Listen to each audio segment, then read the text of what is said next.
Chapter 161. You're a necromancer, are you not? The voice had a sinister edge to it. Simon, tensing up, hastily added. Wait, I'm. By the time he opened his mouth, she was already moving.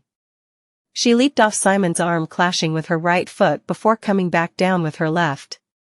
Simon immediately raised his arms to guard, yet he was pushed back by her tremendous strength. As the distance between the two widened, a beautiful array of divine magic circles spread around her like a painting. Then, they began to flash white in a way reminiscent of cannon fire. But much, much faster. Kook! Simon quickly jumped up with jet black stepping. The ground he was just stood on erupted with divine energy. There's no room for conversation here. As her light spell unleashed its barrage, she began to chant a prayer with her hands held together. Simon saw her body be wrapped in radiant blue, green, and yellow lights. His face stiffened. Blessings. The atmosphere had changed. If necromancers had curses, priests had blessings. Simon felt an inexplicable energy shaking the air. She pulled her arm behind her back and unfolded a divine magic circle. The spell was the same as before, but with the blessings, it was 5 times the size. Exorcism. The bundles of rays fired from within devoured Simon as they exploded. A bombardment of light magic was lethal for necromancers and undead. Foreseeing her victory, she silently stared into the explosions. Sickness. A black beam shot out from the explosions and pierced her. Her eyes widened in surprise. The surroundings squirmed under her gaze, and nausea stormed in. A curse. She quickly unfurled a powerful divine barrier onto herself. She then placed her hand on her chest and began cleansing the curse. She was a little surprised. To think he still had the power to complete a curse after being caught up in light magic. I was too careless. I'll resume fighting right after lifting the curse. A white light shimmered in her chest, and her shifting vision returned to normal. Then, a rather low voice came from the dust cloud formed by the barrage. Anna Polentia. Her eyes widened. Standing in the middle of the cloud without any defenses, Simon let out a wry smile. Didn't you come to see my mother? She froze. He could have justifiably fought back after being attacked this much, but Simon tried to talk it out one last time. After all, she was the lifesaver holding Anna's medicine. He didn't want to fight. You're. Her voice trembled. It was filled with anger, not surprise. She pulled back her hood. Snow-white hair flowed down like waves. The son of the teacher? Asterisk asterisk asterisk. Reedy. 18 years old. First year at Ethnal. She introduced herself just like that. The two stopped fighting and climbed the mountain range together. I'll speed up a little. Simon kicked off the ground and jumped up. He was worried she wouldn't be able to keep up, but Reedy used divinity stepping to quickly follow. Please don't worry about me. Take the fastest and shortest route. She spat. And don't get within 3 meters of me, you accursed necromancer. Haha. Even after revealing he was Anna Polentia's son, her hostility did not waver. It felt like she was only enduring this shame because the situation was urgent. Simon considered whether it was alright to take this person home, but he had no choice. Several hours passed without a word, and the two arrived at their destination. Huff you, we're here. She was staring at the wooden house without a hint of exhaustion despite Simon, who had supernatural stamina, gasping for breath. So Teacher Anna is here. She gulped as she hesitantly walked toward the door. Excuse me. Then, she opened the door herself and entered. Oh, so you're here. Richard, sitting on the living room sofa, stood up. He then held out his hand with a benevolent smile. I thank you from the bottom of my heart for coming all the way here. I am Richard Polentia, Anna's husband. The mood turned sour. Simon was surprised. Reedy crouched down like a wild animal ready to pounce, burning with hostility. But her patience won and she bowed, ignoring Richard's outstretched hand. It's a pleasure to meet you. My name is Reedy Sardegna. As if the very act of bowing her head to a necromancer was shameful, her face turned red and her voice trembled. Seeing this, Richard awkwardly rescinded his hand.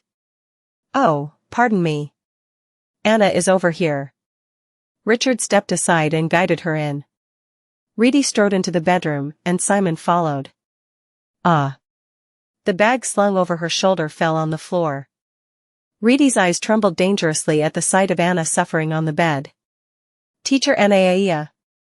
She cried out as she ran in. It was jarring how quickly she changed tracks. Reedy? Anna fluttered open her eyes. Reedy took her hand. Yes, teacher. It's me, Reedy. I'm sorry. For making you come all the way here. Aya. Her eyes started brimming with tears. I'll begin the treatment immediately. Reedy frantically rummaged through her bag and pulled out a potion vial layered with wards. Then, she glared at the other two, who were standing back a bit.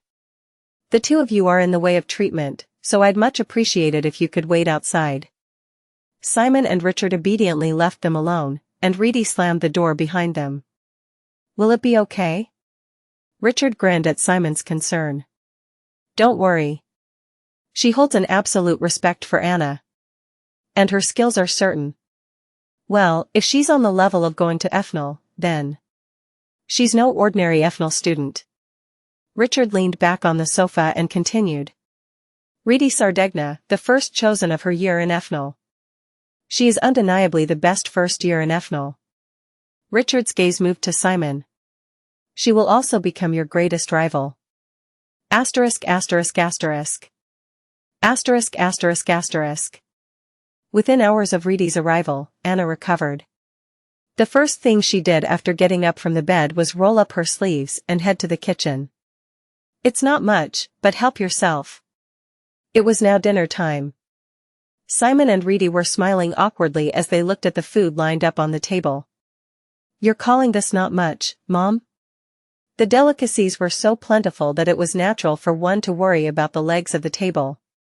Anna brushed her hair back and gave an abashed smile. Mama has worked hard since you came home, Simon. And since reuniting with Reedy. As expected from you, Teacher Anna. Shouted Reedy with eyes full of respect as she clasped her hands together as if in prayer. I also want to learn cooking from you, teacher. Sure, I'll gladly teach you. But you're a guest today, Reedy, so eat as much as you want. SIATheOvalfire.net website on Google to access chapters of novels early and in the highest quality.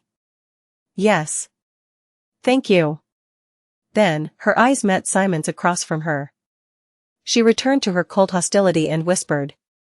It would be better if there were no necromancers staining this good place, though. Simon laughed bitterly.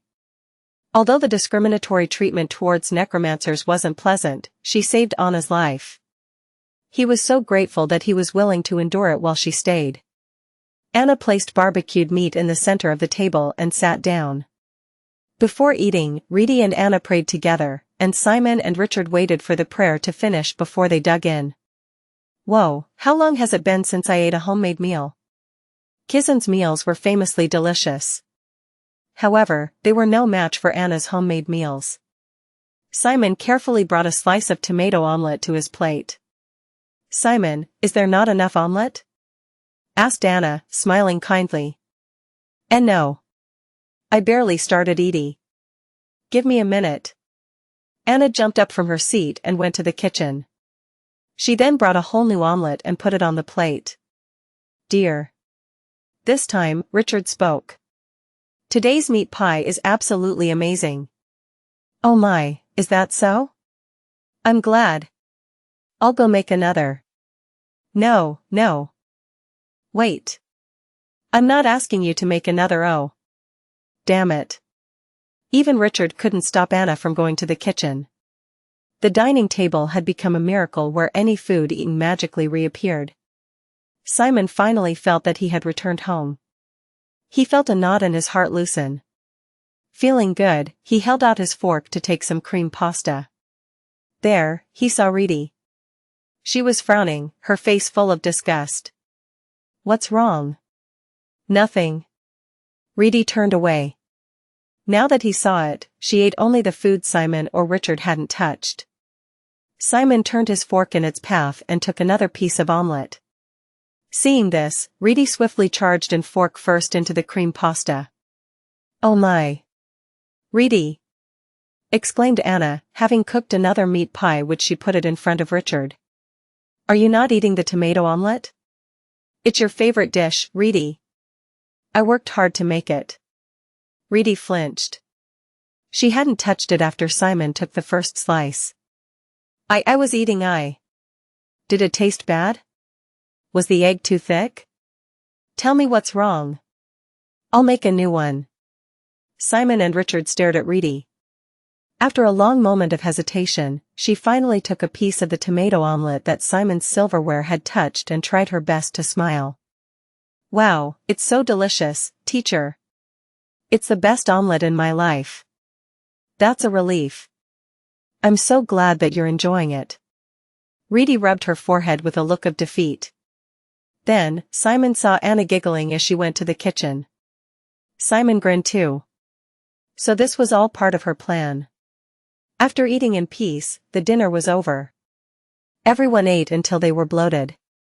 There was a crisis where Anna tried to go make 7 kinds of desserts, but with everyone working together, they did the unimaginable and managed to drag her back out.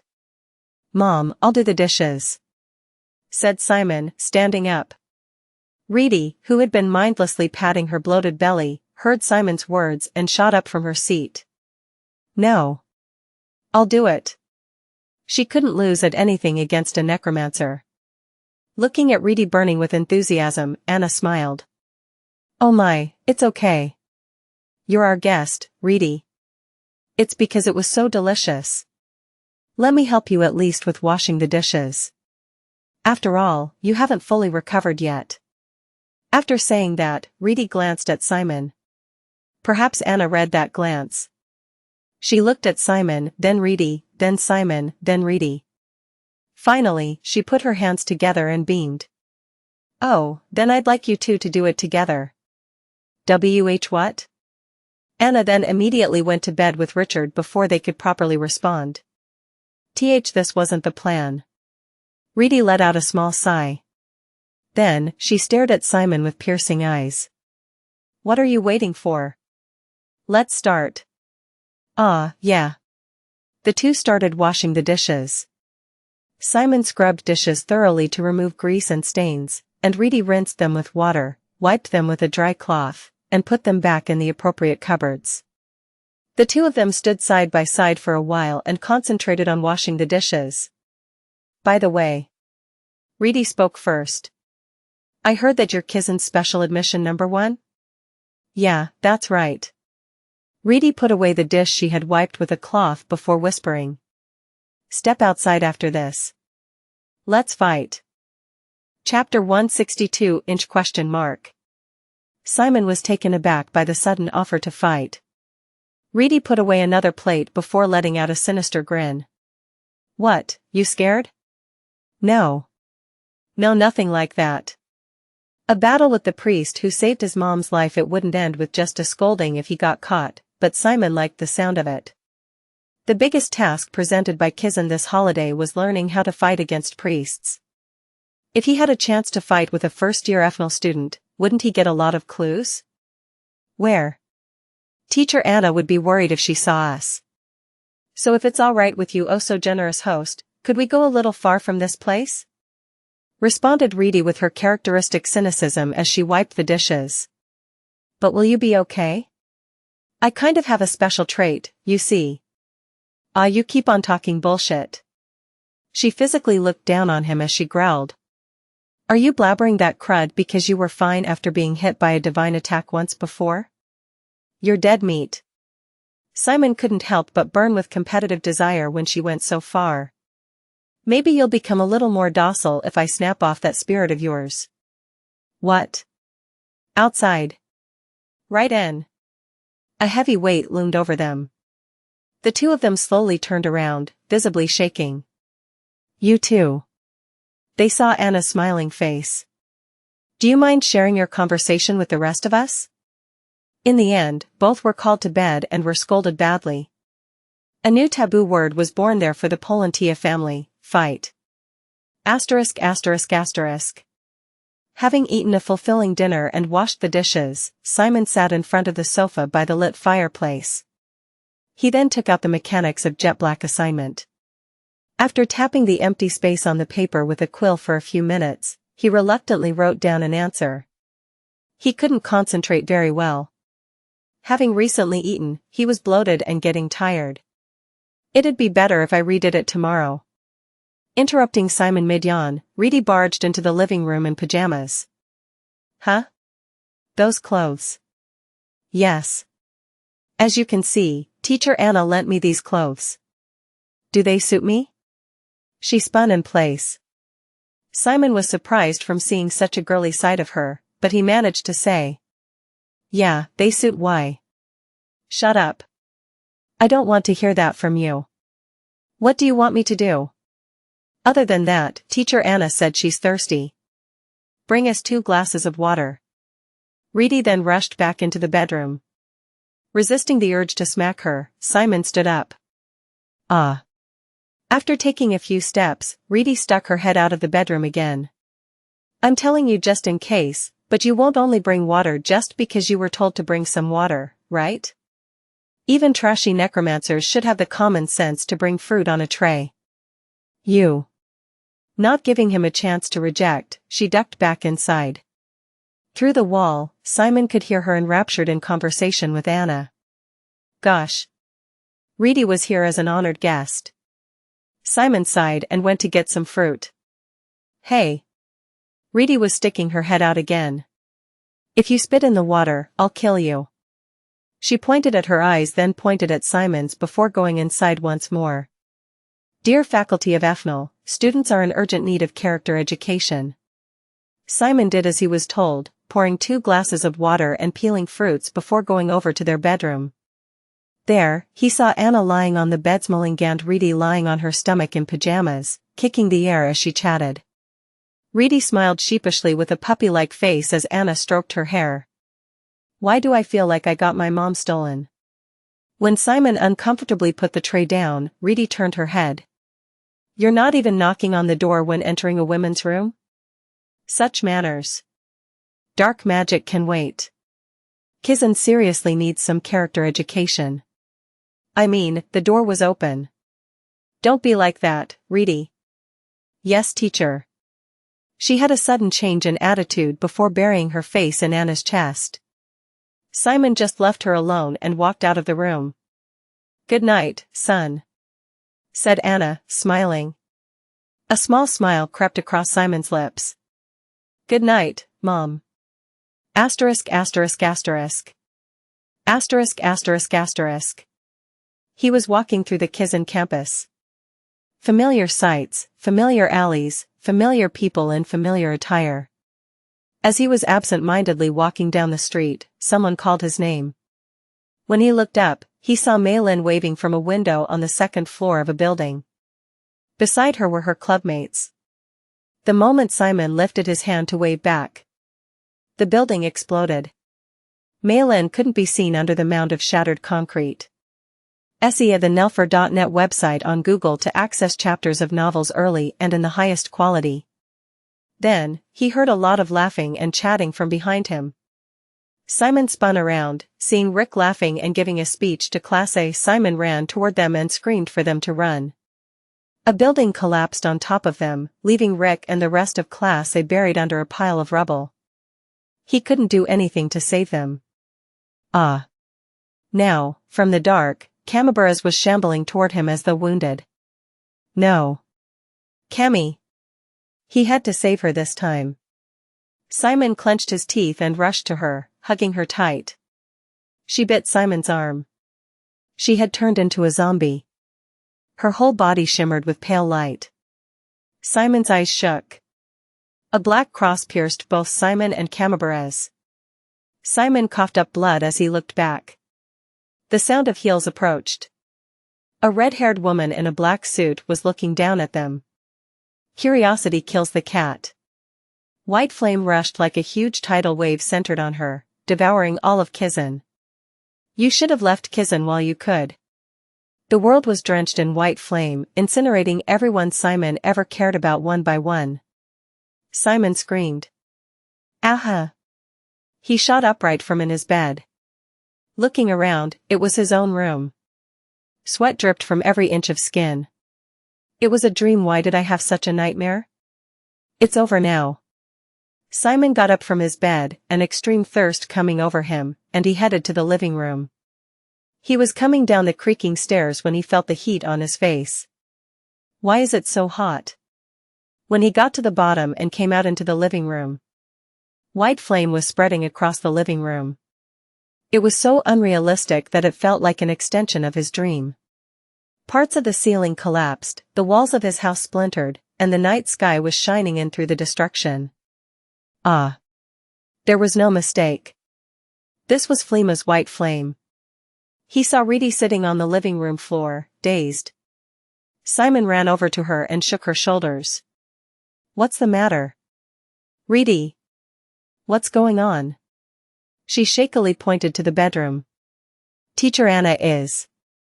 Exclamation point. Anna was covered with white flame. She screamed in agony, white flame leaving a trail of destruction with every step she took. Mom. Simon barely managed to push away the building shock, and his mind began to race. Was Fleema actually alive and struck in retaliation? No. Nephthys couldn't have made such a mistake. Also, that wasn't Fleema's attack. It was unmistakable. Anna herself was creating white flame. Then, was Reedy the one pulling the strings? That didn't seem to be it, either. Simon couldn't feel any pretense in her distress. She was mumbling, "Teacher," over and over again. You two, step back. A jet-black magic circle spread across the house. Demon sealing coffin. A large coffin appeared above the magic circle, and jet-black cloths fluttered from it. HMMPH. Richard swung his arms. The black cloths whipped toward Anna. Wait. Are you insane? Reedy ran up to Richard and shook him by the collar. Teacher Anna is a priest. What are you planning to do with jet black? White flame is a saint's skill. It's the power to burn down jet black. Calmly responded Richard. In times like this, we have no choice but to reduce the white flame by injecting the reverse attribute, jet black. Reedy had already tried all kinds of divine smites, blessings, and recovery spells, but it was all useless. Eventually, she let go of his collar and backed off. At Richard's command, black cloth wrapped around Anna's body. White flame soon burned the cloth, but more flowed out of the coffin and continued to wrap around Anna. After repeating this process over and over, this fight was eventually Richard's victory. Anna's flames gradually weakened, and everything but her face was left wrapped in bandages like a mummy. She looked exhausted. Simon bit his lip, and Reedy turned away as if unable to bear looking at her. I'm sorry, Anna. I'll seal it. Countless glyphs engraved themselves into the cloths wrapped around Anna. The white flame's strength waned. Richard took a deep breath and approached, carefully bringing her to the floor. Teacher Anna. Reedy came running with teary eyes. Anna was restrained with countless bandages, but she still struggled out a smile. I'm fine, Reedy. Is it because of me? Was there some kind of problem with the cure? No, it's not your fault. She then looked behind Reedy. My son. Simon staggered forward before falling to his knees as his legs gave way. Mom. I'm sorry I keep showing you my weak side when you're back home after so long. Simon did his best to give her a smile. It's fine. Please rest well, Mom. Soon Anna closed her eyes. Richard, who was clearly fatigued, looked around the burned house and said, Let's go somewhere and talk. Asterisk asterisk asterisk. Leaving the burned wooden house, Richard headed to Charles's house. It was close to Simon's house, and Charles also had an annex he wasn't using. They decided to stay there for the time being. It must have been sudden, but thank you for taking us in, Charles. What are you saying, my lord? You can stay here as long as you want. We also cleaned up last week, so it should be perfect. After talking with Charles, Richard entered the building. Anna, wrapped in black cloth, was lying on the bed and asleep. Simon and Reedy sat by her side, both worried. "Tell me, father," stiffly said Simon. "What happened to Mom?" "Okay." Richard closed his eyes and let out a long sigh. Then, he declared, "Anna has become the saintess of purification." Chapter 163. Anna had become the saintess of purification. Simon felt his blood run cold. He was still haunted by memories of Flema, and now he's been told his mother is the same as her. Simon's jaw refused to close out of shock. Teacher Anna looked very distressed using the power of a saintess. Mumbled Reedy, seated next to Simon. Richard nodded calmly and said, "It's impossible for a human to accept two types of essence of the saintess at once. Anna was originally a saintess of miracles, and although the essence was removed, remnants of it still remain. The new essence entering her is causing a backlash. Anna had natural talent and a high essence compatibility, enough to become the youngest saintess at age 11. It was no wonder the essence of purification, seeking its next owner, chose her. In the end, the two essences were fighting in Anna's body, and Anna would die from that without fully awakening as either saintess." Simon, listening to the explanation, asked nervously, "Then what's going to happen to Mom?" Richard was doing his best to keep his composure in front of the kids, and he stiffly replied, "She won't be able to bear it. At this rate, even after suppressing her strength, she won't last more than 3 months." Simon lowered his head at the cruel reality. He couldn't lose her like this. But it's not like all hope is lost. Simon and Reedy both raised their heads at those words. The essence removal surgery Anna took when she returned to being an ordinary person. She just has to take it again. If the essence of purification is somehow removed from her, the remnants alone won't clash. Simon jumped up. "Who can do it?" "The great person who performed the surgery on Anna has already passed away, but I watched the surgery from beginning to end. It's all up here." Richard tapped the side of his head before continuing. "The surgery is possible. However, it requires materials that can't be obtained from the Dark Territory." "They're in the Holy Federation?" "Yeah. The Tree of Life. A holy relic of the Federation. I need its unique white leaves." As soon as Richard finished his sentence, Reedy leaped from her seat and ran out.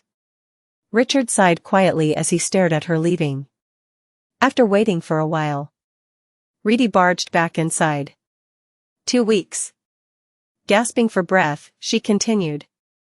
"The broker said he'll revise the schedule so I can get back to the Holy Federation in 2 weeks. I'll go and get the ingredients."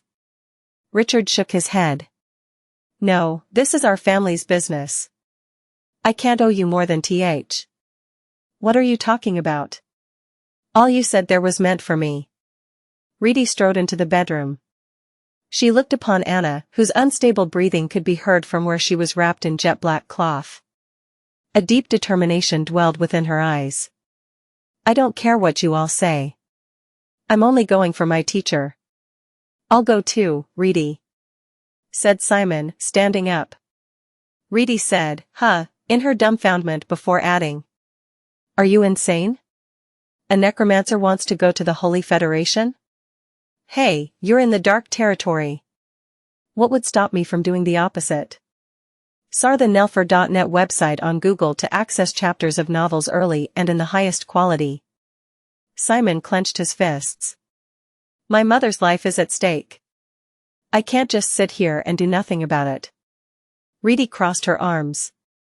"That familial love is commendable, but don't you know the current situation in the Federation? Due to the Witch of Death, not only is security at its maximum, but also heretics are burning villages and killing people within the Federation. Because of these heretics, everywhere in the Federation is guarded by vengeful inquisitors. Necromancers would be executed immediately if found by them. And I, who brought you in, would also be hanged regardless of being Ethnal."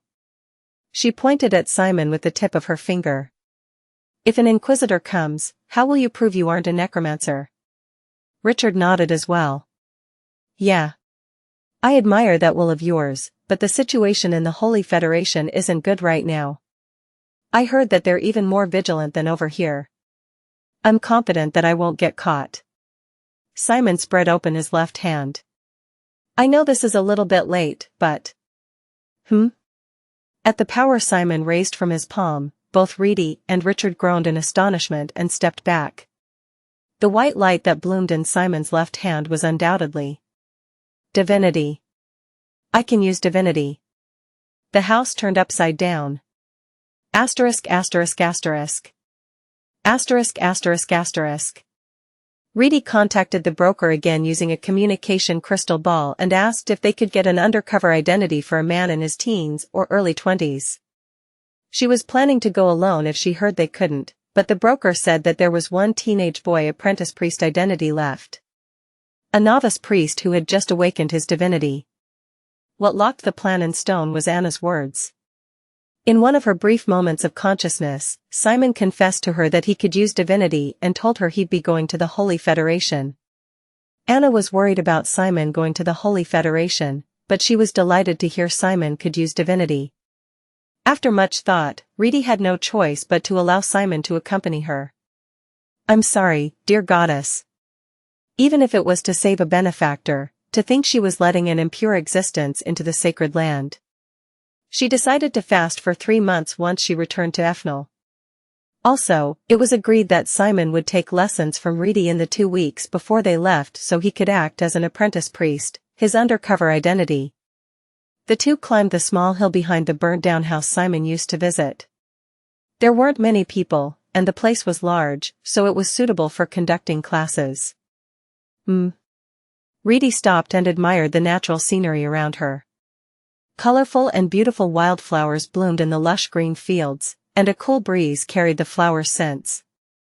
She had been taught that the lands of the Dark Territory were so cursed that not a blade of grass could grow, and everywhere had a terrible stench. But the sight before her was a little different from what she had been told in Efnal. Even in the Holy Federation, no place preserved such beautiful natural scenery.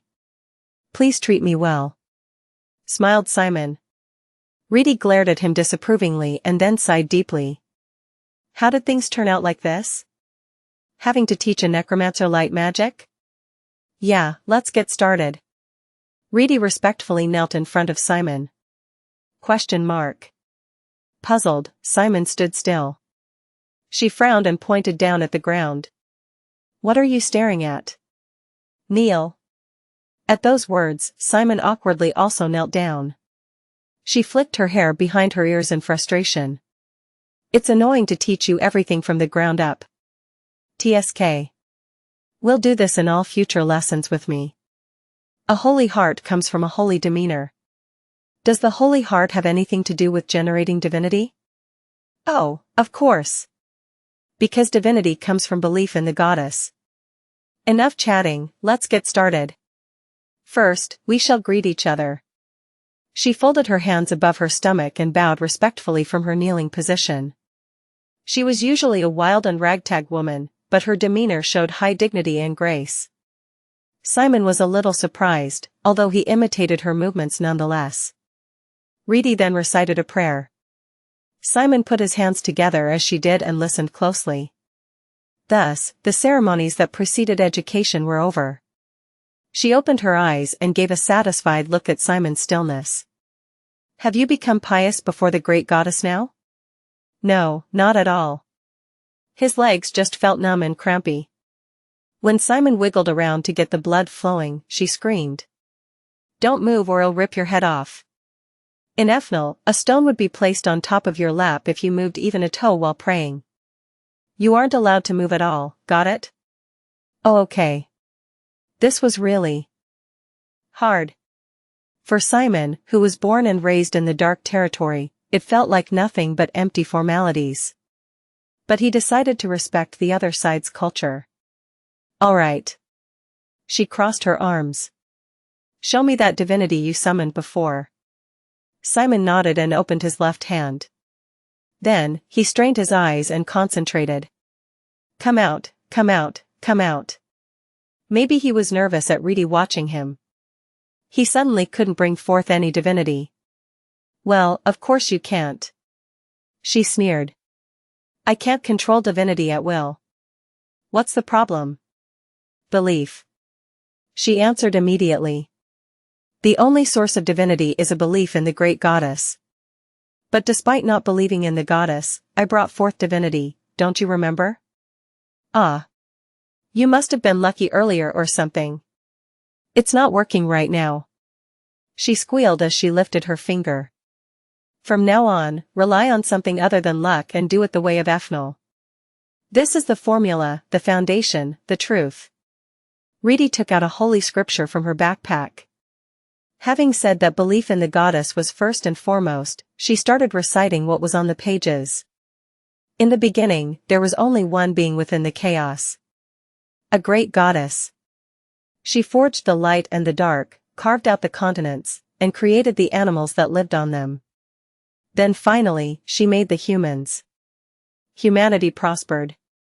But those who doubted the goddess were greatly punished, and only those who restored their faith in her were redeemed. She told many stories like that. Reedy, kneeling for over 2 hours as she recited the first section of the scripture, then grinned at Simon. Have you now felt the goddess's greatness in your heart? No. Not at all. Even after saying such magnificent passages of scripture, it didn't really touch his heart. It just sounded like an epic or a myth. When Simon thought of the goddess, only one thought came to his mind. Flemma's reason for conducting her terrorist attack against Kizan. It only created a sense of hostility within him. Sorry, I don't feel that way at all. Reedy rubbed her forehead. What am I doing? It's like singing psalms to a dead horse. She felt pathetic reading the scriptures to a necromancer who was sitting in front of her. Remember, she said in a voice laden with coldness. If you don't achieve the level I ask for within 2 weeks, I'm going to the Holy Federation by myself. I don't want to get in any trouble because of you. I know. Simon looked at his palm and pondered deeply. Divinity comes from belief toward the goddess. That's right. Belief. Come to think of it, determination was important to the operation of Jet Black. In a way, maybe belief and determination were somewhat similar. Belief, huh? Not belief toward the goddess. I'll save my mom. I'll create divinity. I'm going to the Holy Federation. And absolute belief toward himself. Can do anything? Reedy yelped. Despite being sensitive about the stance, she undid her legs and fell backward. Radiant divinity shone from Simon's left hand. This will do, right? Said Simon with a grin. The first in the continent. A necromancer who uses divinity had appeared. Chapter 164 What's the meaning of this? Reedy looked at Simon's divinity in disbelief, then stuttered. Why yeah. You finally believed in the great goddess, did you? It was worth reading the scriptures after all. I don't think so. Then, what's that thing burning in your left hand? It's proof that you're filled with belief. Simon said with a sour look. The goddess is a lie. What? Hey, you bastard. What did you just? The divinity in Simon's left hand grew bigger and brighter. Seeing this, Reedy went silent. This is my proof. Simon had a radiant look. At least for me, divinity doesn't come from belief in the goddess. No way. She pulled at her hair. Divinity was the power of the goddess. No exceptions. Reedy felt her entire tower of belief being shaken. Then Simon smiled in embarrassment and asked. By the way, how do you turn this thing off? After burying her head in her lap in agony, she slowly sat back up. You just have to get permission from the goddess, like saying, thank you for lending me your great power today. I'll go back to being a normal human being. Is that so? Simon first tried to do as Reedy said. There's no way this could work. Next, he changed parts based on the trick he had used before. He asked himself permission to give up the power, not the goddess.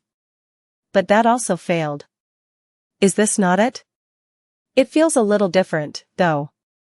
After a few moments of pondering, Simon decided to change tracks. It's normal for me not to be able to use divinity. As soon as he thought so, the divinity on his palm vanished like it was never there. Oh. Reedy's eyes lit up.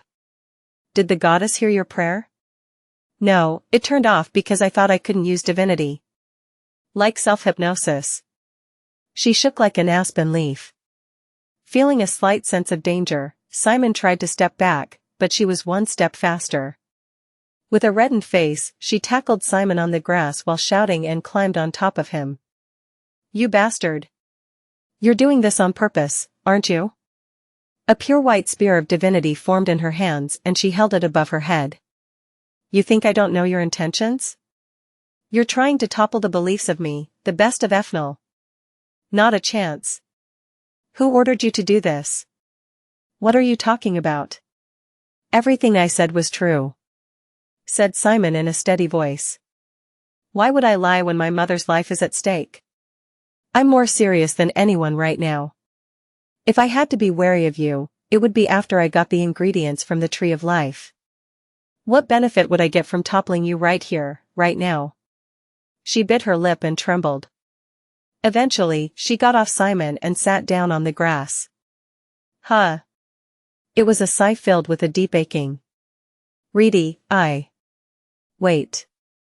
She said, signaling for him to stop. Give me a moment to think. Huh? Sure. 20 minutes passed with her deep in thought. Simon got worried and asked. If it's tough for you, shall we wrap up for today? No. She raised her head. I was stupid. I just haven't yet figured out the great will of the goddess. Even the most obvious cause and effect, in the eyes of the goddess, would look like coincidence in my narrow vision. I'm just lacking in training to have my beliefs shaken by such a trivial matter. Perhaps I was missing something fundamental due to my arrogance from being the best of Ethnal. Simon laughed inwardly. It seemed like she was just rationalizing, but he decided to not mention it. Okay, let's move on. Asterisk asterisk asterisk. Asterisk asterisk asterisk. Reedy then taught Simon to turn divinity on and off at will. She explained the specific principles of the creation of divinity and made Simon feel the flow. Everything starts with feeling the mana. Whether it was divinity or jet black, the base was still mana. Necromancers used an organ called a core inside their body to process mana into the power called jet black. But for priests, their whole body was the core. The moment their mana was released, it changed color and turned to divinity. Feel every thought in your head, and direct them all.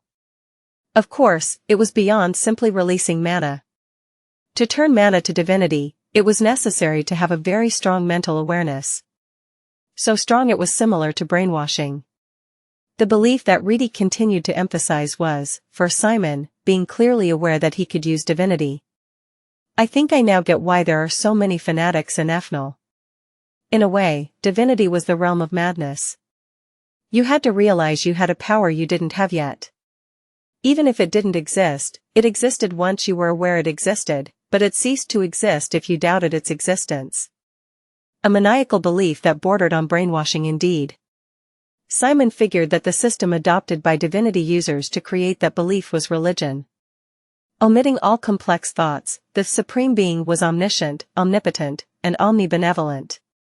Using that as the basis, the user could generate divinity at will. But of course, if their belief was shaken, they could fall to nothingness. Like Flema. Reedy? Asked Simon during a break. Reedy, who was reading the scriptures to reflect on her belief, answered with her characteristic cynical voice. What is it? How does the normal priest of the Holy Federation discover their divinity? Sar the Novelfire. Any *T website on Google to access chapters of novels early and in the highest quality. She raised her head. It is the power bestowed by the goddess, so they must first train their belief. According to Reedy, every village in the Holy Federation had an abbey. When a child turned 7, they had to go to their abbey and undergo a divinity compatibility test. Children with above-average divinity compatibility bore the duty to become devots. They received theological education at the abbey for a set time every day to develop their belief in the goddess. However, only a few people managed the process to become a priest from being a layperson. One must pass through the 19 penances. What are those? When Simon heard Ready's elaboration, they were indeed penances. Carrying a heavy cross on a pilgrimage, fasting for 3 months, traversing a forest of thorns while naked, dousing yourself in fire, and so on. Simon felt sick just hearing it. And you did all of that, too? Of course. She answered in a proud voice as she crossed her arms before continuing. Only after you finish those 18 trials are you qualified to enter the coffin of divinity. The coffin of divinity was the last 19th penance. You had to endure it for a week, encased in a coffin that flowed endlessly with divinity. Why are you guys so inhuman and cruel? She scoffed at Simon's words as she shook her head. This is belief. This is what faith is. We're on a different level than you necromancers who mutilate your bodies with a core dot. Yeah. But what would happen to an ordinary person exposed to such a large amount of divinity? A small dose of divinity could heal wounds, but a full week of getting bathed in divinity is a different story. Divinity is a foreign substance for the body of an ordinary person. If one can't hold it, well, they'll die. That's insanity. Through this ignorant ceremony, a kind of mutation would occur in the human body, and humans with extremely high divinity compatibility were born. They are the ones who are baptized and become priests. Those who give up in the middle say they still lack faith and must return to being a layperson, starting again from the first penance. Any whom the mutation didn't form for even after enduring for a week and who therefore lacked the necessary compatibility became clerics. I've never heard of a cleric before. They're just under lahem. They're the ones in charge of the churches and abbeys. They can use divinity, but not as much as we, the priests, can. The Holy Federation was a strictly hierarchical society.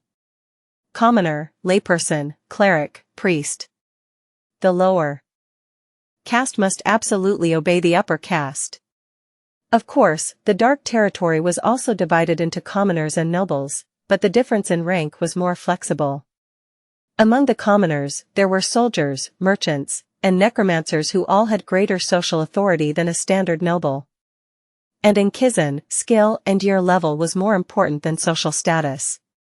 However, the difference was that status in the Dark Territory was hereditary. In the Holy Federation, everyone started as a commoner, and their status changed according to their position. Certainly, in order to properly pretend to be an apprentice priest, I should also study the culture of the Holy Federation. Reedy nodded at Simon's words. That's right. If you know how to use divinity but don't know what a cleric is, you'll be doubted by the inquisitors. I had a question while listening to your story. What is it? You said that divinity comes from belief in the goddess. But isn't it dependent on the divinity compatibility you have from birth, not belief? Reedy growled immediately. Ugh, you're infuriating. Even among priests of Ethnal with similar levels of divinity compatibility, some rise to the rank of bishop while others remain priests for the rest of their lives. How would you explain this? Differences in their efforts and ability to manipulate divinity? It's a difference of belief. She shouted. The stronger your belief and faith in the goddess, the more divinity you can handle and the better you can control it. This isn't going to be shaken by your refutations. It's a fact proven by a long history, you bastard. If that was the case, shouldn't high-ranking people in the Holy Federation not prioritize personal gain or accept bribes? I don't think everyone there is incorruptible. However, Simon decided to swallow those words, not wanting the situation to devolve into a fight. Yeah, Reedy must have her own set of values. She must have seen and learned things in her life. It was only natural that Simon denying or cutting down her values just because they were different would cause her to lash out at him. I believe that's enough for our break. Reedy returned again with a serious face, hands on her knees. I hate to admit it, But if you have that much divinity, you're not falling behind priests who have passed the coffin of divinity. So, let's move on straight to the basic training course. This is the level of an apprentice priest. The level that you will have to learn. I was waiting for this. Simon's eyes lit up. Reedy rummaged through her backpack and laid out the textbooks she had been using herself from Ethnal. A total of 9 subjects are taught in all divine schools, including Ethnal. She picked up a nearby twig and scribbled these names on the ground. Seeing them, Simon's eyes shook. This was obviously the first time he had heard of them, so why did they sound so familiar? The first 3 are Ethnal's core subjects. Students call them BMH for short. Below that are the 4 major supplementary subjects known as SGSC. What are you giggling for? It's creeping me out. I was just thinking about how things are the same no matter where you are. What things? Don't worry about it.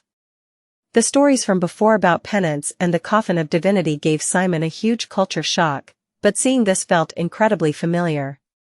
There were many similarities, such as curses and blessings, mechanics of jet black and mechanics of divinity, combat dark magic and combat light magic, and more. Ah, why do you keep smiling? Simon grinned at Reedy, sending her flying into a rage. Well, I'm thinking about what it would have been like going to Ethnal instead of Kizan. You're a nutcase. Reedy pouted, but Simon didn't care. His heart was pounding. Since he was about to learn divinity from Ethnal's number 1, shouldn't he do it properly? Then what subject will you teach me first? Simon's itch to do something was growing unbearable. Hurry and give me something to learn. Chapter 165. Simon and Reedy stood up. Having sat on his knees for hours, Simon couldn't even get up at first. When he staggered, his legs stabbed by pins and needles, Reedy clicked her tongue as though finding him pathetic. Ah, making a huge fuss when you're a guy? Can't you stand up any faster? As expected of a priest, every word she said was conservative. Still, he was her student, so Simon didn't complain and kept smiling. The first subject will be blessings, which is at the core of priests. Light magic strengthens yourself and the others with the goddess grace. Reedy put her hand on her waist and explained in an imposing voice. The blessing we'll practice first is strength. It's the most basic blessing, increasing your physical strength. Reedy took out her textbook for blessings and opened the page with the magic circle for strength drawn on it. Then she explained the divine formulae one by one and made Simon understand it before closing the book and having Simon draw the circle on the dirt with a twig repeatedly. Only then did she ask Simon to create the magic circle from divinity. Simon absorbed all the information like a sponge and then tried. I can do anything. It was now easy to raise up divinity in his fingertips. Next, he drew the magic circle with divinity. Oh. The divinity that swayed in Simon's hands reminded him of a good, obedient child. It was different from jet black, which felt like it took years to change shape when first commanded. The divinity moved at the speed of Simon's thoughts. Of course, although it moved well, making a magic circle out of it was a whole other issue. He could somehow draw the shape of a circle, but it was quite difficult to complete the divine script and the details inside. Phew. This was his 20th attempt. Again, he failed on the formula after drawing the circle. It's because you lack faith. Reedy kept on backseating from beside him. Before he knew it, she was lying face down on the grass, scribbling something in her textbook. What's that? Holiday homework. What, you got a problem? No good luck. Simon was also a student, so he knew how tough vacation homework could be. He let her be and concentrated once more. Reedy's methods are the typical priest's method. I'll go my own way. In Simon's opinion, the biggest problem he was facing right now was his habits. The habits he formed from drawing magic circles in jet black had been unwittingly impacting his divinity control. Jet black would remember. He had reached a point where he could form simple dark spells by only recalling the name and primary runic word. But divinity wasn't like that. While making the magic circle, if his thoughts drifted for even a moment, the whole thing would fall through. So. Simon clenched his teeth. I'll create the image as a whole. Since divinity could be controlled freely and the magic was closely related to the human mind, there was no need to draw elements one by one like jet black. The magic circle in my mind. Simon raised his concentration to its maximum and recalled the magic circle before lowering his gaze to his left hand. Bring it into reality. The divinity that had been swaying in the palm of his hand spread like dough. In it, the divine letters that Reedy taught him embedded themselves one by one. It's not enough. Simon bit his lip. There's a limit with only imagination and concentration. Cover the rest with insight. Whether it was mana, jet black, or divinity. Magicians, necromancers, or priests. What could be so different? They all started from one source, so there was only one truth to arrive at. The letters on the magic circle drifted into place. Simon used all the knowledge he had learned in Kizun. Make a path with letters so the divinity can pass through, and burrow a hole to open a way through. Reshape the path where there's resistance. There was no need to complicate things. Just let divinity flow through the magic circle. Simon proceeded to correct the magic circle like solving a quiz, and finally, he completed the magic circle. Reedy, doing her holiday homework while lying on her back, looked at Simon with the eyes of a surprised rabbit. Who exactly is he? He really completed the magic circle. He only started learning light magic today. She could only tremble. Time to see if it works, said Simon as he carefully placed his palm on the light magic circle. Exclamation point. Simon felt the magic circle get sucked into his body and an unknown energy welled up inside him. A red-white tail then coiled around his body. I'm overflowing with strength. Simon approached a nearby tree and punched it without jet black operation. Simon clenched his fists in celebration as he watched the leaves rustling down. He could definitely feel the increase in strength. I did it, Reedy. I made the blessing properly, right? Reedy, who was staring blankly, suddenly turned her back. She then started clawing at the ground with her fingertips. How does this make sense? It took me a week to do that, but he completed it in a day. That guy who doesn't even believe in the goddess? She thought he really might shake the sturdy foundations of her belief.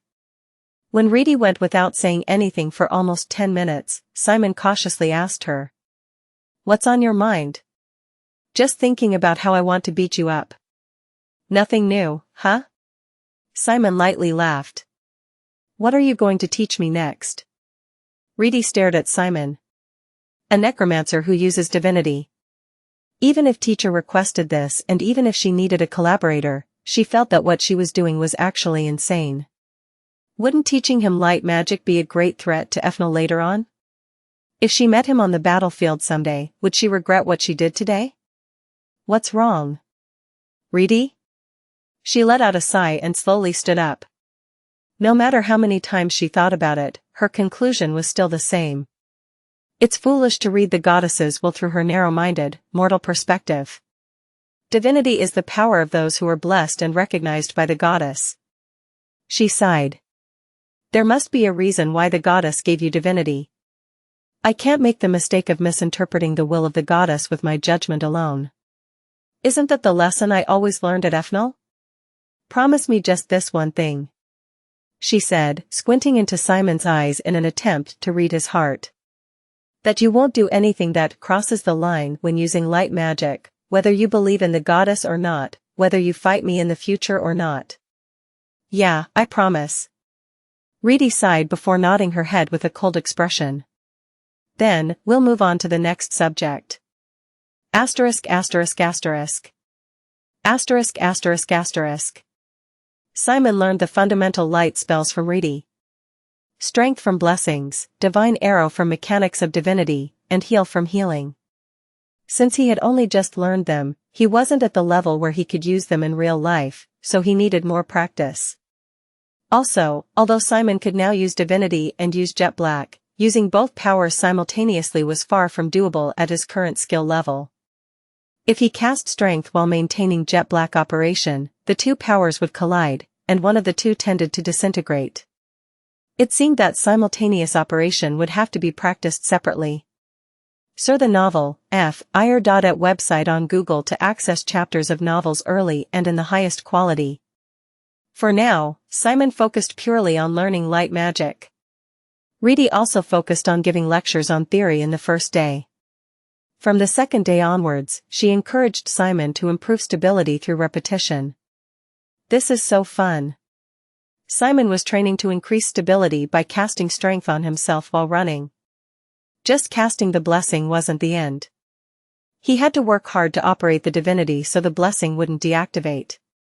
It's so nice learning new things. Simon smiled and suddenly began running faster. Reedy, who was running next to him, screamed. "What are you doing? Why are you suddenly speeding up?" "I just wanted to run." "Just do what I tell you to." "Oh great goddess." Sweat was blown away by the cool headwind. Simon didn't turn his blessing off, not once. After finishing class like that and returning home, a new mission awaited Simon. "Simon, go check out the village of Bedanti." "Yes, father." A patrol mission in a village belonging to Les Hill. There was no big city in Les Hill, nestled in the rugged mountains as it was, but dozens of small villages were scattered across the mountains. It was the duty of Les Hill's successor to patrol them. Also. "What is it, Simon?" "When I finish the patrol, can you teach me dark magic? Please?" Richard, who was sweeping the floor, opened his eyes wide. Reedy, exhausted and sprawled on the couch, stared at Simon as if looking at a crazy man. "But haven't you been practicing light magic until now?" "It doesn't mean I can neglect the dark magic part." He had no intention of wasting a minute or even a second just because it was holidays. In these 2 months, Simon intended to develop by leaps and bounds in both dark and light magic. Haha. If you go back to Kizan, you'll be learning dark magic within an inch of your life, whether you like it or not. Why are you in such a hurry? Because it's a spell that I can't learn right away even after returning to Kizan. What spell is it that you want to learn? Simon took a light breath and answered. Corpse explosion. At that, Richard laughed like a madman. Simon was startled. He had never seen his father laughing so erratically. Isn't that a high-level dark spell that's taught in the second year? Seeing the spark in Richard's eyes, Simon was surprised, but he only said, Yes, but I had a chance to taste it a little bit, so I want the full meal before the feeling disappears. If it wasn't for the sudden holidays, Simon would have gone to Aaron and begged to be taught. Also, Simon wasn't the type to pass up the opportunity of being taught by the great necromancer right in front of him. It's not difficult to teach, but you shouldn't expect the level of Kizan professor's teachings from me. Those people are professionals among professionals. They are many times better than me when it comes to teaching. Even just flatly telling it to me will do, I beg you. As Simon bowed in sincerity, Richard stroked his chin. Sure, but under one condition. He took out a bracelet and an anklet from his subspace and dropped them on the floor. These are artifacts cursed with exhaust. I'll think about it if you go patrol all the villages wearing these. Really? Of course. Ha ha ha. Simon immediately sat down and put on the cursed items. Reedy, who had been staring at him, pushed herself off the coach in frustration and headed for the bedroom. She saw Anna there, lying on the ground and wrapped in jet black cloth. She sat beside her, leaning slightly against her as she wearily murmured. Teacher Anna, I think all men in this household are crazy. Chapter 166. The next morning. Xianxia the Nellfire.nt website on Google to access chapters of novels early and in the highest quality.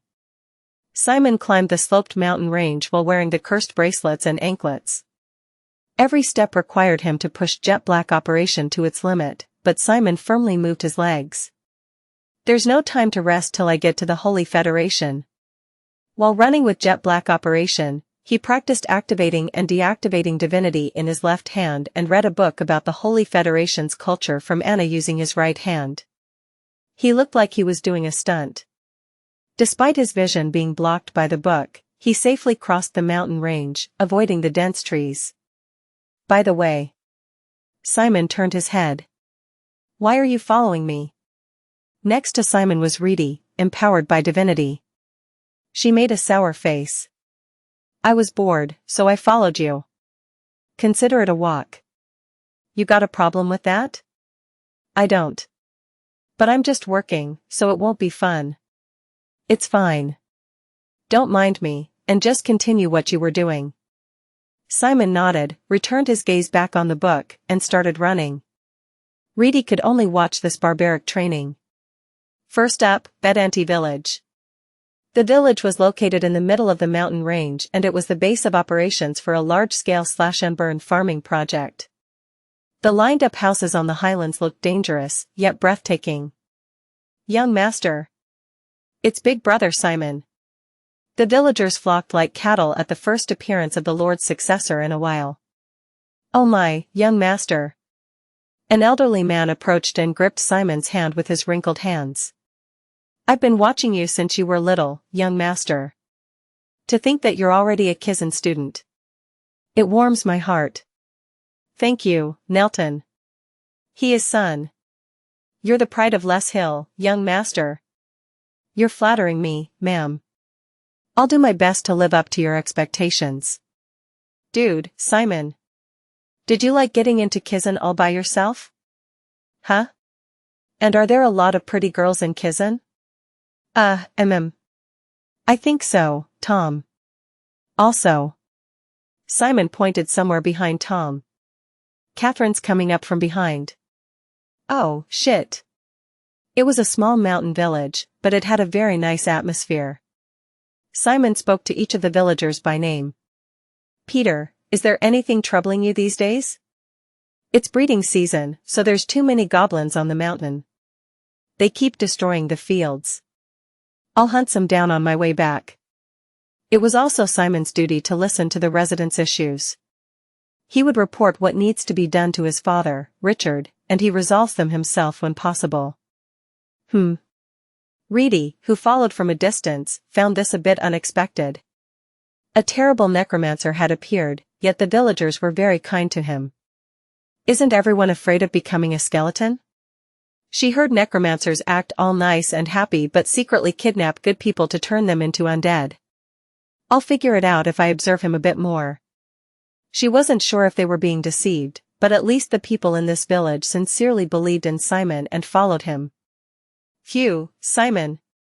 At that moment, Tom approached Simon while avoiding Catherine and hooked his arm around Simon's neck. He was 4 years older than Simon, but he's been like a brother to him. You're hurting me, Tom. Stop making a fuss, you bastard. No, other than that. Tom crouched down and pulled Simon close before asking in a furtive whisper. Who's she? A beautiful girl was walking through the village with snow-white hair, pearly skin, pale gold eyes, and brown robes that fluttered in the wind. Bastard, you already brought home a girlfriend you made in Kizan? What an asshole. It's nothing like that. Then who is she? After pondering for a moment, Simon answered. My mother's friend's daughter. I see. Just to make it clear, dude. Tom poked Simon in the chest and grinned. Is it your girl or not? No matter how fucked I am, I can't touch my bro's woman. I'm telling you, it's nothing like that. Okay. Tom loosened his arm around Simon's neck and cleared his throat. Then, he slowly approached Reedy. Hello, miss. ? Reedy tilted her head, her hair fluttering at the slight movement. At that sight, country boy Tom felt his face grow hot. Whoa, she's a damn sight. The only girl I seen who's even half the beauty as her is Simon's ma. Tom opened his mouth, feeling his heart race. Do you believe there is a goddess? Reedy turned pale at those words. Is this man testing me? She glared at Simon, but he shook his head to say Tom didn't know anything. Tom strode toward Reedy. Still startled, she unknowingly backed away from him, but her back had pressed against a wall before she knew it. I believe there is a goddess. He kneeled down with a serious expression. Reedy prepared her divinity just in case. However, Tom only held a wildflower he had just picked. I'm looking at her. A cold wind passed between the two. Ah, this is driving me insane. Simon turned away, face red from second-hand embarrassment. Reedy, just as flustered, looked back and forth between the wildflower and Tom's face. Did you just hit on me? Ha ha ha. It doesn't have to be like that, but if you feel that way, I guess I can't help it. Ha ha. Reedy let out a sigh of relief before holding up two of her thin fingers. Question mark. What was that meant to mean? Just when Tom was about to ask, Reedy waved her fingers and asked. Is something wrong with your eyes? How many fingers am I holding up? T2. What about now? 3. And now? There's none. So you can see properly. How strange. Reedy approached him with elegant steps. As she drew closer, her faint scent rushed in, making Tom giddy. Reedy pried open Tom's right eye. I don't think you're blind, though. What? She let go, clasping that hand behind her back, and smiled. A nice, good-looking guy like you doesn't match someone like me. What do you? Why don't you focus more on that Catherine? She's much more beautiful than me. Well then, bye. Asterisk asterisk asterisk. Asterisk asterisk asterisk. Reedy quickly dumped Tom and came to Simon's side. Her expression hardened when she saw Simon staring at her. Stop staring. You got a death wish or something? Continue what you were doing. Her once amiable voice had instantly returned to its usual coldness. Simon giggled. I think you have a very unique personality. Not as unique as yours. Now hurry up and do your job. I don't know my way around here, so I have to follow you around. All right. Simon visited the village chieftain's house last. After listening to the chieftain's issues, checking the ledger, and collecting taxes, he bowed his head and left. I'm going to run again. Is that all right with you? Don't worry about me. Just run. Simon moved to the next village. And the next village, and the next village. He didn't take even a moment's break. Despite wearing a total of 4 cursed bracelets and anklets, he didn't let his struggle become visible. Simon and Reedy, having patrolled all 7 villages Richard had tasked Simon with, returned to the annex where Richard waited. Welcome back, Simon, said Richard. Reedy strode in first, stretching her arms behind her head. Thank you for your work, too, Reedy. I didn't do anything in particular. Reedy then went into the bedroom where Anna lay, as always. Simon walked up to Richard while gasping for breath. I went around all the villages. This is what I found. Simon reported to Richard all he had heard from the residents. Richard nodded. I also found that goblin colony. Don't worry, I'll deal with them by sunset. Richard created a jet-black magic circle in the Sur. Simon didn't notice, but a large army of skeletons rose from the ground in the yard outside the house before clambering up the mountain range. Father, then. Yeah, a promise is a promise. Richard gave a toothy grin. I'll teach you how to use corpse explosion for 2 hours every day starting tomorrow. Ah. Thank you. Simon bowed his head. Then, Reedy stuck her head out of the bedroom. Hey, you do remember that you have a divinity class later, right? I'll chuck a boulder on you if you whine during my class because of how tough juggling this all is, whether it's your mission or what. No need. I'll be prepared for class, Reedy. Simon took the light magic books with a smile on his face and left to take a shower. Richard watched him proudly. Would any other child be this happy about learning something new? It may be too early to think about it, but he couldn't help but imagine what Simon would be like as an adult. He thought that perhaps Simon would be the key to solving this continent's rigid, age-old problems. Asterisk asterisk asterisk. Spread it out properly. As always, Simon and Reedy resumed their lecture on the hill. The next subject to learn was guarding, the study of using divinity to create shields and barriers. Ethnol had a subject specialized in defense, and it was effective. Flemma's barrier during the Kizan terror attack was so strong that even Nephthys had to pay a price to pass through it. In Kizan, all 7 subjects are focused on attack. Our education is lacking. Simon then flicked out his left hand. Divinity stretched out from the center of the palm and spread like a thin film. Reedy then conjured a reinforced divine arrow and fired. Kook! With every attack, his concentration wavered. Soon, one side of the barrier collapsed, and Simon was grazed by arrows. But he quickly redoubled his efforts and repaired the broken part of the barrier. Now that looks better. Let's move on to the next subject. It was healing because he got injured during guarding. Simon put his hand to the bleeding wound. Heal. A white light shone from his hand, and the wound slowly healed. Simon curiously prodded the area where the wound had disappeared. Today's lecture ends here.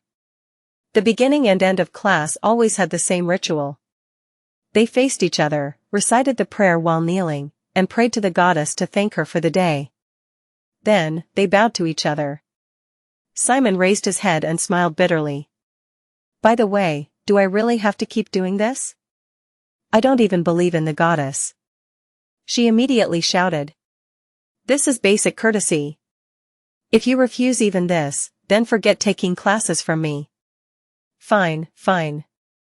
It was better to just stay quiet about it. While packing his things, Simon looked at the notes he had made on light magic. Do you mind if I ask you a personal question unrelated to the lectures? What is it? Among the 7 subjects of Ethnol, what's your major? I believe Ethnol students also eventually decide on a major, right? Ah, that's right. She leaned back, propping herself up on the grass with her hands. Actually, I had decided before I enrolled. Study of divine beasts. Study of divine beasts? Come to think of it, I didn't learn anything in that subject. Because it's a subject that you can't learn on a whim. She boastfully wagged her finger. First, you need to have a divine beast. A divine beast? Divine beasts were sacred creatures that could conjure divinity. Undead could be found across the continent and their numbers were still steadily increasing, but the number of divine beasts was extremely limited. It was a rare species said to be born only in unpolluted, pure, beautiful nature. Sounds very expensive. I'm guessing it isn't that popular a subject in Ethnol? Yeah, you're right. She let out a deep sigh that hid 100 stories and struggles, but she decided to only voice one. It's difficult to find a divine beast, and there are so many things to worry about like food and maintenance costs. Above all else, if they die from an enemy attack or old age, there's nothing a caster can do anymore. That somehow sounds kind of like summoning. For a moment, Simon felt a twinge of empathy toward her. Oh, wait. That means you have a divine beast. Yeah. Simon, driven by curiosity, tilted his head. Can you please show me? Reedy was none other than the top of the first years in Ethnol. What kind of divine beast did she own to decide to major in study of divine beasts so early? Chapter 167. Reedy burst into laughter at Simon's absurd request to see her divine beast. It's ridiculous, really. That I almost showed you because you asked so naturally. We're enemies. She pointed at Simon with cold eyes. Please consider each other's situation. I'm the top of my grade in Ethnols, and you're Kizan's special admission number 1. We had no choice but to work together for Teacher Anna, and I would have blown your head off 1,000 times by now if it weren't for that. Despite Reedy's blatant statement, Simon kept his smile. Seeing that, she went off the deep end, screaming. What are we, friends? You're telling me to expose my power so casually. What you're saying right now is beyond impolite. I'm sorry if I came across as rude. Simon bowed his head. Then Reedy flinched before blinking a few times. She expected him to flash that provoking smile again, and she definitely didn't expect him to immediately bow and apologize. Then how about we make a trade? Said Simon. She calmed down and straightened her back before asking nonchalantly. What trade? If you disclose your information, I'll disclose mine, too, in return. Oh, you really wanna die, huh? Her gaze sharpened. Do you really think I'll fall for such a cheap trick? Then I'll share first. You can be the judge of if what I said is enough for you to share, too. How about that? She smirked at that idea, crossing her arms in victory. Now you're being pretty naive. I just have to stay silent and get free info. Simon still thought she had a conscience, but not a chance. She was taught at Ethnal to not show even the slightest weakness toward the enemy. All right. Try me. Simon nodded seriously. Reedy suddenly started to get nervous. What kind of information was he planning to disclose to be that confident? Actually, I'm a commander. Her jaw hit the ground. She almost doubled over from the psychic blow. There, that's my information. Now it's your turn. Don't be ridiculous. She jumped up from her seat. Commander at the age of 17? Bullshit. If you really are a commander, there's no way you wouldn't be known to Ethnal. I'm being serious. Prove it. Simon smiled. Only after you've said your bit. Ugh. A necromancer and a priest joining hands and crossing the border. It was a crime punishable by death in both Kizan and Ethnal. They both had to keep each other's secrets. Considering these circumstances, Simon sneaked in the bait of being a commander. In fact, he figured it'd be hard to avoid using the commander's power on the trip, and he was determined to use the secret well if it was going to be revealed anyway. If you don't want to show your divine beast, we can just end it here. Goaded Simon. She glared daggers at Simon, but he didn't budge. Eventually, Reedy sighed. I shouldn't have given you even the first hint of there being a secret. Talking to you is like being tangled in endless vines. She then activated her subspace, it using divinity rather than jet black. It opened, a brilliant light burst forth, and a creature came out. This is... Simon never thought Reedy's information would be greater than him being a commander, but the divine beast was far beyond his imagination. It was none other than... a dragon? A beautiful white dragon with dazzling prismatic scales climbed out from the subspace. He wasn't that big, probably still being a hatchling. The baby dragon flew freely in the sky, enjoying its first breath of fresh air in a long time. When Reedy stretched her arm out, he instantly came over and wrapped his body around it. The dragon rubbed his head on her cheek and licked her face. Ahaha. It tickles, Ran. Ran? It's his name. The dragon, who had been cooing to Reedy, spotted Simon. He slithered off of Reedy's arm and opened his mouth. She said urgently. Oh, watch out. Divine beasts are hostile to Jetblah. Ran started licking Simon's cheek as well. As Simon stood still, Ran circled around Simon expectantly. The moment Simon stretched out his arm like Reedy did, Ran bounded over and wrapped around it. Ran stroked his head against Simon's cheek, suggesting he was comfortable there. Simon's eyes sparkled. So cute. It was honestly refreshing to see something like this after seeing only skeletons, zombies, and corpse spiders in Kizan. This way, Ran. Key. As Simon ran through the grass, Ran chased after him while excitedly rolling in the air. Reedy chuckled as she watched them play tag. What's going on? I'm sure he always unleashes his breath upon sensing jet black. The divine beast seemed to like Simon because he could feel divinity from him. But still, a necromancer that communicates with a divine beast, huh? How many times must Simon surprise me? Ran, come back now. Declared Reedy, stretching out her arm. But Ran pretended not to hear her, too busy playing with Simon. A necromancer and a divine beast were hugging and playing around on the grass. Oh, don't pretend that you can't hear me. Get back here. She tried getting angry, but she was ignored again. Eventually, Reedy ran over and pulled Ran by the tail, barely separating him from Simon. She had to hold the whimpering Ran tight to stop him breaking free and going back. Haha. Simon was flattered. So I guess the study of divine beasts doesn't necessarily increase the bond between the priest and their divine beast, Shut your mouth, exclaimed Reedy with a rare embarrassment. She was so ashamed to let the man who'd be her most threatening enemy see her at such a low. In the end, she ran back into her subspace. Simon started thinking about Reedy again. How strong would she be if she could control the dragon properly in the future? Ahem. It's your turn now. Give me solid proof you're a calm man. Welp, time to wrap this lesson up. Where are you going, you bastard? Simon looked back and smiled. The exchange was equal. Simon had disclosed information, and she disclosed something she felt was appropriate for what was shared. That was the agreement. Simon had already fulfilled his end of the bargain.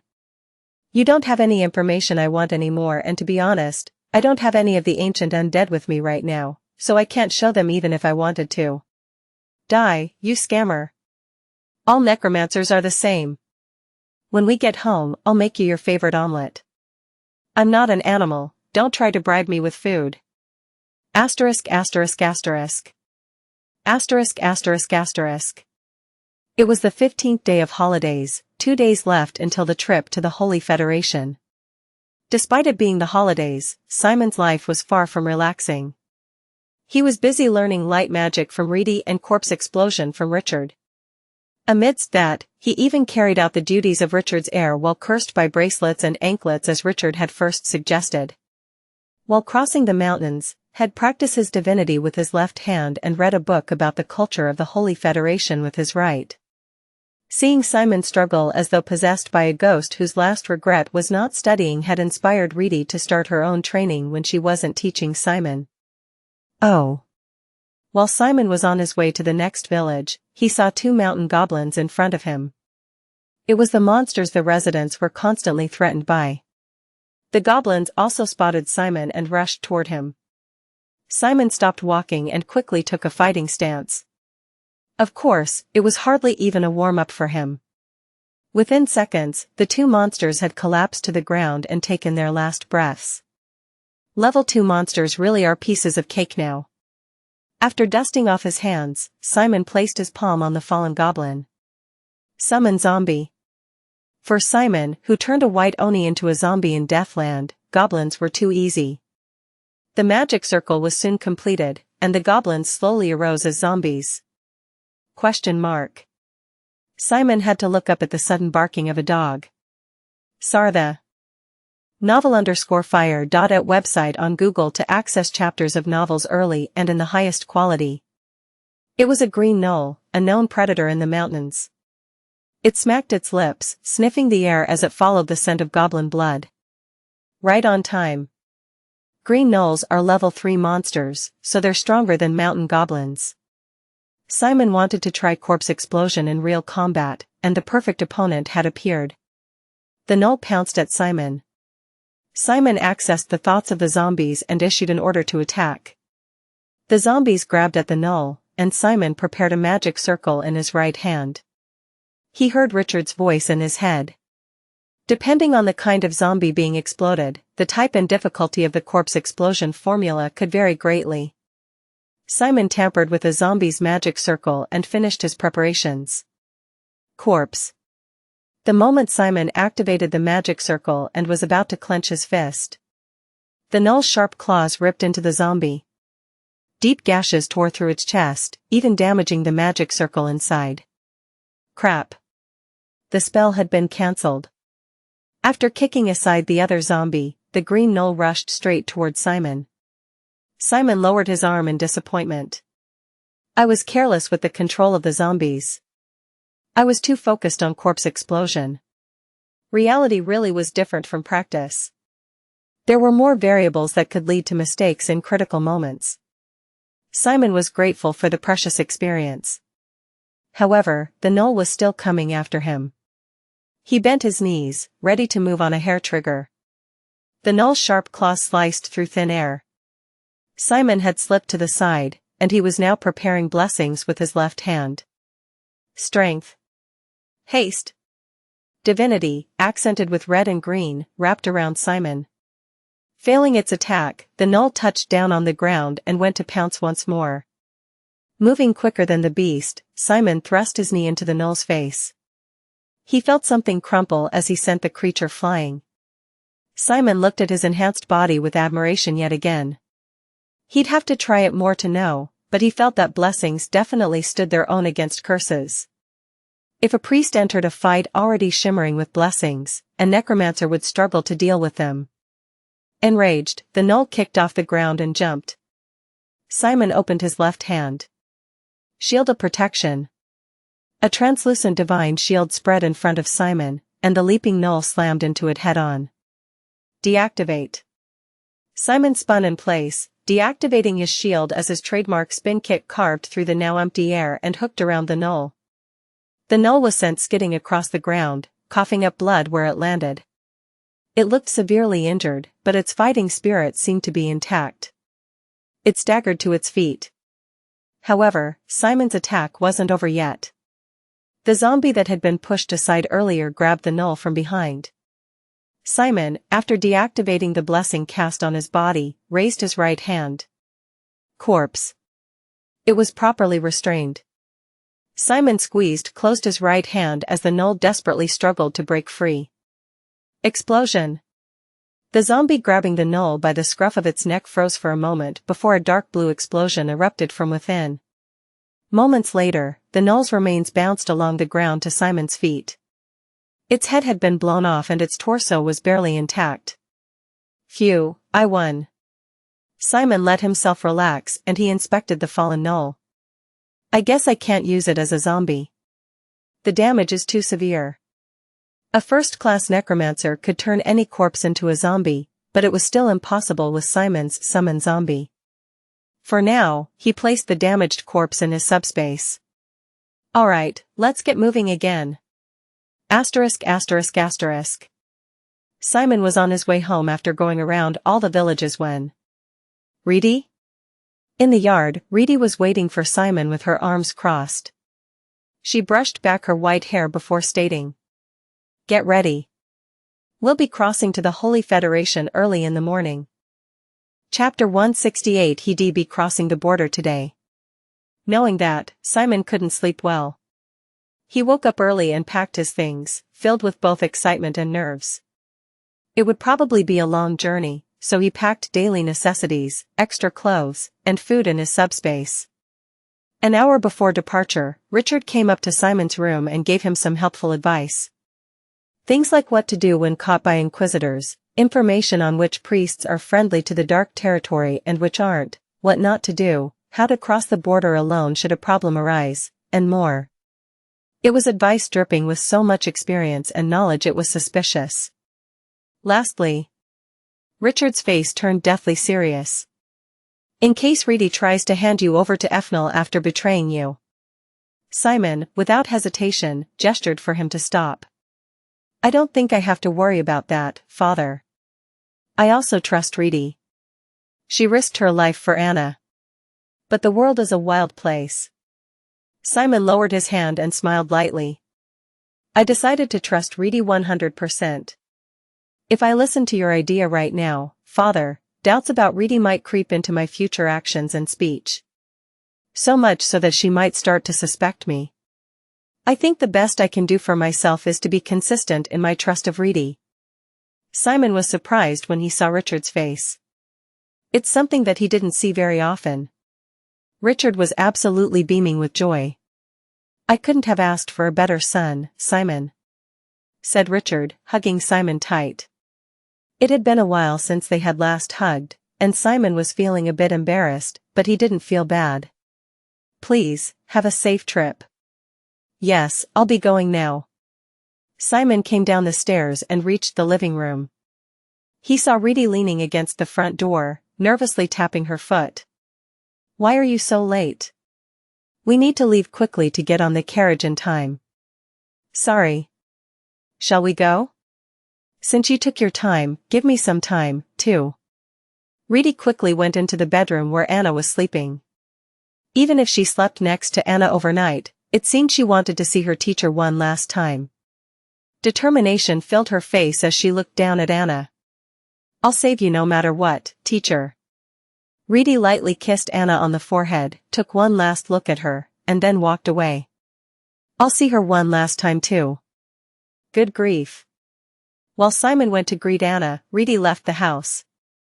As she left, she saw Richard in the yard. We owe you a lot, Reedy. A necromancer has nothing to owe to me. She spat before marching off.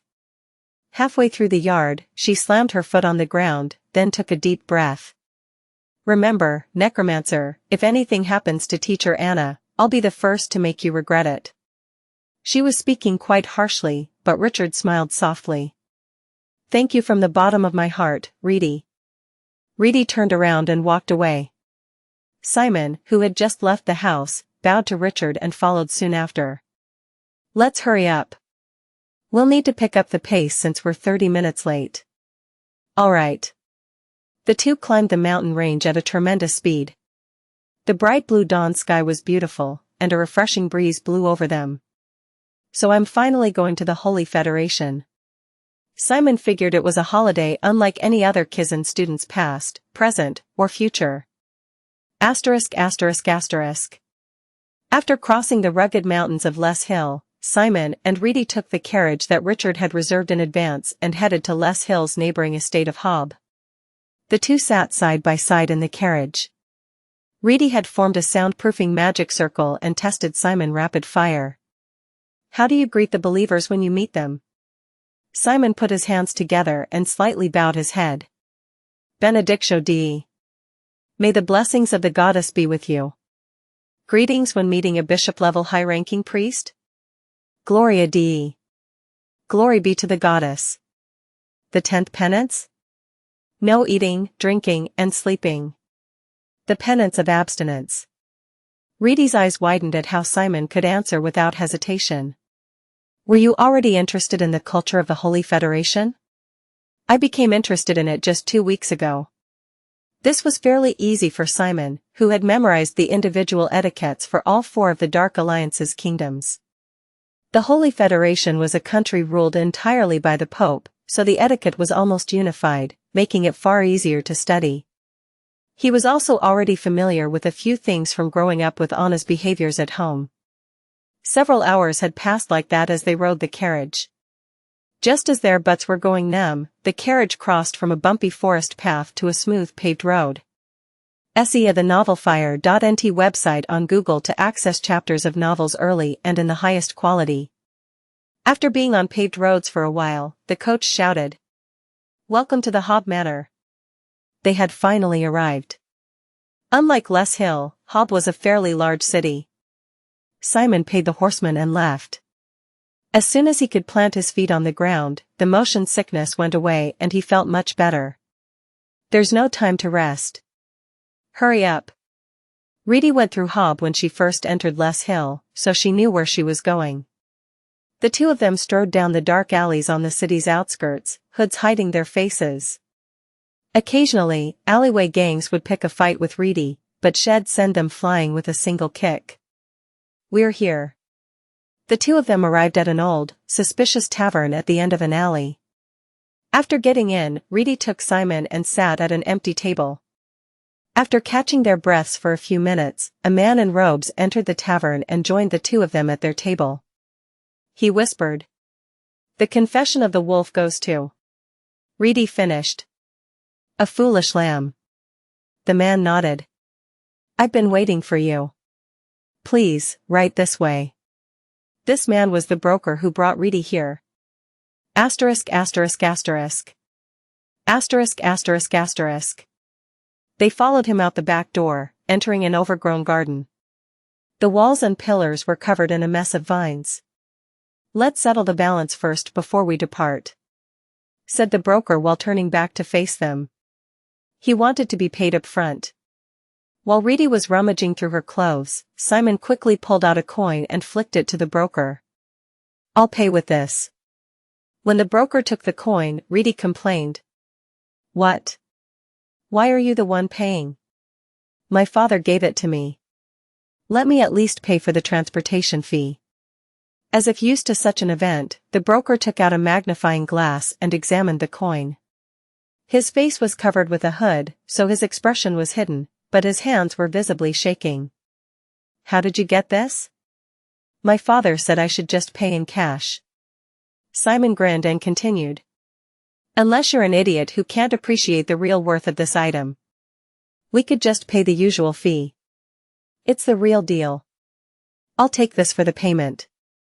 The broker quickly pocketed the coin, fearing that Simon would change his mind. What's with that old coin for him to be making such a fuss? Asked Reedy. A currency of the old empire. It has no real value, but nobles go crazy over it. Aha. The broker rubbed his hands. Simon wasn't sure if it was just his imagination, but he felt like the broker had become more polite than a moment ago. I'll check again, but who shall be using the undercover profile? This kid. Reedy pointed her thumb at Simon. The broker took a fake ID from his pocket and handed it over. From now on, my name will be Scar Serafino. While Simon was fixing the new name in his head, the broker explained. This person died suddenly a month ago from a monster attack while hiking. His body wasn't found, so you should be able to use the ID without difficulty for 6 odd months. Got it. The two entered an old abandoned building. A teleportation circle was drawn on the floor. I'll see you after moving. The broker stepped onto the magic circle first. Simon and Reedy followed. It was different from Kizan's comfortable teleport magic circle. This was by far Simon's worst ride, probably because the circle was drawn by a hired freelancer. He spun round and round, and his insides twisted and turned. Simon staggered back as he opened his eyes in a new place. This is...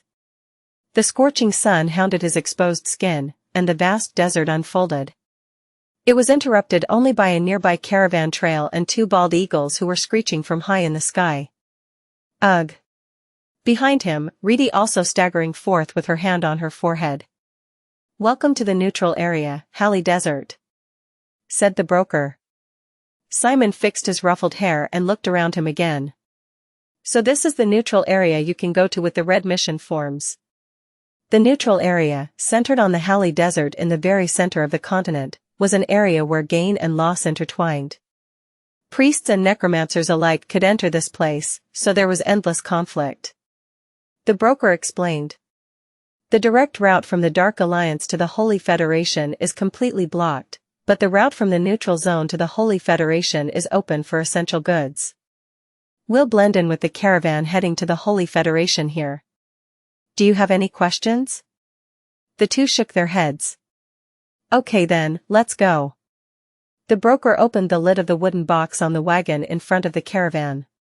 A magic circle was drawn on the bottom of the box, but it looked very cramped. The two froze. Are we crossing the border in this thing? Yes. The trip will take about 4 hours. Simon had only just finished grasping the situation. I see, so this is what smuggling is. Teleportation was blocked, and people can't enter subspaces. This traditional method was the best. Ugh, what is the meaning of this? When I came over to the Dark Alliance, didn't you just dress me up as a merchant? Grumbled Reedy. Things have changed a lot since then. Security has been strengthened threefold, including investigating the identities of merchants. Also, supervisors have been dispatched, so bribing the inspectors is no longer effective. Ugh. Reedy, who had been poking her forehead with her finger, looked up at Simon. You can go in first. I'll go in the other bow. I'm sorry, customer. Broker rubbed his hands together. But the both of you must go into one box. What? Screamed Reedy in fright. Then she strode over and grabbed the broker by the collar. You bastard. What the fuck do you think you're doing? She lifted the broker off the ground, his feet dangling in the air. Huff. Please don't do this. You're just trying to screw with me, aren't you? Are you telling me to go inside that cramped shit with that bastard? It can't be helped. Getting even one empty crate on the cargo list took a lot of work. If you want to take a more comfortable route, you'll have to wait about 3 months. Kook. Even with Richard at her side, Anna would be in danger if she had to wait 3 months. Reedy bit her lip and threw the broker to the ground. Stop it, Reedy. We just have to endure it for 4 hours. Simon had quickly accepted the situation, even entering the box and sitting down. Oh, it's cozier than it looks once you're inside, said Simon optimistically, tapping the box. Reedy sighed as she covered her face with her palms. Oh goddess, what have I done to deserve this 20th penance? Chapter 169. The camel-drawn caravan set off. The broker disguised himself as a trader and naturally lined up in the row of the merchants. It was a long caravan procession heading to the border of the Holy Federation. In the cramped wooden box, Simon and Reedy were stuck together. The two fought several times over how they would remain in the box. First, sitting was impossible. The box was too narrow, so at best they could crouch to barely both fit. So they switched to lying down and facing each other, but their faces were too close. It was dismissed after 5 seconds when Reedy screamed and hit Simon. They tried having one of them lying the other way, but that was also dismissed because their faces would be stuffed in each other's legs and Reedy was wearing a dress. Next was going back to back, then they tried hugging their legs to their chest, but everything was too cramped and it just made them uncomfortable. In the end, they returned to crouching while facing each other. It was the best they could do. The caravan's wheels rolled outside. Inside the box, Simon had gone red all the way to his neck. I mean, this is too close. Ignoring how cramped it was, the only thing they could smell was the other person's body odor, and they could feel each other's breaths tickling their necks.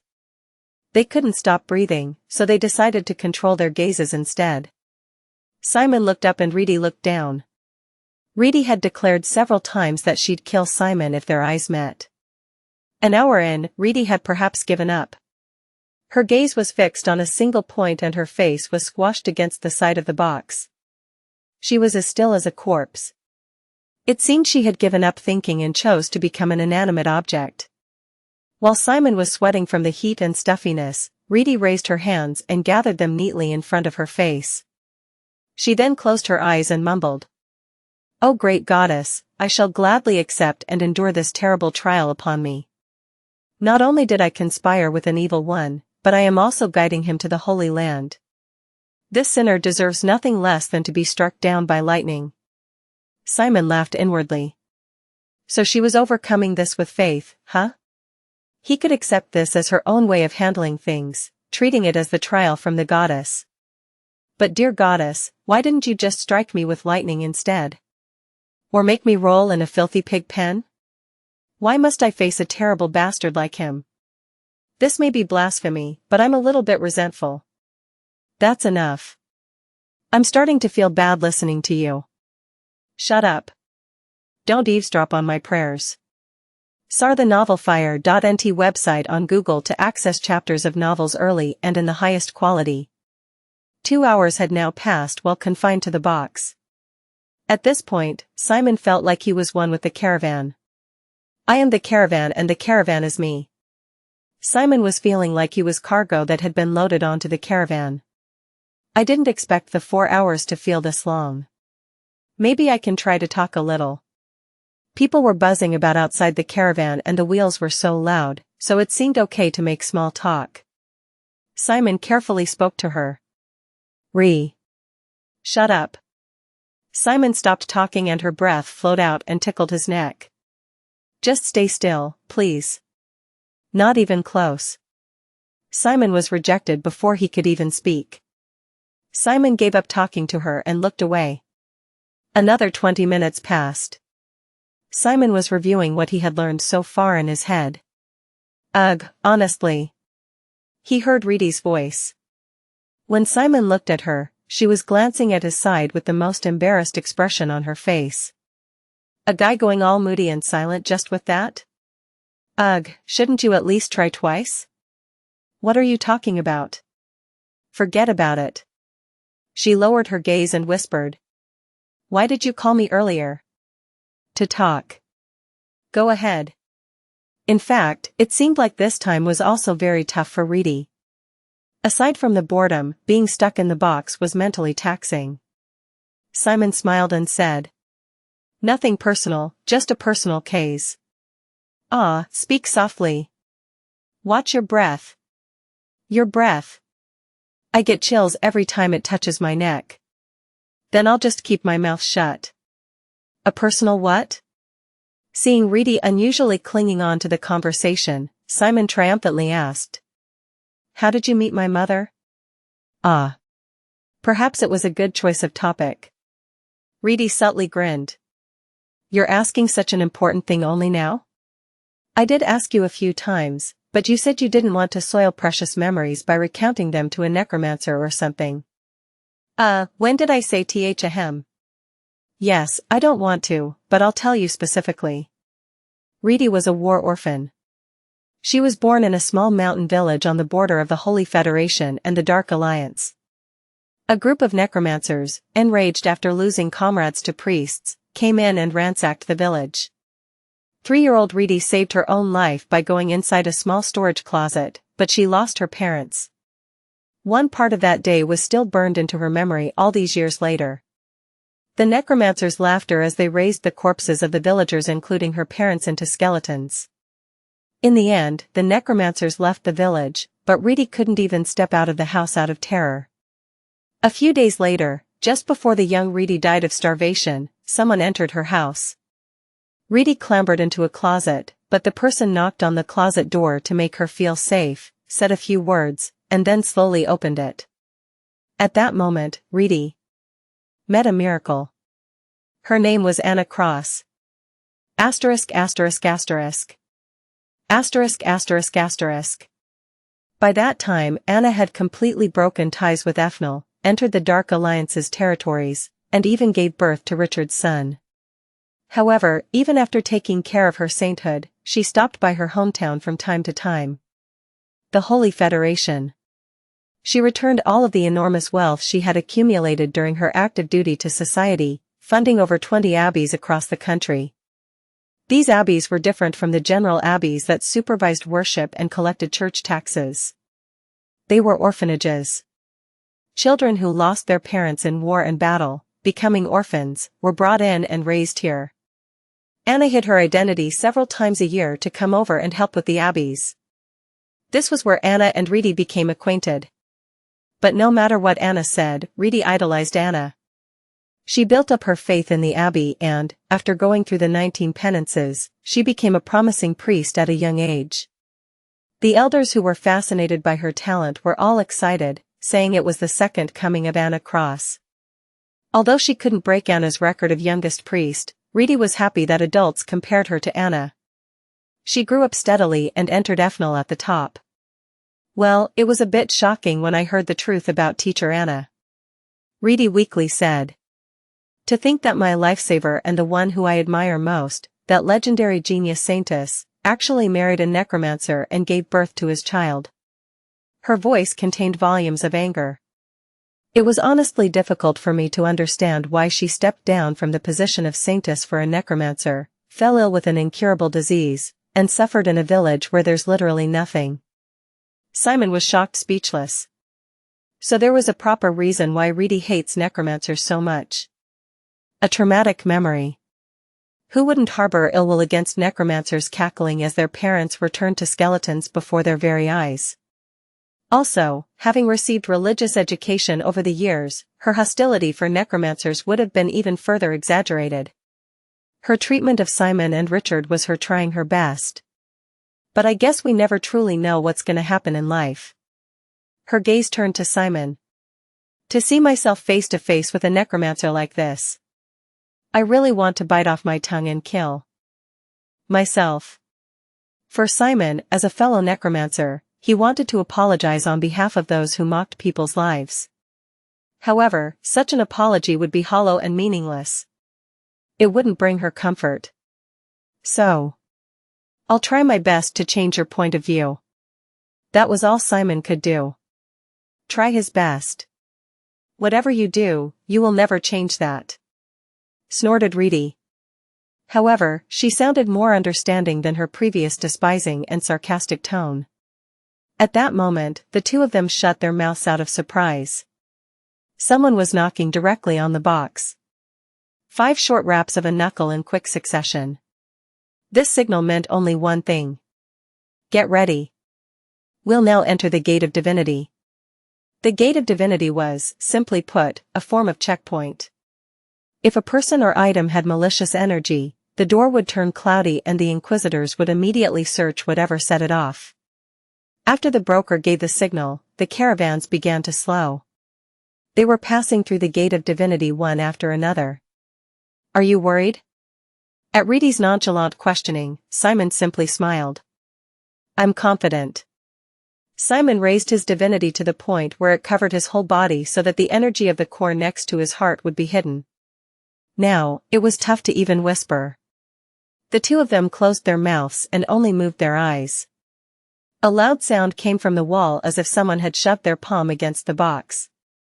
Reedy, caught off guard, was startled and had to cover her mouth to not scream. If they messed up and made a noise, they'd immediately be caught.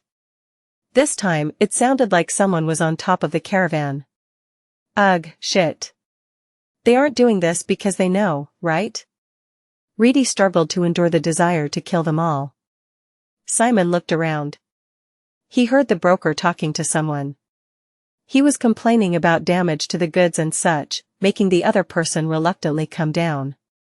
We're finally entering the gate. Simon was confident he wouldn't be discovered, as he could use divinity, but he couldn't help but be nervous. Then Reedy wriggled closer to Simon. Simon tensed up as he felt her breath. Stay still. Reedy put her hands on Simon's chest. The divinity that flowed through covered Simon like a film. Finally. Simon felt his body pass through something foreign. He had successfully passed through the Gate of Divinity. Phew, what a relief. At Simon's relief, she giggled and fidgeted about. Welcome, Necromancer. Her whispering voice sounded very close. She put her finger to her lips and winked before finishing. To the Holy Federation. Chapter 170. They passed through the Gate of Divinity safely. However, the inspection still remained. Impure beings are detected by the Gate of Divinity, but checking for prohibited goods, drugs, banned books, etc. must be done manually. Of course, the inspectors would come to search the caravans themselves, but they had devised a way out. Simon heard the broker covering the caravan with blue cloth. Soon, the broker tapped the caravan twice, signaling that the coast was clear. The blue cloth muffled mana flow. They would escape by activating the teleportation circle drawn on the bottom of the box after putting on the blue cloth. We just needed to enter the Holy Federation. A barrier spread around the Holy Federation prevented unauthorized teleportation, but only when coming from outside the border. Now, let's get ready. The two shuffled their ways into the teleport magic circle, having to hug each other to fit. Simon was scared of how Reedy might react, but she simply activated the magic circle. We'll be randomly teleporting a set distance from here. If we're unlucky, we could fall into water or the middle of an abbey. Are you ready? Huh? Yeah. I'm ready. She muttered, "Here we go," and activated the teleportation circle. Simon felt his body begin to float. Kook. He was moving at an incredible speed, and he couldn't tell what was happening. It felt like he was being squeezed through a narrow pipe. He once again missed Kizan's teleportations handled by experts. The world spun, and nausea overcame him. Just as he was about to vomit. The spinning stopped and he was lying on bumpy ground. He took a moment to pull himself together before slowly raising his head and looking around. The surroundings were dyed hues of gold, and he could see a cloudless blue sky. They had fallen in the middle of a wheat field. Dear Goddess. Reedy's voice was heard from beneath him. Grant me patience, lest I murder him in the midst of my punishment. Grant me patience, lest I bathe in his blood. Looking down, Simon was laying on top of her. He quickly jumped off and apologized. Just now. She glowered while sitting up. You died in my head 500 times over. Thank the goddess for granting me patience. It can't be helped with how we were standing when we teleported. Shut your mouth. The two stood up slowly. The wheat was much taller than Simon was used to, coming all the way up to his neck. For Reedy, only the very top of her head poked out. It looks like a wheat grown with divinity farming methods, she said as she brushed off her clothes. She especially concentrated on the areas Simon touched. Divinity farming methods? Yes. Before planting seeds, if you call a priest to worship and pour divinity into the ground, the crops grow well. It's a blessing from the goddess. There's all sorts of uses, huh? She folded her arms with a gloating smile. All sorts of uses? That's not the end of it.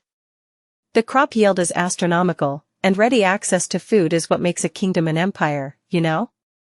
How does the Dark Alliance do it? We just spread manure to increase the soil's fertility, occasionally give the land time without crops to recover, and sometimes father goes to the city to buy fertilizers. Reedy clicked her tongue.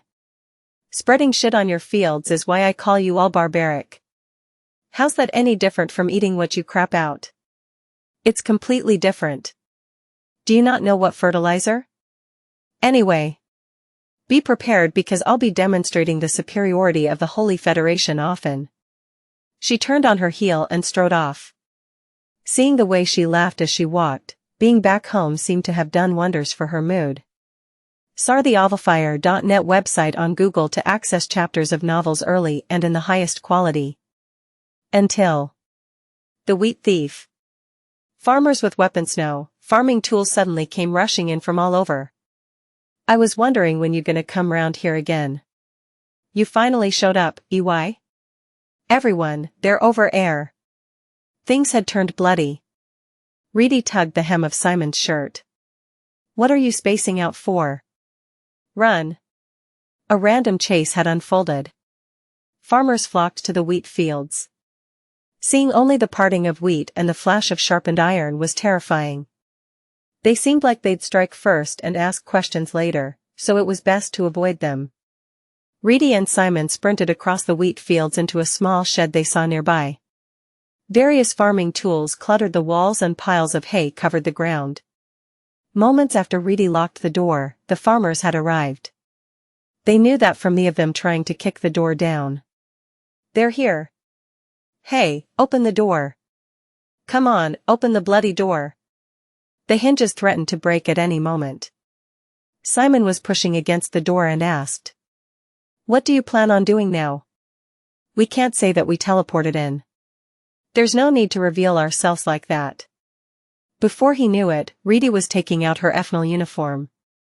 She took off her shoes and started putting on the stockings. I'll take 5 minutes to change into my uniform. Please hold them off till then. What do you mean 5 minutes? Do it in 2. Forget the stockings, clothes first. I got it, I got it. Look away, you crazy bastard. Let me get dressed.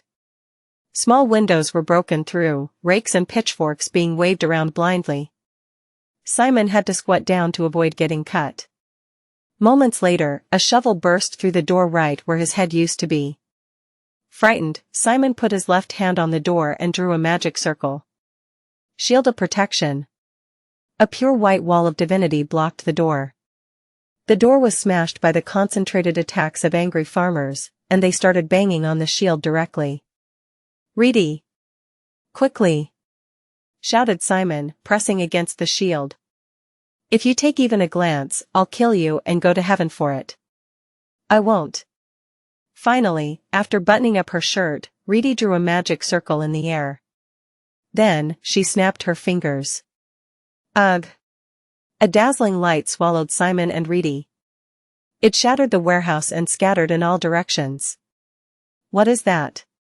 The farmers were frightened by the huge flow of divinity and backed off. After the flash of light, a girl in a white school uniform and a boy who had fallen on the floor could be seen through the shattered warehouse door. As Reedy untied her hair, her snow-white hair swayed and fluttered in the wind. The farmer's eyes widened. It was undoubtedly the ephemeral uniform. Reedy's cold voice then echoed across the fields. Still can't figure out what's going on? Asterisk asterisk asterisk. Asterisk asterisk asterisk. The farmers dropped their tools at once and prostrated. We have been graced with the presence of a priest of Ethnol. Simon was dumbfounded by the sudden change in atmosphere. Meanwhile Reedy just snorted at the farmers lying prone. We came down in admiration after seeing the beautiful grains bestowed to you all by the great goddess, and then you people threatened our lives? Are you all trying to die? In unison, the farmers bowed their heads and shouted. We have committed a great sin. Simon blinked at the strange scene. The caste system really was strong in the Holy Federation. If you committed a sin, as you said, then you should be punished. Am I mistaken? Reedy spread her fingers in a cold voice. Everyone. Dear priest. Simon got up from the floor and bowed his head sternly. He drew the sign of the cross, selling the act of him being a holy man. Simon said, putting his palms together. It is a great sin that the believers did not recognize you, dear priest. However, please take pity on them. They were simply bent on catching the thief who damaged the goddess wheat fields. I ask for absolution. The horrified, bowing farmers looked up at Simon with widened eyes. They didn't expect him to take their side. Absolution? I let you follow me around for a few days, and now you act against me? How dare you rebuke a priest's decision as a lowly apprentice priest? Even you spoke admirations for this bountiful, golden wheat field, dear priest, and it is the farmers who protect this wheat graced by the goddess. They made a mistake while trying to protect the grace of the goddess, but it was done out of pure faith.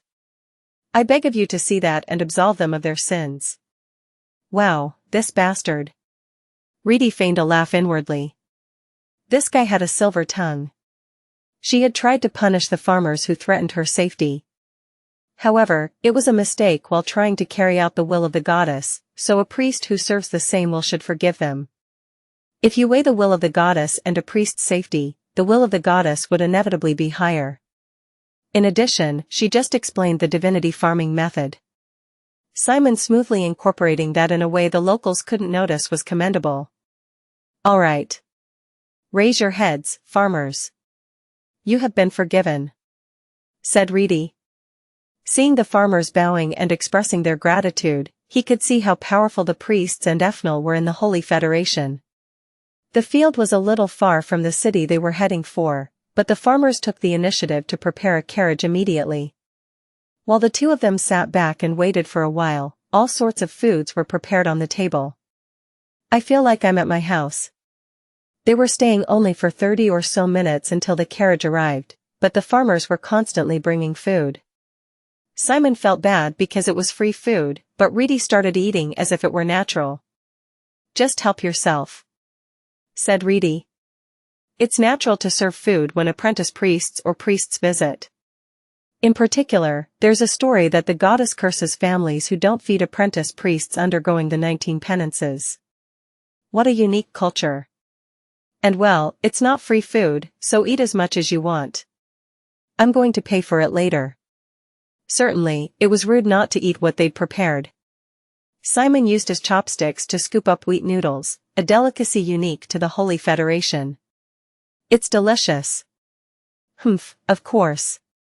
Compared to the food of the Dark Territory, it was less seasoned, but it was still pretty good.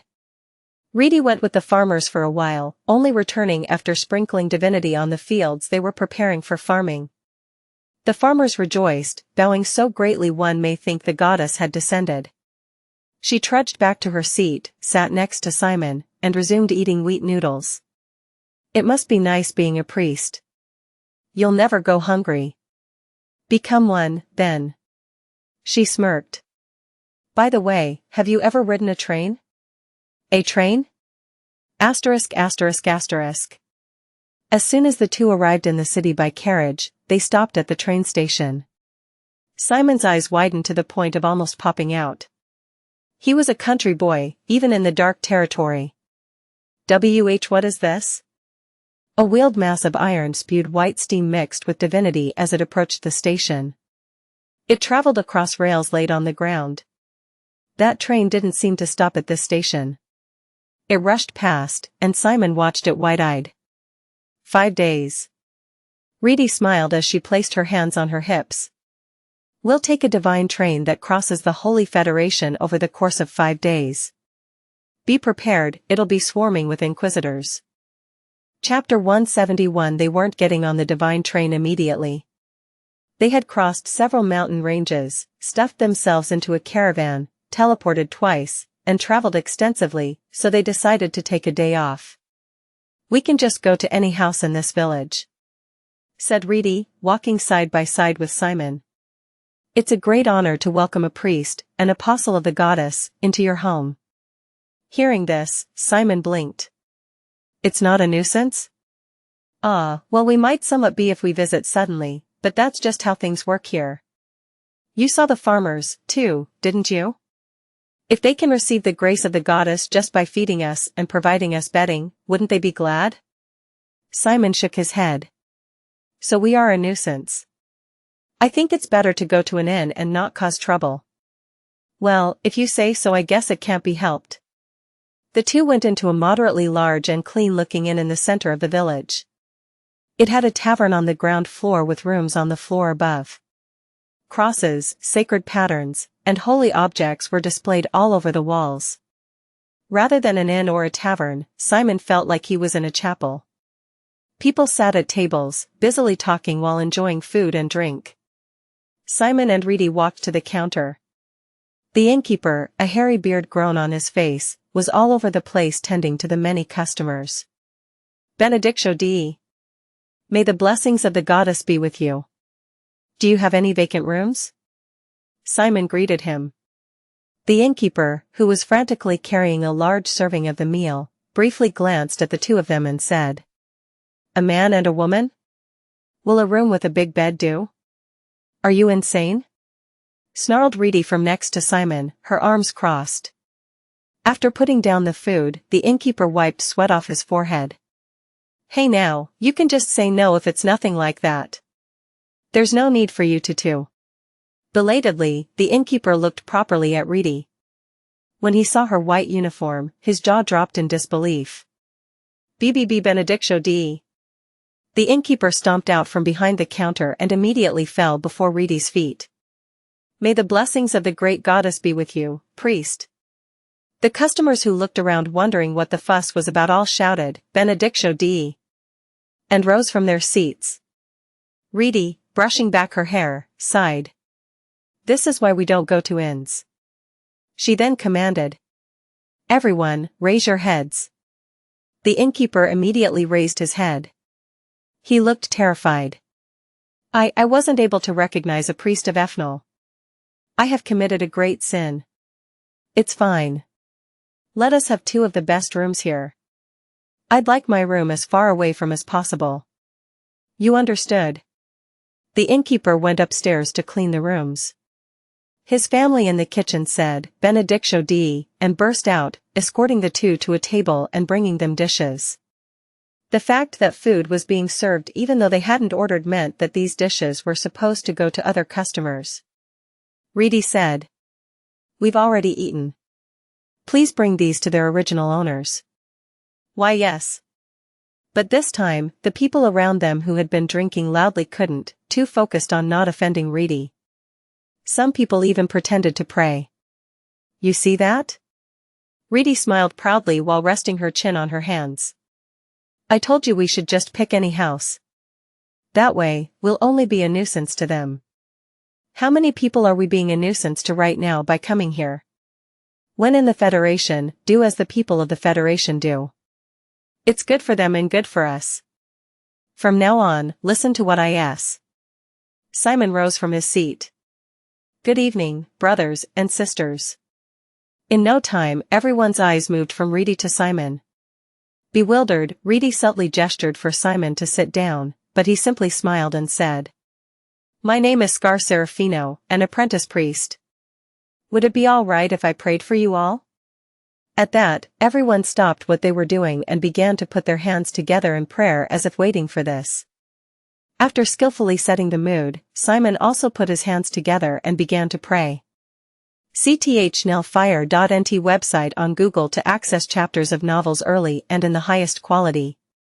The prayer was made to be something everyone could relate to. Health. Luck. Happiness. Every time Simon finished a sentence, people everywhere muttered, Ida est.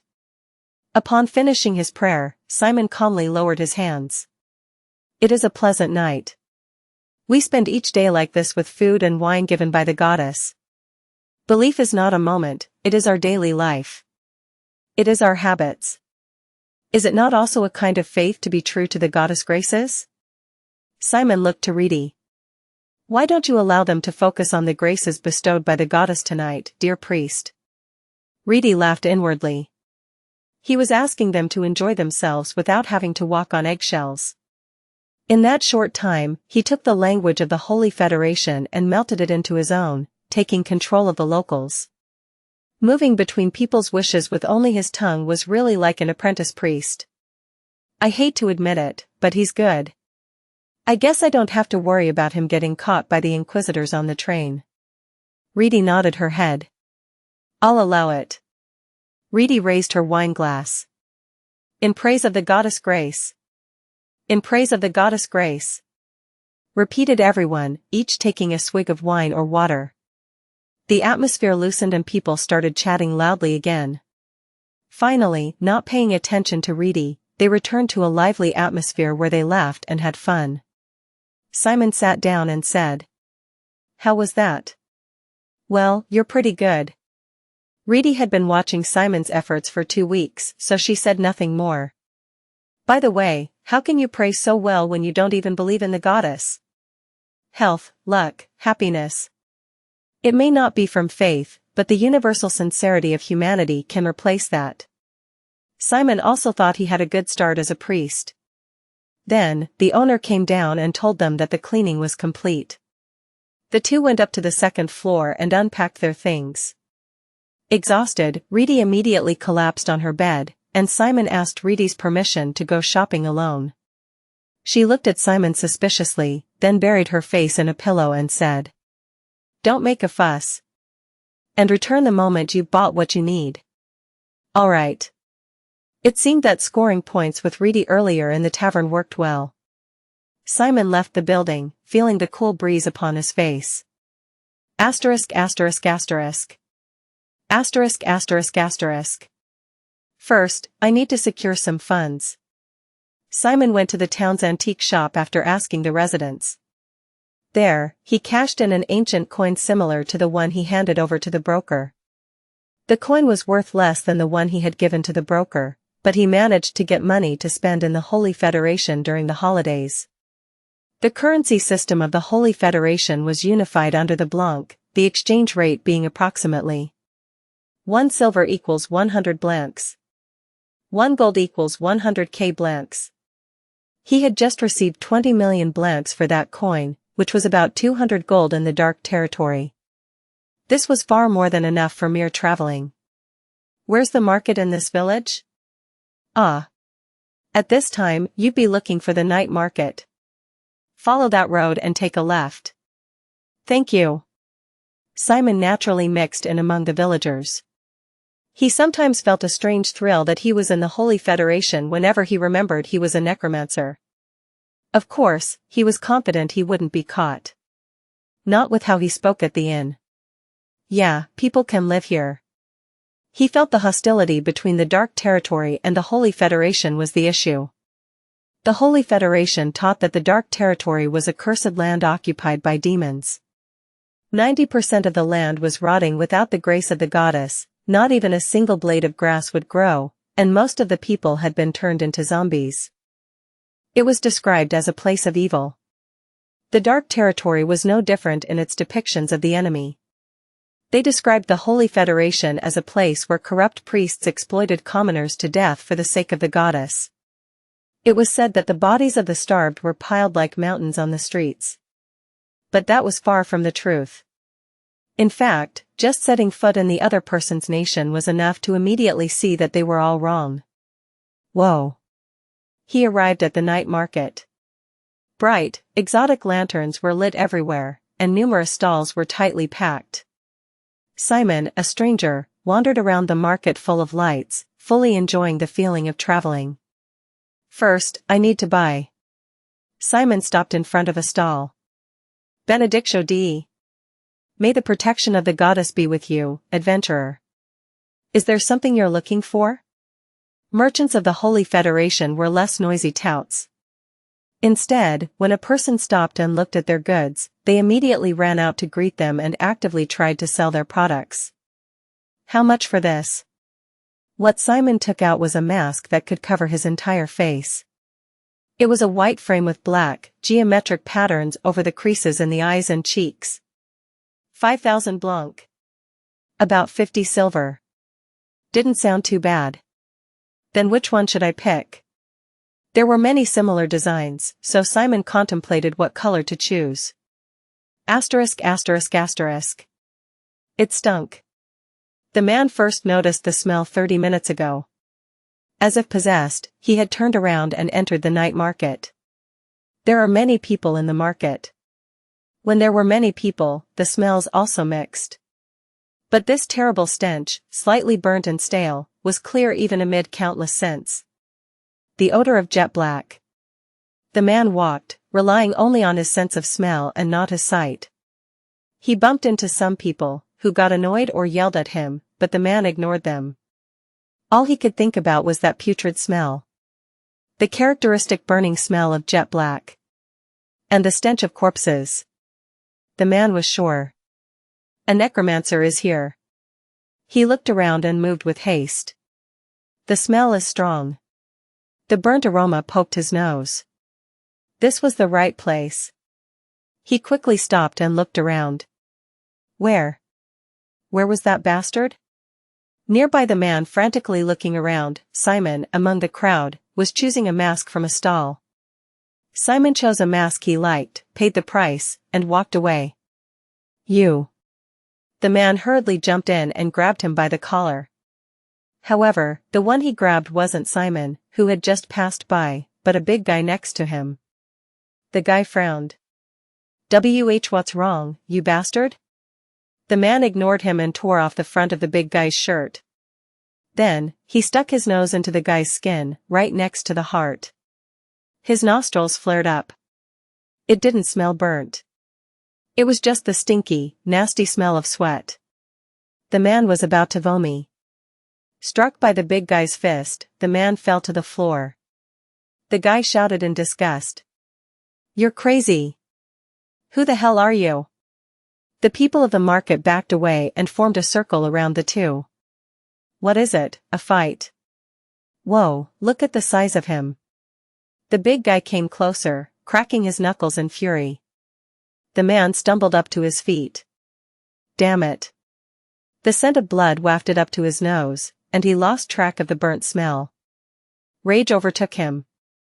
He had let the necromancer barely escape. Goddess? The man drew the sign of the cross. Then, he started mumbling in a small, cold voice. I waited for this time of judgment.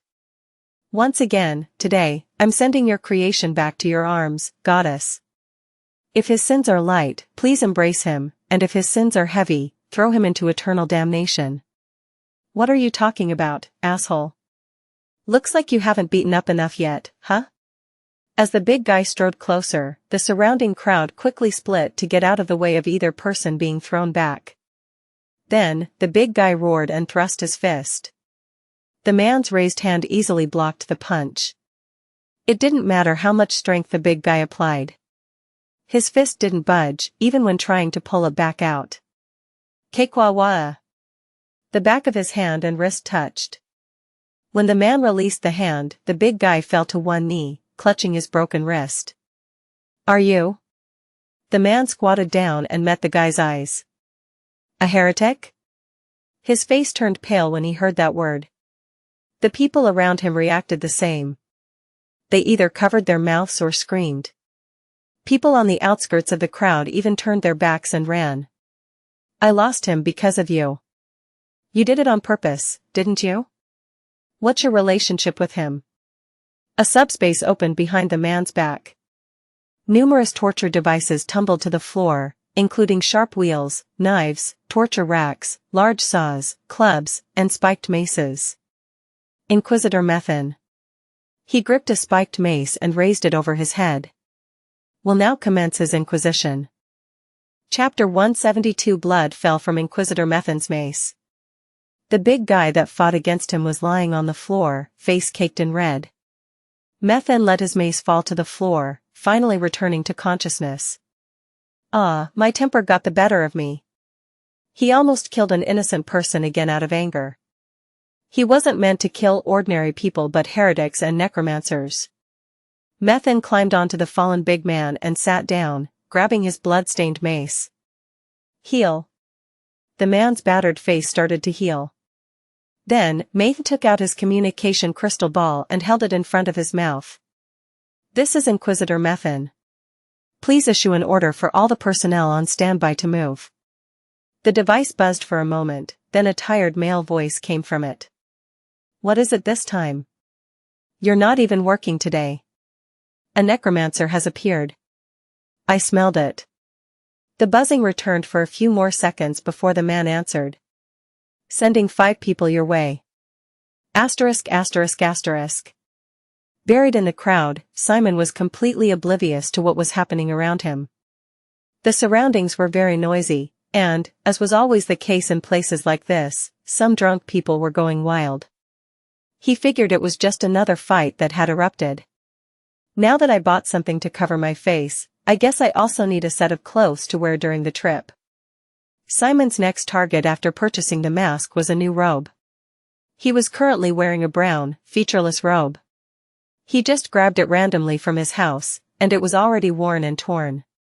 So, he decided to replace it with something good. He wanted to spend all his 20 million blancs on this trip, not being able to use them when he returned. Simon looked around and entered a rather large, luxurious clothing store.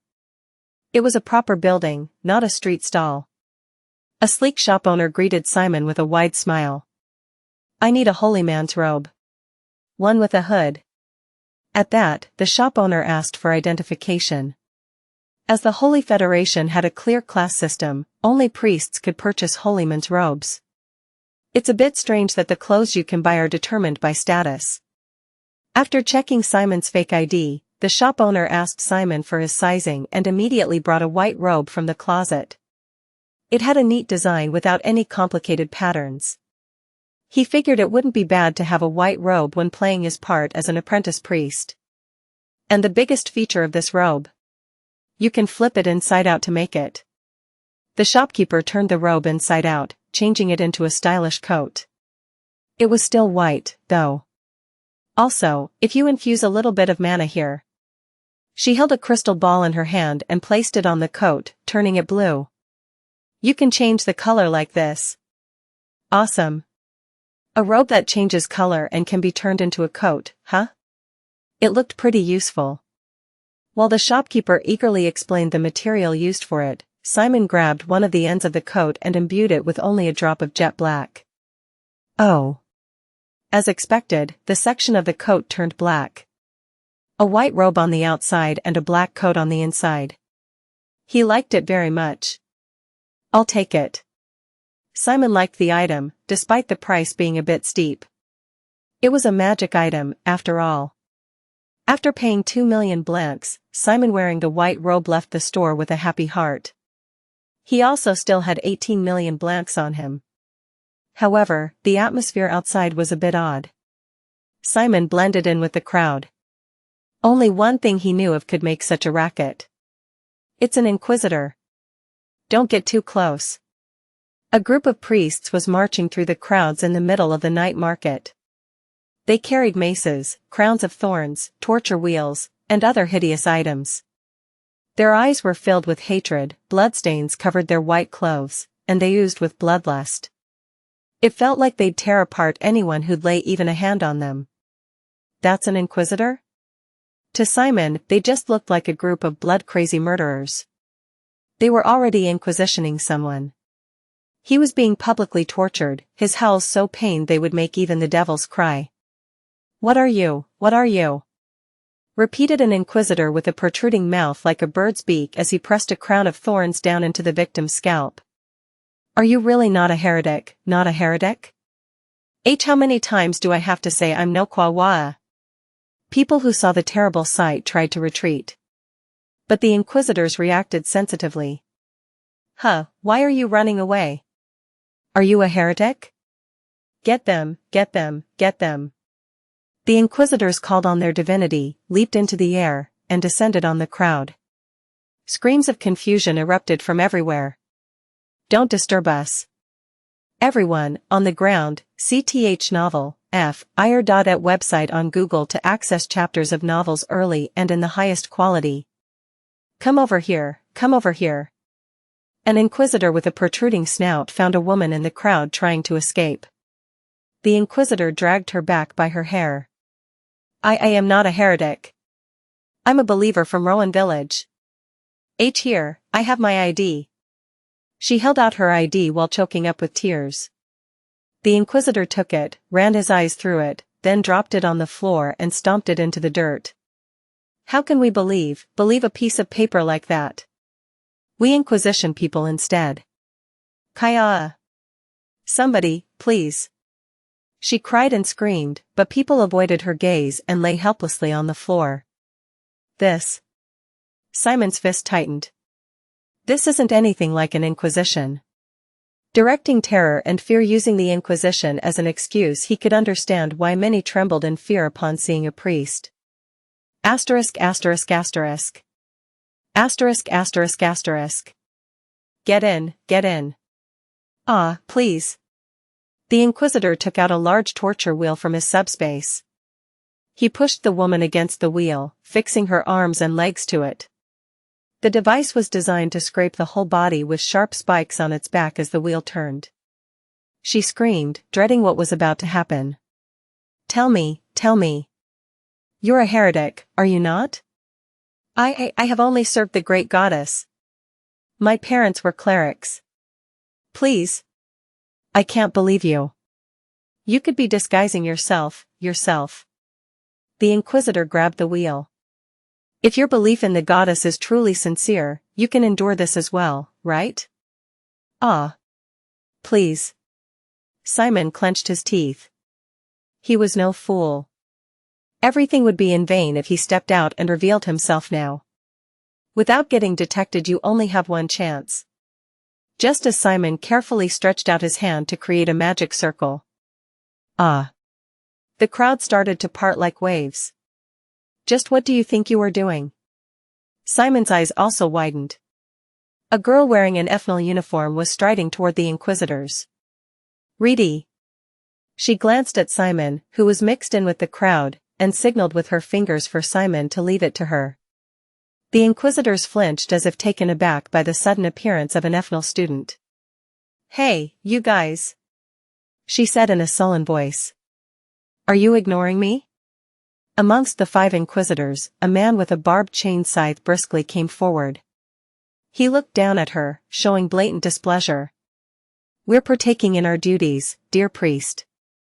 He grinned, flashing monstrous teeth that jutted from his mouth. Even if you're from Ethnal, you can't be involved with the Inquisition. If you can leave nicely, then. Reedy kicked him in the leg, causing the man to stagger and fall to his knees. He immediately raised his head in defiance. The sound was so loud even the farthest members of the crowd could hear. Get up, bastard.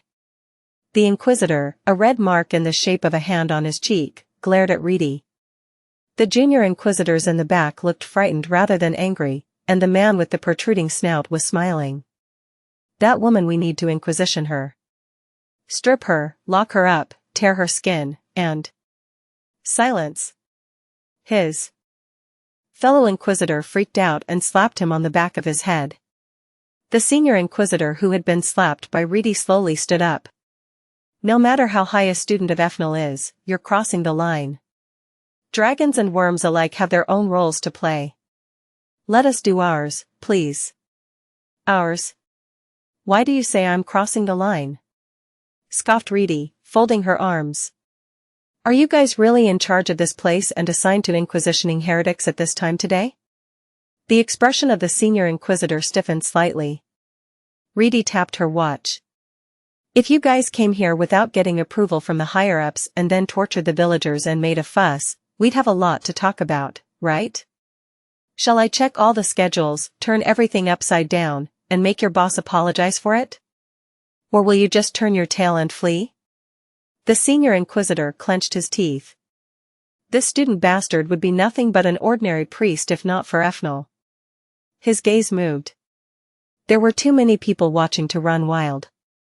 Although it hurt his pride, it was best to withdraw instead of provoking Ethnol by taking further action here. Let's go. The senior inquisitor turned around. The juniors muttered to each other in bewilderment, but the senior inquisitor ignored them and said, "Release everyone. We're going back." Finally, those who were being tortured were released. The woman chained to the Catherine wheel bowed her head at Reedy repetitively. Reedy told her to take care of herself and went to treat the wounded. But where's Simon? The senior inquisitor had similar thoughts. Where's that bastard who called us, Methan? ******. Kook. Simon, running down the market street, hurriedly lowered his head.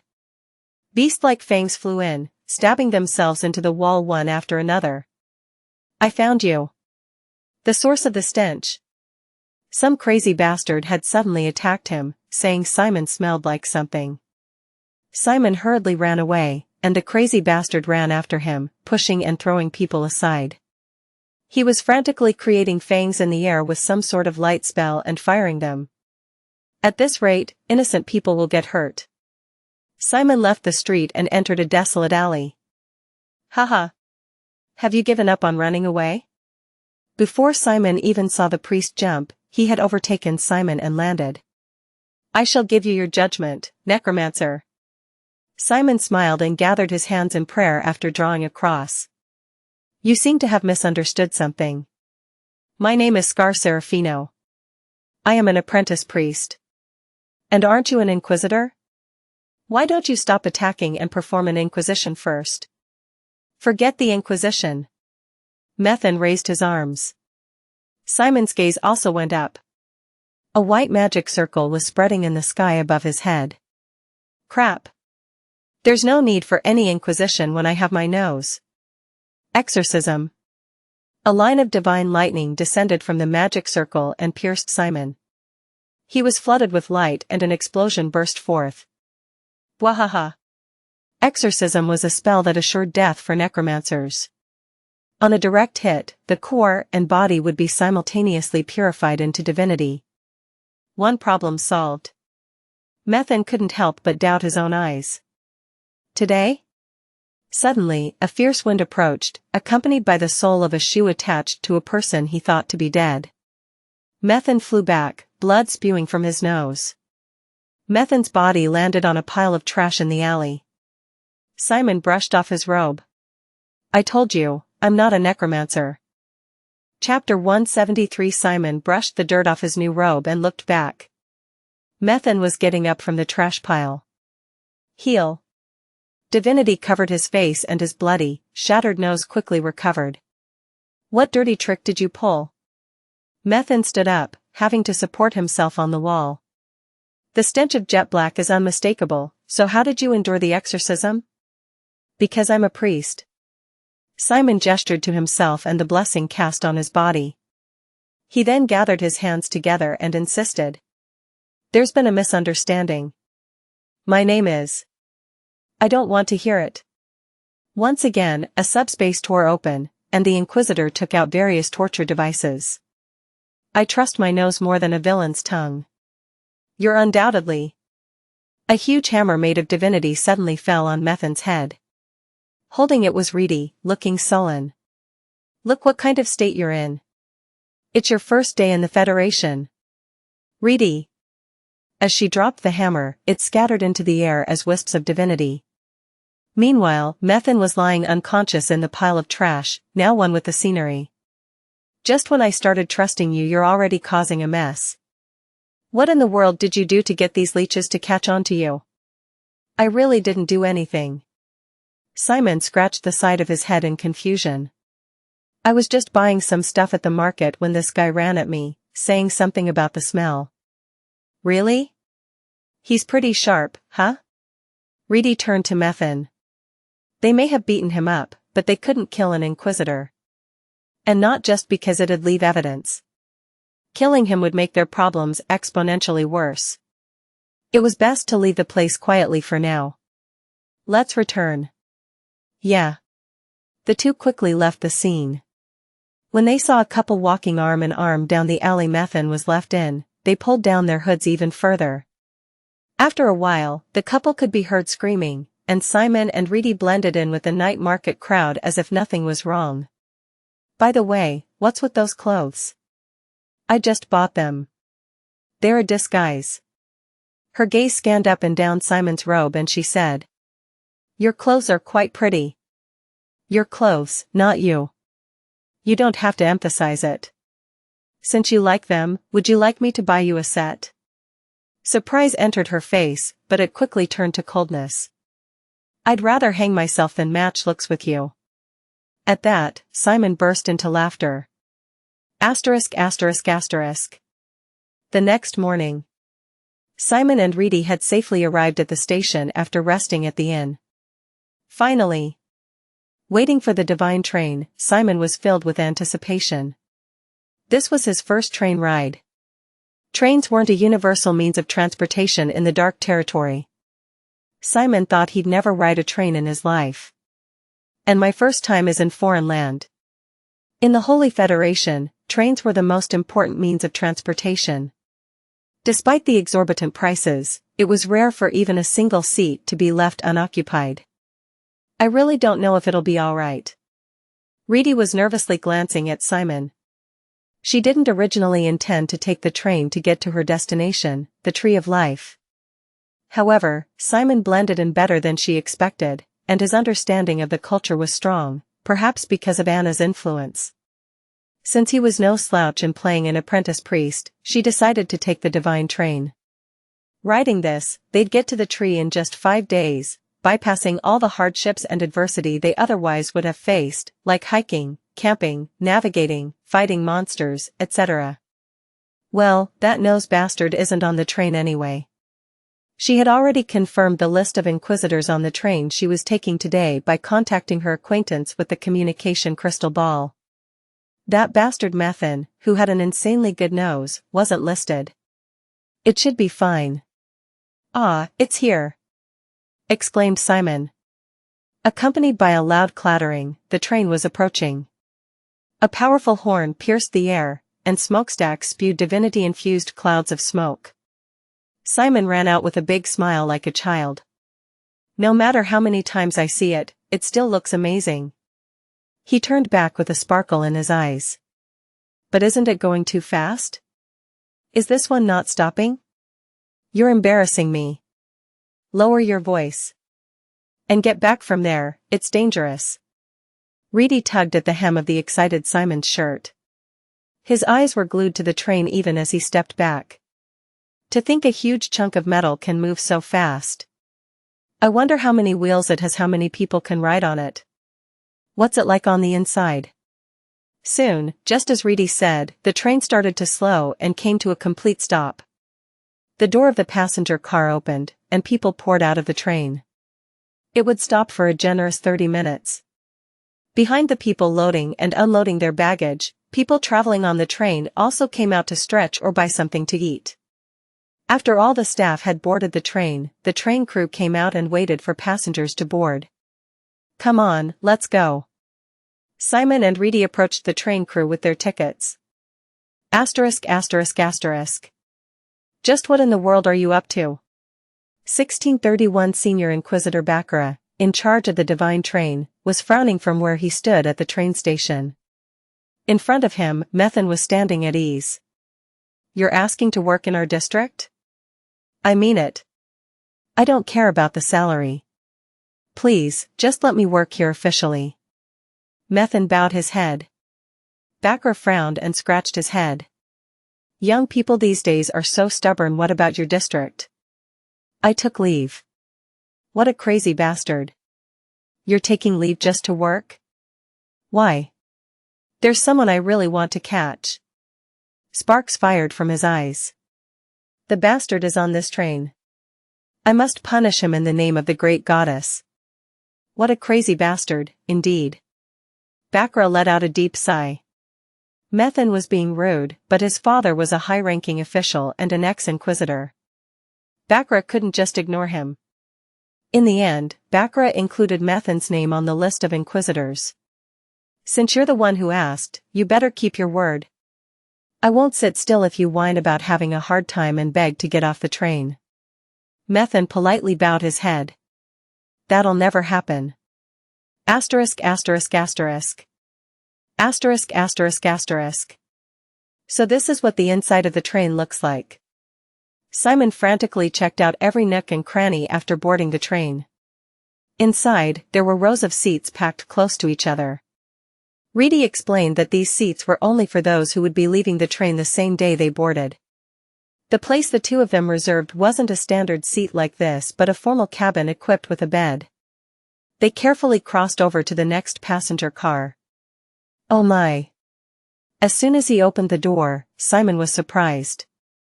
He was confronted with a very narrow hallway that was a squeeze for even one person. Beds lined the floor and even the walls. It was a 7-person cabin. There was a triple bunk bed so high one's chest would touch the ceiling if they laid down on it. Simon wondered how people could get in there in the first place. In addition, all the beds were visible from the hallway, so Simon had to face countless eyes with every step. He could hear snoring, people grinding their teeth, chattering, and chewing everywhere. The smell of sweat and filth stung his nostrils. These are the third-class cabins, explained Reedy.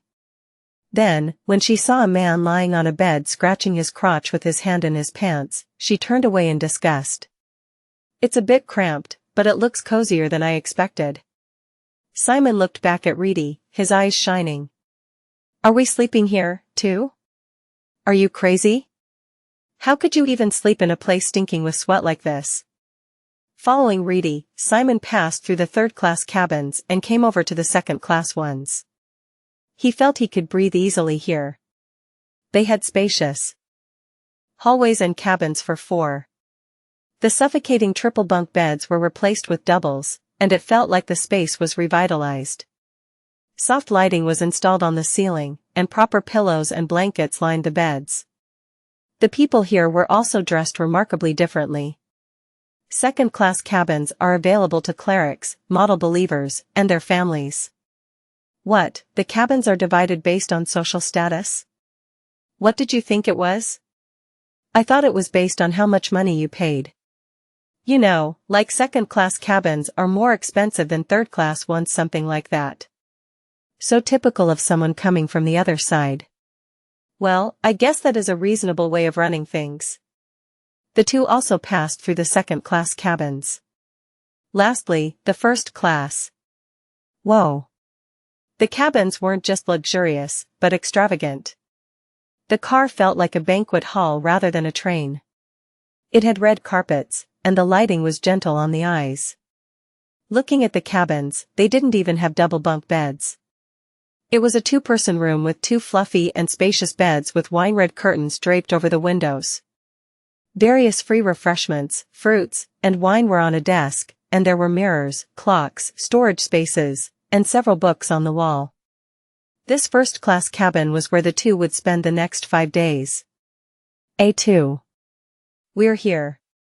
The two entered the cabin. While Simon was astonished by the soft bed he sat on, Reedy frowned in disapproval at the empty door frame. What's wrong? Originally, first-class cabins had doors attached for privacy, but they'd been completely removed. Probably because of the Inquisition. Simon folded his arms. Are Inquisitions that severe over here normally? What happened at the night market yesterday was a bit shocking. Of course, it wasn't always that severe. She sighed. As I've said before, heretics, I think it was a religion called something like heavenly blood, are kidnapping and killing villagers, so the entire country is in a state of hypervigilance. After all, they look like any other person in the day. Aha. After the two of them sat down, the train's horn sounded. Looking out the window, Simon saw the people scattered outside the station pouring back in. Passengers who had been out in the first-class cabins also came in boisterously. Some passengers, walking down the hallway, glanced toward Simon out of curiosity. Then, the body of the train shook. Simon's eyes shone when he felt the vibrations in his feet. "Reedy. Looks like it's about to depart." "Ugh, lower your voice, you country bumpkin. You're embarrassing me." Despite Reedy's scolding, Simon attached himself to the window and watched the scenery outside. Several people sitting at the station smiled at Simon and waved. Simon also got excited and waved back at them. The divine train picked up speed little by little. It rattled, but that was soon overshadowed by the sound of the wheels rubbing against the tracks. Buildings and trees alike began whipping past the window. Then, a broadcast was heard. "The train will soon be floating. Please fasten your seatbelts." "Floating? It's going to enter the mid-air tracks. Fasten this belt." The two of them sat on their beds and fastened the safety belts attached to the ends of the beds. After a while, the train creaked its way upward. Exclamation point. Simon looked out the window while feeling a strange sensation in his stomach. The tracks really were floating in the air. The train rode on top of them, creating a road in the sky. Then, in an instant, the surroundings went dark. The train had entered a tunnel in a tall mountain. Whoa! Reedy felt a little calmer seeing Simon's excitement. As her mood improved, she explained while wagging her finger. "Among the properties of divinity, there's something called floating force. By maximizing it, it is possible to levitate even railroad tracks and fortresses. Is the famous Sky Island of Ethnal also there because of that?" "I think so." Simon lightly bit his thumb. "I'd like to pay it a visit someday." "You're crazy. You'd die if you went there." After saying that, she added with a faint smile. "Unless war broke loose, I'm not sure you'd be able to go to Sky Island, but the day may come when I'll plant the flag of the goddess on Roke Island." She tried subtly provoking him, but Simon was too busy looking out the window. Seeing the hillbilly's repetitive admirations, Reedy leaned back and smiled. After a while, the divine train landed on the ground once more. You could hear the people in other cabins unbuckling their seatbelts and talking. Simon also unbuckled and said, "I'm asking just in case, but is there a toilet on the tra?" "There is. Go straight out into the hallway and you'll see it." SE of the novel Fire.net website on Google to access chapters of novels early and in the highest quality. Simon let out yet another admiration and went to the toilet. It was just when Reedy giggled and went to open the wine on the table. A howl of laughter could be heard from the hallway. Big sis. New kids came to our car. How rude of them not to greet you first." "Oh? In your dreams." Reedy poured wine into her glass with her legs crossed. After a while, a girl in a white school uniform entered Reedy's room as if being pushed in. Around her, girls were giggling with their heads sticking out. They were making faces like, "You're dead meat now." "Ehem, hello, dear sister. Could you spare just a few minutes to talk?" "So that's the person they called Big Sis, huh?" Raising her head, Reedy quickly scanned the other girl's outfit. "An Ethnal uniform?" "But..." Reedy slightly grinned. "It's clearly a rip-off. They're being deceived by that?" A female student in an Ethnal uniform came into the cabin, elegantly flicking her hair behind her ear. "Nice to meet you. I am Ellen Zyle, a second-year student at Ethnal, Divine University." Chapter 174. A second-year Ethnal student wearing a knockoff uniform. It seemed intriguing, so she decided to play along with her for a while. Reedy stood from her seat and politely bowed. "I didn't know a senior was in my car. Please forgive my rudeness." Ellen, who was confidently folding her arms, twitched. I am your senior?" "Indeed." Reedy unbuttoned the robe she was wearing and placed it to the side. Underneath was Ethnal's school uniform, which consisted of a white shirt and skirt like Ellen's, but the vibrancy of the clothes was different. It was so obvious when the two of them stood side by side. Ellen's uniform looked incredibly awkward all of a sudden. My name is Reedy Sardegna. I am a first year in Ethnol and a direct junior of you, senior. I enrolled as the first chosen student. Ellen's face went visibly pale. The girls who pushed Ellen forward and giggled behind her had also stopped laughing. What's wrong, senior? Reedy, who was bowing respectfully with her hands together, only raised her head. She was grinning. Your face looks pale. It's nothing. No, nothing. Oh ho ho. A real one had appeared. She never thought there would be a real Ethnol student on this train. On top of that, she also called herself the first chosen. Ellen, drenched with sweat, looked behind her in a cry for help. But the girls had already run. Ellen's Isle? Ellen's Isle. After frowning and pondering for a while, Reedy opened her mouth. I'm terribly sorry, but this is my first time hearing your name. May I know which subject you major in? Mechanics of Divinity. I mean yeah. Oh ho ho. Oh I see. Reedy clapped her hands and smiled kindly. Ellen gulped and forced a smile as well. Will she let me pass just like this? If I get over this crisis, I'll just get off at the next ST. What a coincidence. Reedy took out a communication crystal ball from her pocket. I was just about to make a report to my advisor. If your major is Mechanics of Divinity, you must know Professor Rahel, right? Professor Rahel. Would you like to say hi? Sweat dripped from Ellen's brow. If Professor Rahel caught her wearing a fake school uniform, everything would be over. Seeing the girl stuttering so badly she couldn't even speak, Reedy nodded as though she saw through everything and put down the crystal ball. Search *the novelfire.net website on Google to access chapters of novels early and in the highest quality. Do you know that impersonating an Ethnol student? Reedy's voice turned cold. Is a horrible felony? ****. Meanwhile, Simon, who had gone to the toilet, was returning to his cabin. Wow, that's interesting. How can a toilet be on a train? I wonder how they dispose of everything. While distracted by this and that, Simon belatedly noticed the strange atmosphere. A heavy silence had fallen across the once noisy first-class car. Did everyone fall asleep? Simon went back to room A2, feeling puzzled.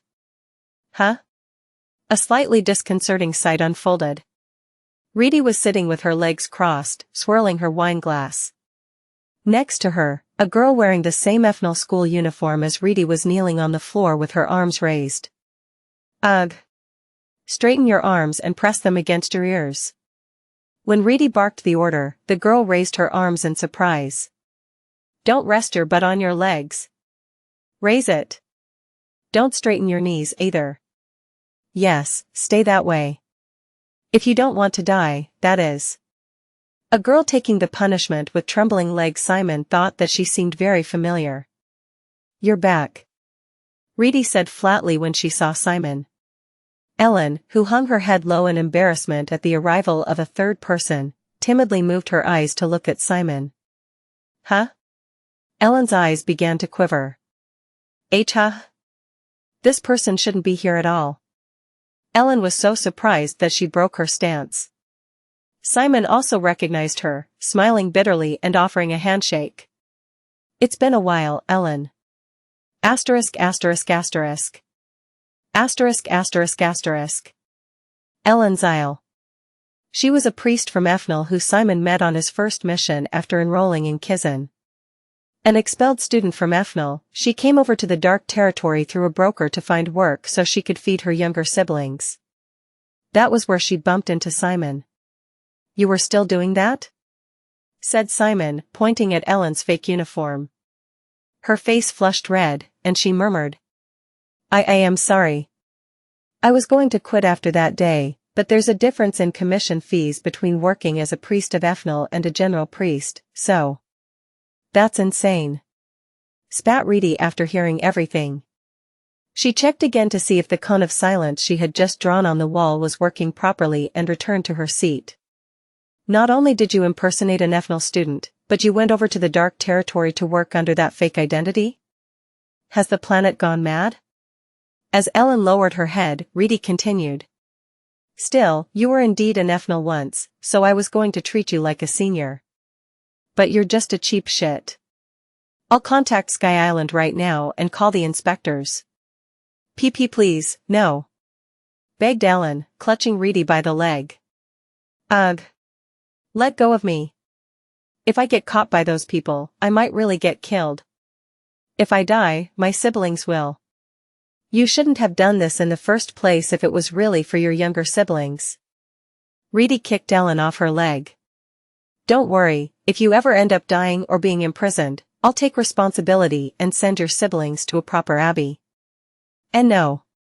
Please. No matter how badly Ellen sobbed, Reedy was an immovable wall. Simon. Please, help me. There's no point in clinging to him. Reedy feigned a laugh. This is the Holy Federation. What kind of power would have? Don't worry, Ellen. Simon patted Ellen on the shoulder. Reedy won't send you to prison. Simon. Ellen's eyes welled up with tears. At Simon's words, Reedy burst out laughing. How ridiculous. Who are you to make such a claim? Because, in fact, Reedy also sinned. It was her who brought me here. Hey! You crazy bastard! Screamed Reedy as she grabbed Simon by the collar. Do you want to die? Why are you telling her that? Simon chuckled. From Simon's perspective, it would be a pain in the ass if Ellen was caught. It'd be bothersome if Simon's name came out of her mouth or if his identity was revealed while she was being interrogated or tortured. After quickly grasping the situation, Ellen clapped her hands with a much more joyous expression. Aha! So that means we're now a group bound together by a common destiny. I see. Kook. Reedy irritably released Simon's collar and sat down on the bed. Then she glared at him. I'll remember this. I'm sorry, but if Ellen who knows my identity got caught, we'd both be in trouble, right? I don't think there's a need to take such a risk. That's true, but I didn't want to get involved with her in this way, either. Don't worry. Ellen is a person of few words. When Simon looked at Ellen as though asking her to confirm, she nodded her head with a face full of loyalty. Reedy frowned regardless. By the way, Senior, when did I tell you to put your hands down? Ellen, who immediately became an obedient lamb at the words of Reedy, shot her hands back up. She then talked about how she was on her way to a new mission. She figured she could stay with them throughout the train trip because she was getting off after them. She also mentioned that her 7 siblings were doing well. But there's one thing I'm confused about. You're wearing such an obvious fake uniform, and yet you didn't get caught by all the Inquisitors on the train? Ellen laughed in embarrassment at Reedy's question. I'm still clearly a priest. When I told them that these clothes were just cosplay, they let me get away with it. Although they looked at me like I was pathetic. That's nothing to brag about. Inquisitors were meant to find heretics and judge them. Impersonation wasn't their responsibility, so they just seemed to overlook her. Simon looked at Reedy. Can't you let her put her arms down already? 2 hours had passed, but Reedy was still punishing her as if she had committed a murder. Simon felt bad for her, her arms shaking as she approached her limit. Don't interfere. This is a problem between priests. Reedy scoffed. This isn't even punishment. It's child's play for a dropout who impersonated Ethnal. Right, Senior?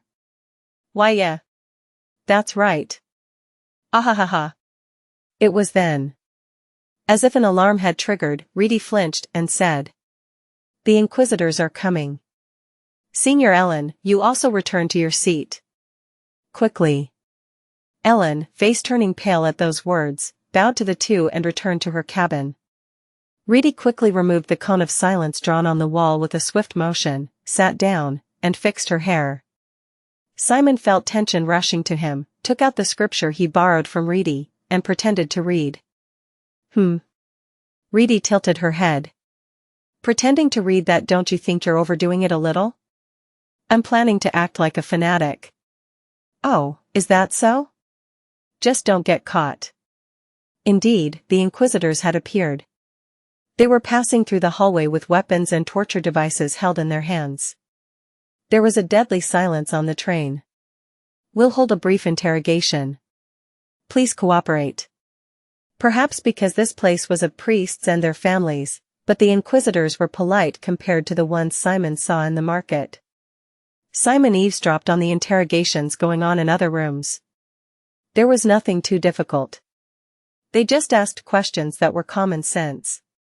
Simon figured it would be easy if it was just this level. Finally, the Inquisitor stopped at Ready's and Simon's cabin. We're sorry to interrupt your rest. Senior Inquisitor Bakra bowed more politely than ever. His gaze was glued on the uniform Reedy was wearing. The other Inquisitors on the back also looked at Reedy and flinched. Looks like you boarded at the last station. We will be holding a short interrogation. Please forgive us the sin of doubting the faith of the both of you. I'd be very grateful if you cooperate, as this is just an order from the superior authority. Reedy nodded her head sassily. Yeah. Do as you wish. Bakra asked a few simple questions, and Reedy spat out the answers as if asking him why he would ask such obvious questions. Even when the questions got a little twisted, she had no hesitation in giving answers that dug into the core of the question. The Inquisitors were astonished by the solid faith of the student of Ethnol. This will do for the questions. Finally, we'll do a physical check. Ah, so annoying. Are you serious? We're very sorry. Bakra nodded his head while looking to the side.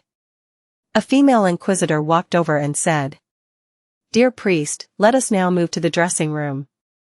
Reedy felt uneasy about leaving Simon alone, so she gnashed her teeth. Do we really have to do this by the book? I'm sorry. Recent times have been quite troubling, so please cooperate. Even if she was a student of Ethnol, there was no way to stop Inquisitors who were following formal procedure. As she walked along with the female Inquisitor, Reedy anxiously looked back at Simon. Simon nodded in reassurance. Reedy also nodded and headed to the dressing room. All right, now it's your turn, priest. First, you. Senior, wait. At that moment, a young Inquisitor squeezed in. As soon as he entered the room, he stomped on the table in the center of the room. It's been a while. Simon's eyes widened. It was Methan, the Inquisitor whom he had met at the night market. You slippery fellow. Escaped me back then, huh? You won't get away from me this time, said Methan while sniffing the air. Hee hee. This smell of jet black, your dead meat. I'll reveal it all here. Methan. Bakra put his hand on Methan's shoulder. Nothing has been revealed yet. Don't rudely jump to conclusions before confirming him as a... Methan pushed away Bakra's arm and glared at Simon's face with a bloody look. You will die here. It was then.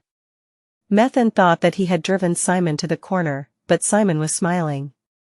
His warm, lingering smile without a hint of malice was enough to make Methan flinch. I think this is a big misunderstanding, Inquisitor.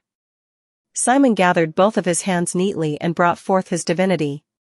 When a pleasant, soft divinity filled the room, the other Inquisitor smiled in light astonishment. It's been a long time since I felt divinity with such high purity. It feels like my heart is getting cleansed.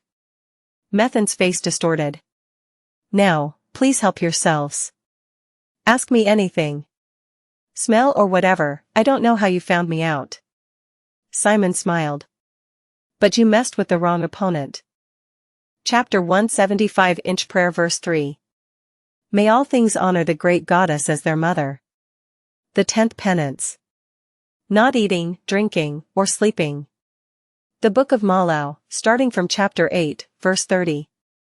In response to the invasion of the people of Mammon, Priest Raven built a strong wall, scarecrows lining the top. The goddess was pleased with this and transformed the scarecrows into soldiers of heaven, striking fear into the hearts of the people of Mammon and driving them away. Whoa! Even the inquisitors listening in were in awe of his immediate answers. Methan asked questions non-stop for nearly 20 minutes out of spite, but Simon never faltered. I mean, chapter 8 of the Book of Malau? Even I don't remember that much detail. Incredible. Rookie, let's stop already. Why are you targeting that pious fellow? Methan gnashed his teeth. It can't be. This is ridiculous. There's a bastard who smells like a necromancer right before me, but I have to let him go? He gnashed his teeth. He felt he should have just cut the heathen's neck from the beginning. If he left the interrogation like this, it was no less than him proving Simon's sincerity. Hey. Senior Inquisitor Baccarat creased his brow. He, too, was getting annoyed with Methan's independent action. We don't have time to stay stuck here. Just one more. I'll ask him one last thing. Methan, who replied as if chewing on the words to say, craned his neck toward Simon and said. The 8th penance. Covering oneself with boiling sand for 4 days. No, not that. Methan smirked. You say you are an apprentice priest, right? Tell me everything, down to the smallest detail, about what happened 2 hours after the 8th penance had ended. It mustn't have been long ago, so you remember it properly, don't you? If you so much as stutter, it shall be your end. Begin. A detailed recounting of past memories. If they were fabricated, the more one talked, the more likely contradictions or lies would arise. But Simon took a deep breath without showing any bewilderment. When I just finished the 8th penance and got up, I was parched with thirst, my skin was peeling, and I was in excruciating pain. An elderly man who had been watching my penance for all 4 days on a mat from a distance. Do you want to die? Tell me everything down to the number of freckles on his face. A man in his 50s with dark skin, thick eyebrows, rough lips, and wrinkles creasing his forehead handed me a bottle of water. He said I reminded him of his dead son. His first son, whose immune system weakened as he pushed himself through the penances, fell ill that year and returned to the arms of the goddess. The elderly man said he once resented the goddess who took his son so soon. However, he looked at me and said, Stop. Stop. That's enough. Shouted Baccarat, cutting Simon off. Methan and the Inquisitors stared at Baccarat. For Methan, the staring was a complaint about stopping the interrogation. For the other Inquisitors, it was a complaint about pausing Simon at an important moment in the story. But Baccarat lightly ignored them. Thank you for your cooperation, my faithful brother. Sorry for our impropriety in questioning your faith for even a moment. Come on, let's go. Baccarat and the Inquisitors moved to the second-class passenger car. Methan struggled, saying that he had to interrogate until the end, but his seniors dragged him by the back of his neck. The door to the passenger car closed, and Simon could finally breathe a sigh of relief. You done? Looks like the other side had just finished as well. Reedy was walking down the hallway. Yeah, somehow it went well. Did they latch onto you or something? That person-nosed guy interrogated me persistently, but it was all within preparation. I guess it was worth it making you memorize everything till the end. As though tired, she came into the room and leaned against a backrest. Simon then probed. I was delayed by the Inquisitor, but why were you so late? Reedy let out a deep sigh of frustration. We just did everything by the book from beginning to end. That crazy woman told me to take off everything, even my underwear. Security may be high, but who goes that far these days? It's seriously pissing me off. Xianxia the novel, F.ir.at website on Google to access chapters of novels early and in the highest quality. She leaned on the window and vented her anger. Simon said with a forced smile. So, we're done with the tough part now, right? Yeah, it's over. We're going all the way to the Tree of Life in one go, so save your energy. Of course, that was far from reality. It's time for fun. Inquisitioning. You bastard. Methan persistently scheduled an interrogations and spent most of the allotted time with Simon. And Simon, who answered so swiftly he was practically bragging, was not lacking at all. The two of them engaged in a war of nerves, going round and round in interrogations and answers. In the end, it always ended with Baccarat or another senior inquisitor dragging Methan away. And just like that, on the second day of the train trip, Simon, having been pestered by Methan once again, was leaning against the window in exhaustion. Just when Methan was about to move on to the next passenger car without making any progress on Simon, Reedy stopped him. "Inquisitor." "What is it?" answered Methan, turning to her. Reedy rested her chin on her palm and spat out. "Come see me for a sec once your interrogations are over. Asterisk asterisk asterisk. Asterisk asterisk asterisk." It took a while, but Methan eventually returned to Reedy once he had finished his duties. He stood with a hunched back and asked, "You called for me earlier?" Methan would have asked another question on the way, but Simon was busy in the toilet. Reedy stood from her seat and entered the hallway, signaling for him to follow. "Ellen, you follow me as well." "Ah, yes." Reedy brought Ellen along and kept walking. They passed several passenger cars and entered the cargo car in the tail. "What is it, dear priest?" snapped Methan, voice dripping with annoyance. "Please keep it short. I have official duties to do in the afternoon as well." "Ellen." Reedy turned her head and said, "Go take look out." "What?" Ellen's eyes went wide open. Methan was staggering back, clutching his stomach. This time, she kneed Methan's nose. Blood spurted out and he fell back into some boxes. Without giving him a moment to think, Reedy grabbed Methan by his hair to pull him in and slap him so hard her hand immediately left a mark. "Aya!" Ellen trembled in fear while covering her mouth. Reedy said in a low voice, "Senior, I told you to take look out." "Ah, why yes." The cargo hold was covered in blood. But despite his face becoming abstract art after the one-sided violence, Methan didn't stop her or fight back. "Hey!" Reedy grabbed Methan by the collar. "You're being real persistent. Why do you keep bothering him? Are you doing this on purpose to imprison me alongside that bastard?" Methan spat out blood-soaked tooth, watching it roll across the ground. "I'm just doing my job. You fucker, look me in the eyes." Methan fell to the floor for the first time. "Pisses you off, right?" said Reedy, ripping off her ephemeral shirt and throwing it into the air, revealing the white robes she had already prepared beneath. "Then, ignoring your rank, fight me, bastard." At that, Methan ripped off Methan's Inquisitor badge and slammed it on the ground. Immediately, he raised Divinity and took a thorny mace out from his subspace. "You're a dead M." Within moments, Reedy had stomped on his face, slamming him into the wall. Kekuhuk. Unmatched speed. Overwhelming power. Methan could only watch. From the darkness of the cargo room, two golden eyes flashed with great furiosity. Then, a scaly creature started wrapping around the girl's arm. He reflexly gulped. He never stood a chance. Was she really a first year?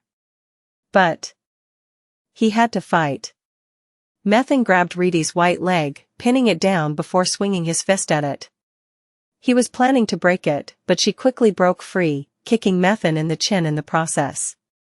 Methan was thrown to the side into a wooden crate, smashing it to pieces and burying him in grain dust.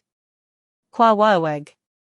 He reached out blindly and clenched his right fist. 10 divine fangs appeared circled around her and flew in simultaneously, but Reedy cast a shield over herself to block them all. Reedy then put her hands together and prayed. As the blessing activated, a gale blew. Her white hair grew so long it reached the floor, and her golden eyes glowed. Reedy Original La Venue. At the flash of overwhelming strength, Methan froze. Reedy stretched out her right arm, and the white dragon wrapped around it opened his mouth wide. A dazzling prismatic sword protruded from it. "I'll cut you down to the brink of death. But I will not grant you the mercy of going to hell." Just when she was about to begin. "Reedy! Priest Reedy!" Ellen screamed in fright. Someone's coming over. She clicked her tongue. Someone probably reported the loud noises to an inquisitor. Reedy said while lifting the blessing she had cast on her body. Ran wrapped around Methan's body and brought him closer. Squatting down, she put her hand to Methan's face. Kook. What are you doing? Shut up. Greater heal. Methan's wounds rapidly healed. He was surprised. This woman was also good at healing. Within moments, his face had completely recovered. This is the minimum to repay you for my violence. Narc on me if you want. Or don't. Do as you please. After bringing Ran back into her subspace, she left the cargo room with Ellen. Methan was slouched on the floor in a daze. Reedy and Baccarat could be heard arguing for a moment, and then she left. Soon after, Baccarat entered. Oh great goddess. Seeing the mess that was the cargo room and Methan hunched over with a soulless face, Baccarat let out a feigned laugh. I knew this would happen. Didn't I tell you to knock it off? You get beaten up, didn't you? Tell me honestly. No matter how strong that Ethnal student is, I can report it to her professors and put her under disciplinary action. Methan staggered to his feet. Then, he picked up his hat that had fallen on the floor, dusted it off, and put it back on. Nothing happened. Ha, this bastard. And the interrogation will continue as usual. Methan staggered out of the cargo room. Baccarat shook his head as he watched him leave. Asterisk asterisk asterisk. Now returning from the toilet, Simon was worried about Reedy. She disappeared without a word a while ago. If she had gone to the toilet, she would have run into Simon on the way. The women's toilet was opposite the men's. Simon was about to get to find out what was happening when. What are you doing, standing around so awkwardly? Reedy was walking nonchalantly down the hallway. Behind her was Ellen, constantly reading her expression. You disappeared on me without a word. I thought something maybe happened. This is me we're talking about. I'm fine. With a signal from Reedy, Ellen rushed into her own room. Reedy also returned to hers and Simon's room and took a seat across from Simon. Then, she sighed. Seeing this, Simon pressed. Something happened, didn't it? It really wasn't anything big. Simon stared at her in doubt for a while before giving in and saying.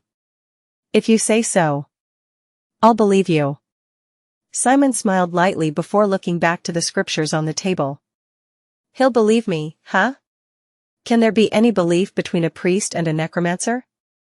Reedy uncorked a new bottle of wine. Chapter 176. It was day 4 of the train ride.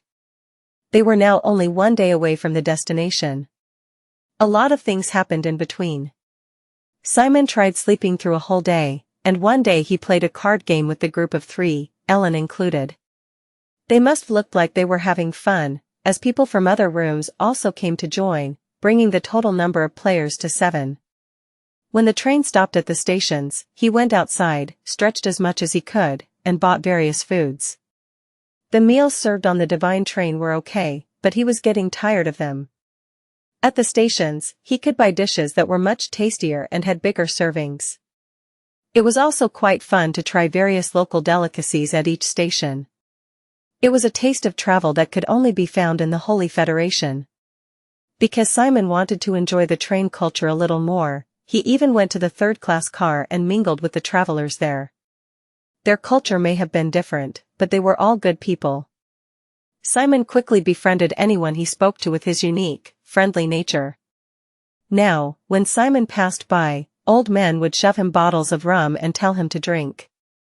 One time, he returned to his room drowsy from drink, slumping against his desk. Reedy patted him on the back in disgust.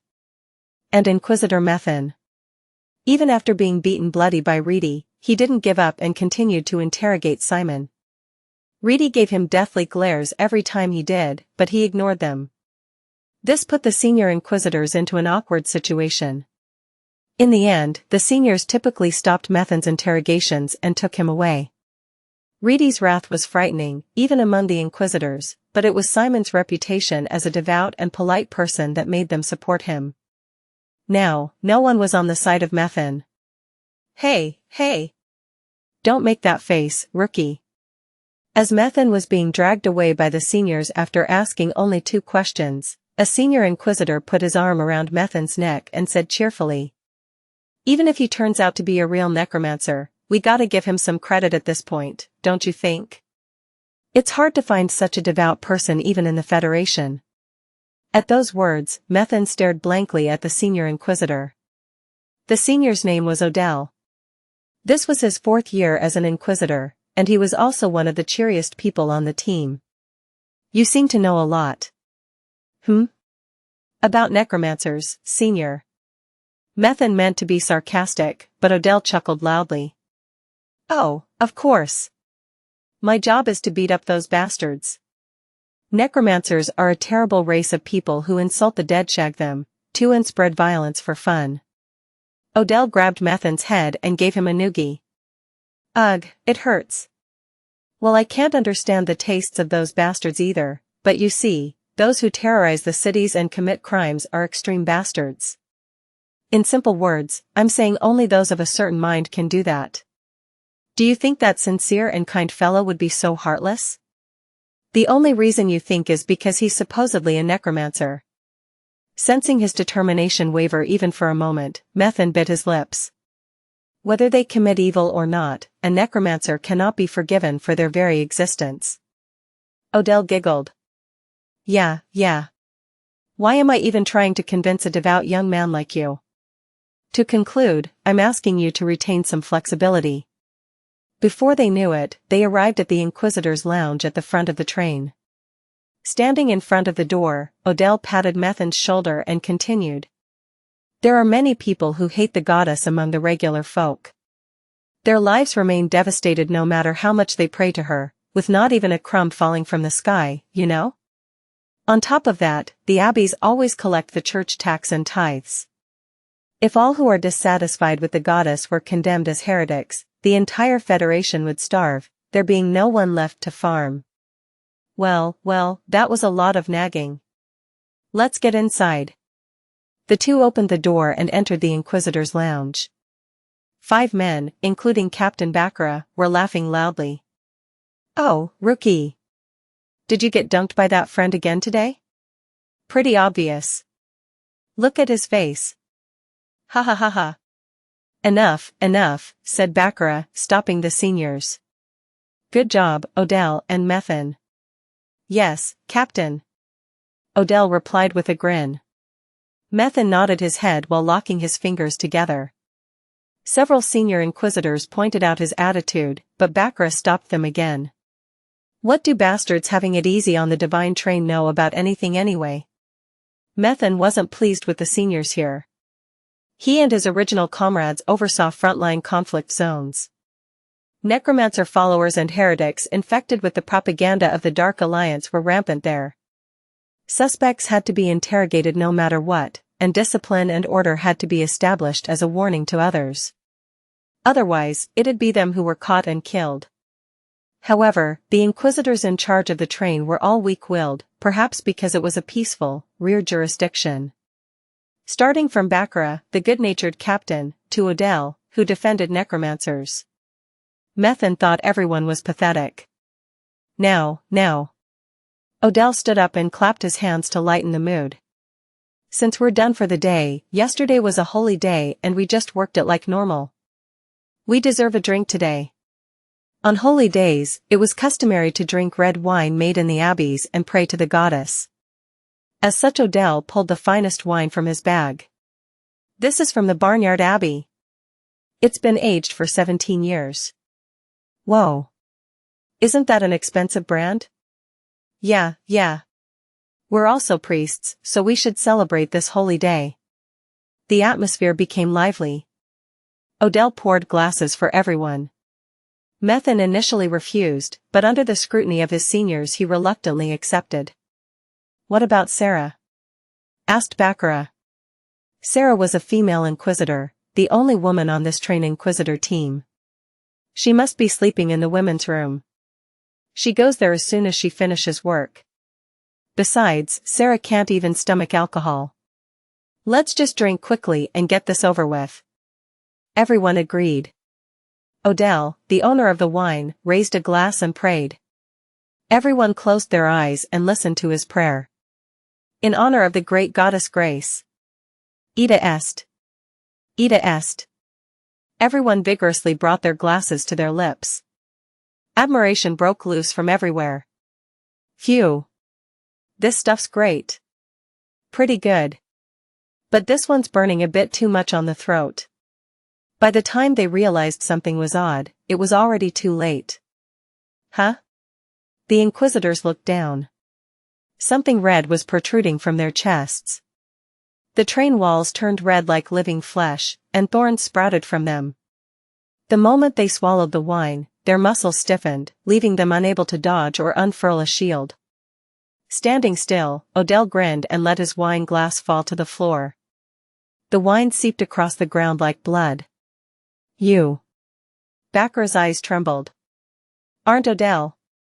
At Odell's gesture, countless thorns protruded from the wall and pierced Baccarat.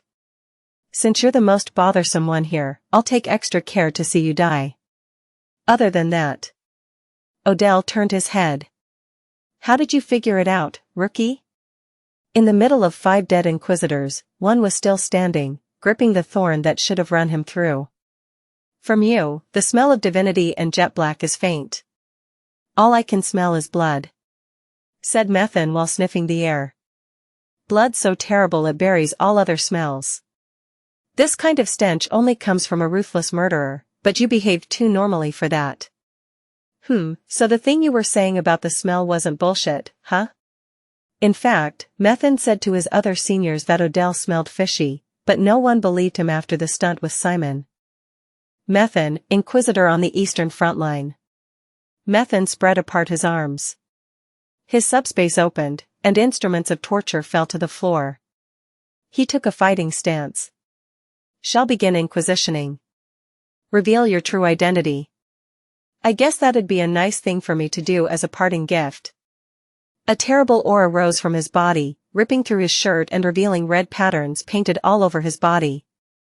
My name is Alokan. Sir, the novelfire.nt website on Google to access chapters of novels early and in the highest quality. As Odell pulled off the biological face attached to his real one, a middle-aged man with thin eyes was revealed. I'm a bishop of heavenly blood. Asterisk asterisk asterisk. Asterisk asterisk asterisk. The fight didn't even last 2 minutes. Methan, dyed red with his own blood, was slumped against a wall. Weak. Methan couldn't even lift a finger against him. Alokan smiled and moved on. Next to the Inquisitor's lounge was the crew station, followed by the engine room. When Alokan crossed the car and opened the door to the next, the crew, who had been preparing meals, froze in surprise. Alokan raised his arm. Some of the crew members fell, drenched in blood from attacks of unknown nature and origin. Kaiawea. Silence. The crew members remained silent at Alokan's cold words. With the wave of a hand, nooses of blood shot out of Alokan's hand and wrapped themselves around the crew's necks. Kook. Grabbing the nooses, Alokan headed straight for the engine room, dragging the crew behind him. The iron door of the engine room was firmly closed, but when Alokan brought his palm to the iron, fresh blood gushed out and shattered it. Wah! The train's chief engineer fell from his seat out of terror. Alokan looked around. A very complicated magic circle was carved into the center of the room, and many pipes supplied it with divinity. This train is now a sacrifice to the Church of Heavenly Blood. The Inquisitors are all dead, resistance is futile. At those words, the chief engineer's face turned pale. Heavenly Blood. Wasn't that a lunatic heresy group known for its recent mass murders? Turn the train, engineer. Alokan dropped a map at the feet of the shivering engineer. Slow it down and go to point C, marked on the map. When the chief engineer looked at the map, there was indeed a spot marked with a C in red. This is a railroad abandoned after a lack of use. If we send the train there, we've already restored the railroad. snapped Alokan. Don't spout nonsense. Just do what you're told. The chief engineer gulped and said. Are you telling me to endanger the passengers? I'll never. Before the chief engineer could finish his words, Alokan's fist flew behind him. One of the crew members he brought with him collapsed, covered in blood. Kaiowao. A scream shook the engine room. One dies for every moment you stall. Blood gushed from the second crew member's body, and he fell limp. After these bastards are dead, I'll take passengers from the cars. The third crew member exploded. The chief engineer shook frantically as Alokan stretched his arm out toward the last crew member. Please. Hoo. Chief engineer. Please, save me. The last crew member begged and pleaded. The chief engineer burst into tears. This murderer was serious. Even if all the crew members here were sacrificed, he'd drag other passengers into this. Fine. In the end, the chief engineer sat down and activated the glyph. A moment later, Alokan smiled with satisfaction as he watched the divine train slowing down and safely crossing to the track that would take them to Point C. Well done. The chief engineer and remaining crew member also collapsed, their bodies soaked in blood. No one could stop him now. He howled with laughter as he pulled out a communication crystal ball. Everything is going according to plan. Begin. Asterisk. Everything is going according to plan. Murmured Reedy, in a good mood thanks to the cream cake served for dessert. Now, if we go a little further, we'll reach our destination. When we get off at the station and go straight up, we'll see the Tree of Life. We can save Teacher Anna. Seeing Simon's lack of enthusiasm or response, Reedy stopped and turned to look at him. What's up? Something souring your mood? Don't you smell something strange? Reedy shrugged. Has that Methan guy infected you with his nose? Smell, my ass. Blood. At that, Reedy froze for a moment. Simon stood from his seat. There's a heavy stench of blood. Chapter 177 blood? Asked Reedy, sniffing the air. I'm not so sure. I smell a hint of fish, but that could just be another cabin's meal. Simon remained standing and his face was deathly serious. Reedy continued. I don't know about the smell, but the train did suddenly slow. It's rattling so bad it's getting uncomfortable to SIH, huh? Reedy, as her gaze moved to the window, felt her eyes widen. She jumped up to get a closer look. What in the world is that? In the vast pastures outside the train, a group of crimson-red zombies were running toward the train, leaving a trail of blood. That wasn't the end of it. A loud banging was heard from the window they were looking through. Reedy let out a startled yelp and backed away into Simon. Holy shit! What are those things? Zombies started sticking to the window. It was probably the same in the other rooms, as screams tore through the entire car. The zombies screamed in excitement upon seeing living humans, starting to pound the windows with their fists. Some were even climbing up onto the ceiling of the train. Reedy, wait. Simon walked boldly forward and examined the window full of zombies. Just when did they get here? A red magic circle was drawn on the train carriage, visible between the mass of zombies. More were being summoned from it. The glass window in the cabin behind them was broken through and zombies flooded into the first-class car. Shrieks of horror echoed from all directions, and panic ensued. Tisk. Reedy was the first to run out into the corridor. On the tip of her finger bloomed a magic circle. Countless divine arrows shot out of it, piercing the hearts and skulls of zombies. These red zombies, it's probably heavenly blood. Simon appeared behind Reedy, kicking away a zombie that was aiming for her neck. Those heretics who got the whole Federation on lockdown? Looks like it. They use their own breed of undead called blood zombies. They can be tricky, having resistance to purification spells. Reedy, after sending another volley of divine arrows, jumped up on a chair in the guest room. With a flutter of her skirt, she stomped in the head of a zombie in front of her, using the caved-in skull as a stepping stone to leap backward in the air. As she flew through the air, her eyes flicked between a dozen zombies and she drew the sign of the cross. La broche. Zombies staring up at her found themselves impaled by divine spears that rose from a magic circle drawn on the floor. Beyond the impaled zombies, another zombie flew all the way down the hallway and into the solid wall. Little remained of what could barely be described as its limbs. Phew. Simon walked slowly after it, zombies lunging at him from the left and right with their horrible screams. Strength.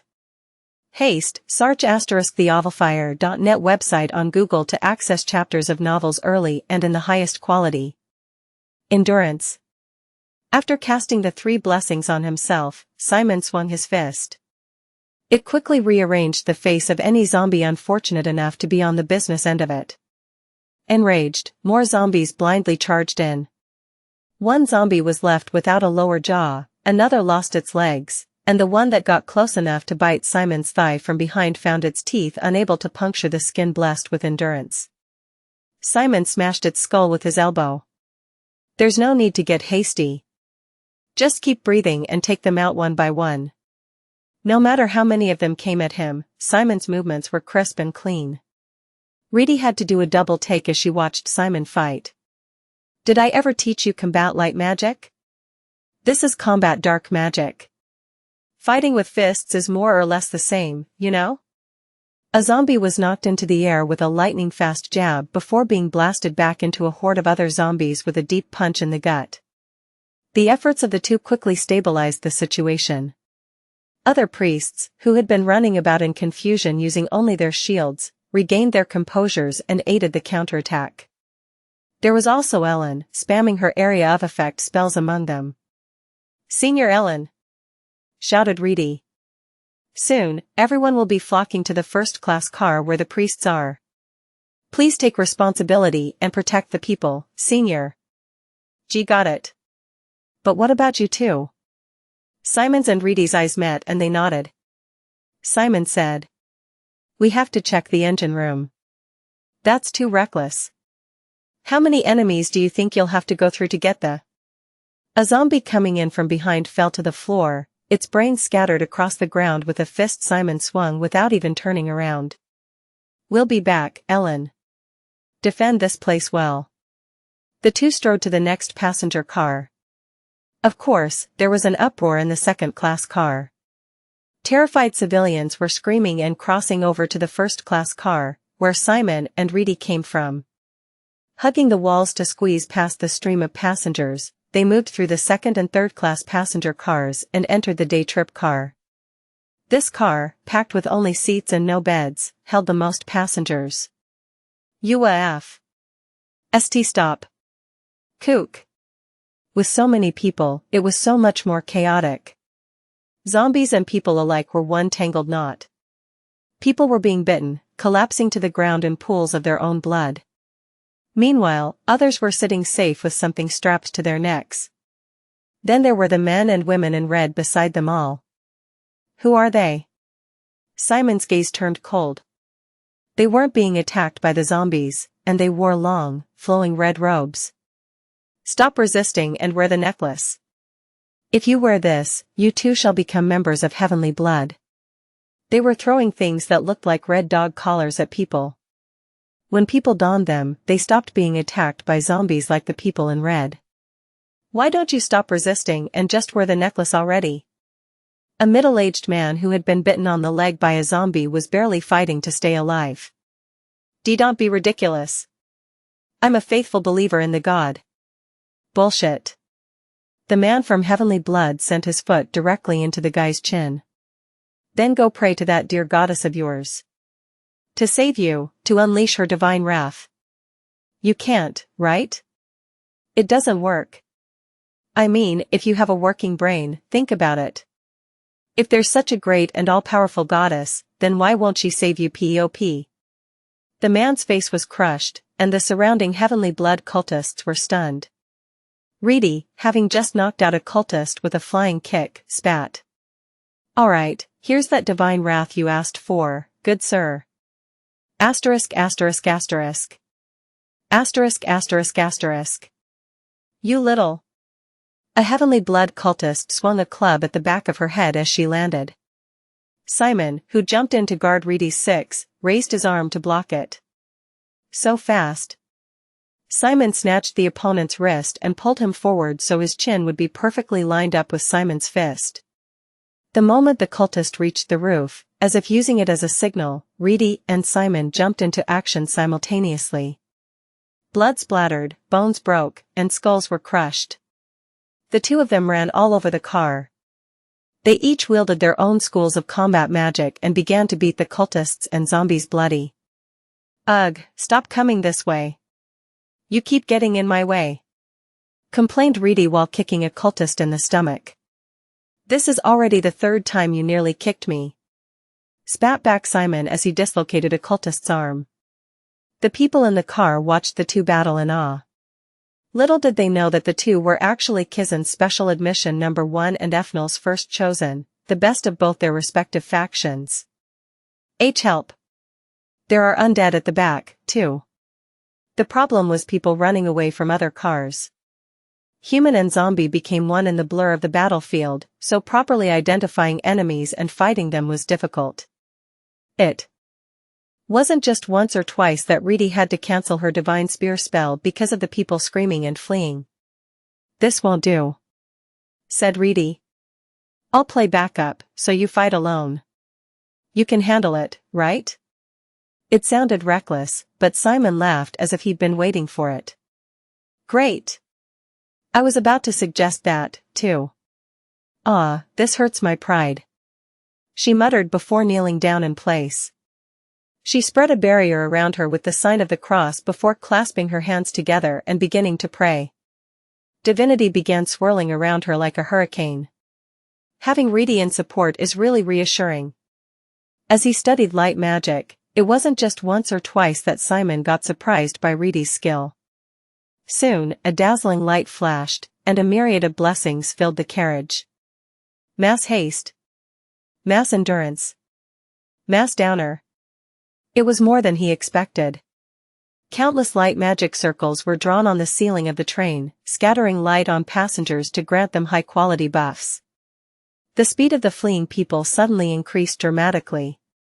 And even if they got hit, the zombies' fingernails and teeth couldn't pierce the people's skin. The zombies were no longer a threat. On top of that, light magic even stabilizes sanity. Seeing the chaos subside in an instant, Simon let out a sigh of admiration. Mass heal. Curse break. This time, it was healing and purification. Zombie bites recovered completely, and even the symptoms of infection that appeared around the bites vanished. Curse break also applied to people with red necklaces around their necks. The necklaces shattered completely. Simon shouted. "All right, everyone. It's safe now, so please evacuate in an orderly manner." Because of Reedy's support, no one died. Simon fought off the remaining heavenly blood cultists as he led people out. Simon's fist smashed a zombie's face. But in the brief moment he was distracted, a cultist at his flank completed a blood arrow and fired. In front of him, Reedy's barrier swirled into existence like a painting, blocking the arrow. Then, Simon flicked a water bottle off the floor with the tip of his foot and shot it at the cultist with a spin kick. Reedy released the barrier with the perfect timing, and the water bottle struck the cultist directly in the face. He screamed in pain as he fell to the floor. "What's all this fuss about? You guys can't even deal with a single car?" Cultists were flooding in from the back. As they did, a light magic circle was drawn under Simon's feet. La vitesse. A gale wrapped around Simon's body. His hair and clothes fluttered frantically in the whipping winds despite there being barely a breeze in the rest of the car. Simon grinned and got ready to pounce. This was a blessing exclusive to Reedy that gave a strong buff for a short period of time. With this, Simon met the charging cultists head-on, a green trail following behind. Jumping from wall to floor to ceiling, Simon tackled each individual cultist into the nearest surface with enough force to hear bones shatter. When Simon finally came down to the floor, the 5 cultists rolling across the floor were a mural of blood. Phew. Reedy shook out her sweat-soaked hair and pushed herself up from a cabin chair. Are you done yet? Chapter 178. Simon and Reedy finished up in the day trip car and moved on to the next. The divine train was in the form of connecting all kinds of multiple cars. After the first dash, second dash, and third-class passenger cars with beds, there was the day trip car and cargo cars, and then again passenger rooms with beds. A fierce battle took place in one of those later rooms, a second-class car. The heavenly blood cultists were barricading themselves with beds, creating space and flinging ranged spells. Simon and Reedy were defending themselves with a barrier, but it wouldn't last forever. They're annoying. Reedy clicked her tongue. Part of her wanted to wipe them all out with a single attack, but she was concerned about the hostages at the back. The hostages were all blindfolded, had their hands and feet bound, and were wearing red collars. Reedy looked back at Simon. Do you have any good ideas? Simon pondered for a moment, then turned away. Buy me 5 minutes. Ugh, what do you mean by 5 minutes? Make it 2. Simon turned away and crossed to the car behind them. After making sure no one was there, he took off his robe and turned it inside out. The garment transformed into a coat. With a quick flick on its side, he infused jet black into its exterior, instantly turning it black. He buttoned the coat all the way up to his neck and pressed the hood down, then lastly, he pulled out the mask he bought at the black market. I knew something like this would happen. After donning his disguise, Simon looked up. There was a hatch on the ceiling above him. He jumped and grabbed the emergency handle on the ceiling with both of his hands before swinging up and kicking the hatch open. It opened easier than he expected. Simon climbed up on top of the train while being buffeted by a strong headwind. Outside, the sounds of the train could be heard louder. It's definitely slowed down. Simon looked around, finding his balance as he did. Worn railroad tracks and unorganized, overgrown trees stretched out before him. It was clearly not the ordinary trail. The train seemed to have changed directions somewhere along the way. Let's move, first. Simon prepared himself and ran. He jumped and landed on the top of the next train car. I think it was around here. He could hear the fighting between Reedy and the heavenly blood cultists from below. Drawing a magic circle on the top of the train, he then took out a bottled hydrochloric acid solution from his subspace and placed it in the center of the circle. Poisonous alchemy after so long. Good to do this again. Simon activated the magic circle. Search *the-nellfire.nt website on Google to access chapters of novels early and in the highest quality. The potion bottle was no more, and its contents spilled into the magic circle. Soon, the magic circle turned the same color as the acid. The magic circle took effect, instantly melting away a huge hole in the ceiling and revealing heavenly blood cultists underneath. Some of them spotted Simon, but it was too late. Simon jumped down. Simon landed in the middle of the crowd, trampling on cultists. As everyone panicked at the sudden appearance of the man in black, Simon stamped his left foot on the floor. Open! The Overlord's blades protruded out from 6 directions and swept through the cultists. A dozen people went flying, falling out of windows or slamming into walls. Kook! Kill the guy in the mask first. There were still many enemies left. Cultists fired blood arrows from their palms, but the Overlord's blades twirled around Simon's body, protecting him. Half of you, take the women, and the rest, take down this guy. Just keep shooting. Overwhelm the bastard with numbers. Hearing that, Simon's eyes could be seen gleaming through the gaps between the Overlord's tentacles. Overwhelm me with what? Simon pulled the imaginary lever. Skeleton troops poured out of subspace. Simon had constantly been training since he got to Les Hill, so he could now control 6 summon-type skeletons at once. In addition, his 10 conscripted skeletons didn't require manual control. A total of 16 skeletons appeared and began cutting down cultists. Go. Simon started his conducting. He divided the skeletons into 2 main troops, leaving one at the front and sending the other to flank the cultists' formation. The remaining few skeletons secured the hostages and moved them to a safe car behind them. Spears, forward. Skeletons advanced with spears and shields, and the overlord covered them from ranged attacks. Simon, having instantly changed the tide of battle, looked around. A few of the cultists had decided they were losing and were trying to escape to the next passenger car. If I let them go, they might call for reinforcements. Simon stretched out his right arm. Several skeletons shifted into bone armor and flew with lightning speed. Then, they began to attach to the bodies of the two fastest cultists trying to escape to the other passenger car. When they saw the bones fastening on, they both screamed in terror. Hey, what is this? They were even forced to don skull helms. Soon, the two cultists who were fully equipped with bone armor turned around. What are you doing? Hurry you! The two cultists blocked the narrow hallway and started attacking the other cultists trying to run past. Are you betraying us? I didn't do it. My body is moving on its own. Simon's right hand was dancing like that of a puppeteer. He blocked the narrow road with the two, and the remaining skeletons subdued the cultists from the rear. It took less than 10 minutes for nearly 30 people to be completely neutralized.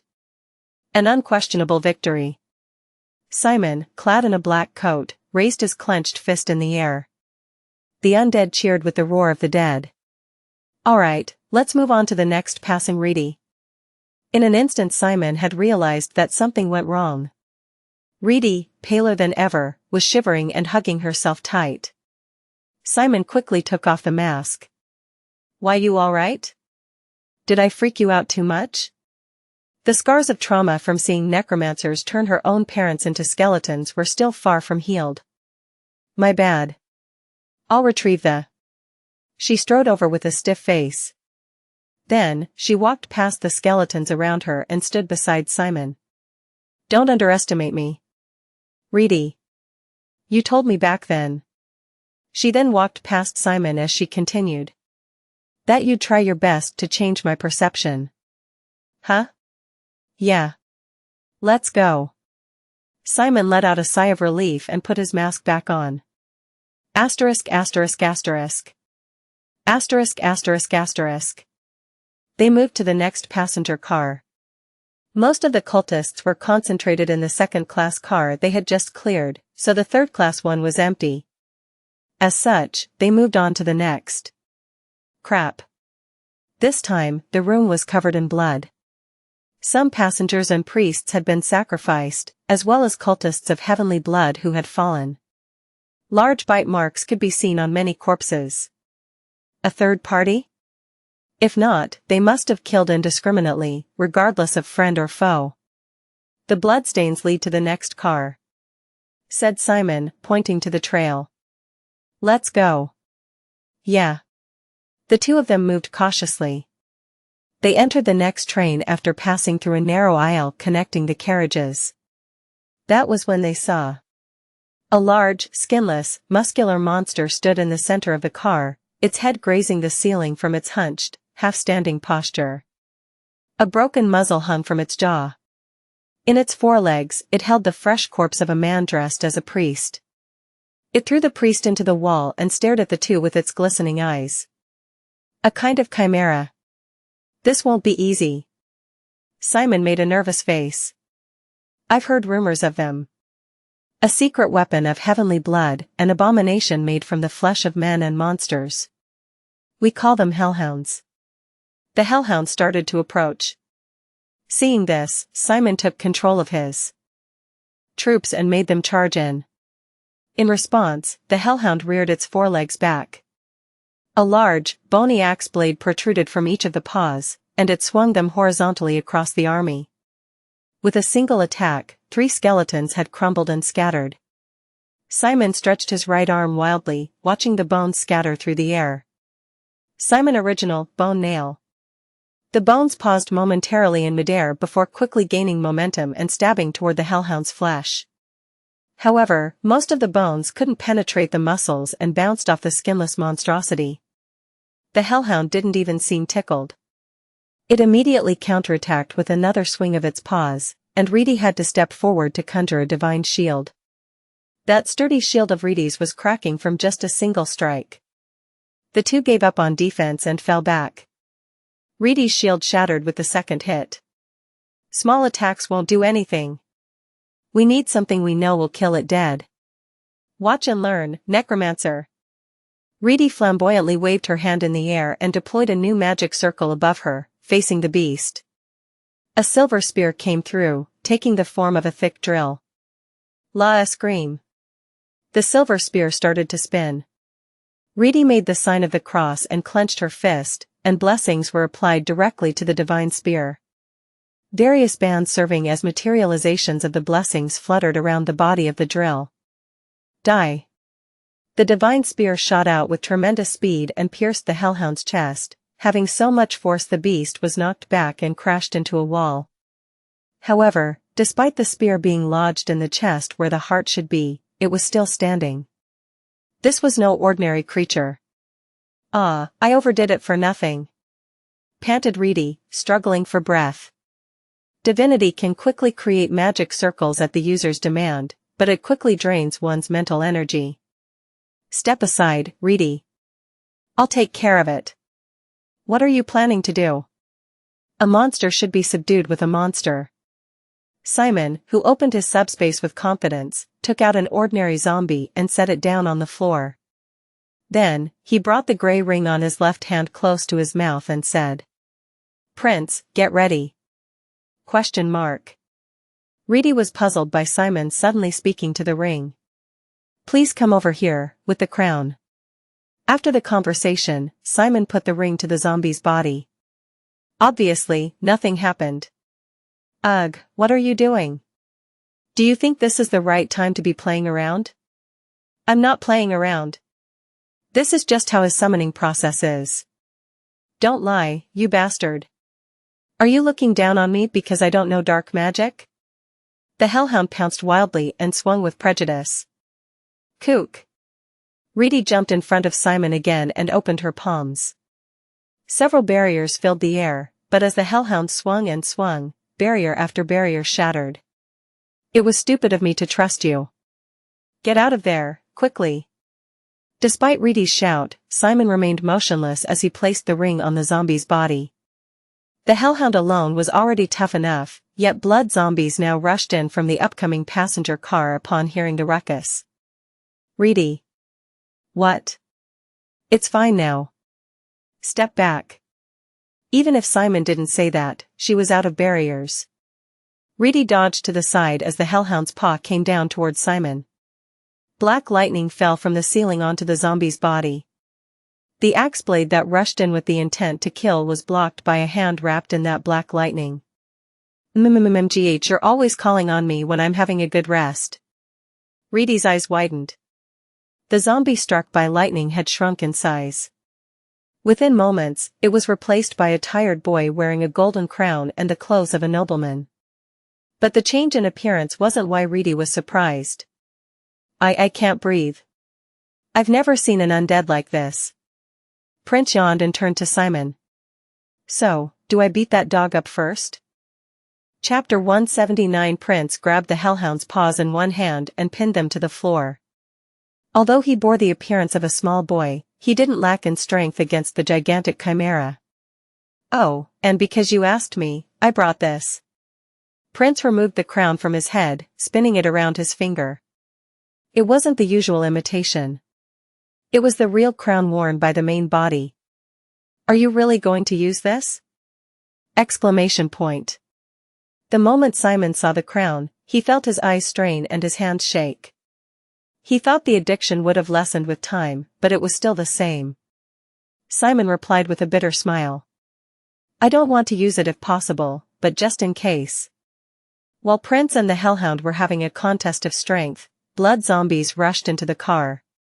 Reedy immediately reacted and went to cast a spell, but Simon raised his arm to stop her. It's fine. What? Prince was again wearing the crown on his head. Prince's eyes turned gold.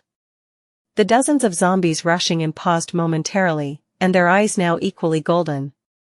Soon, they changed targets and started clambering onto the knocked-prone hellhound.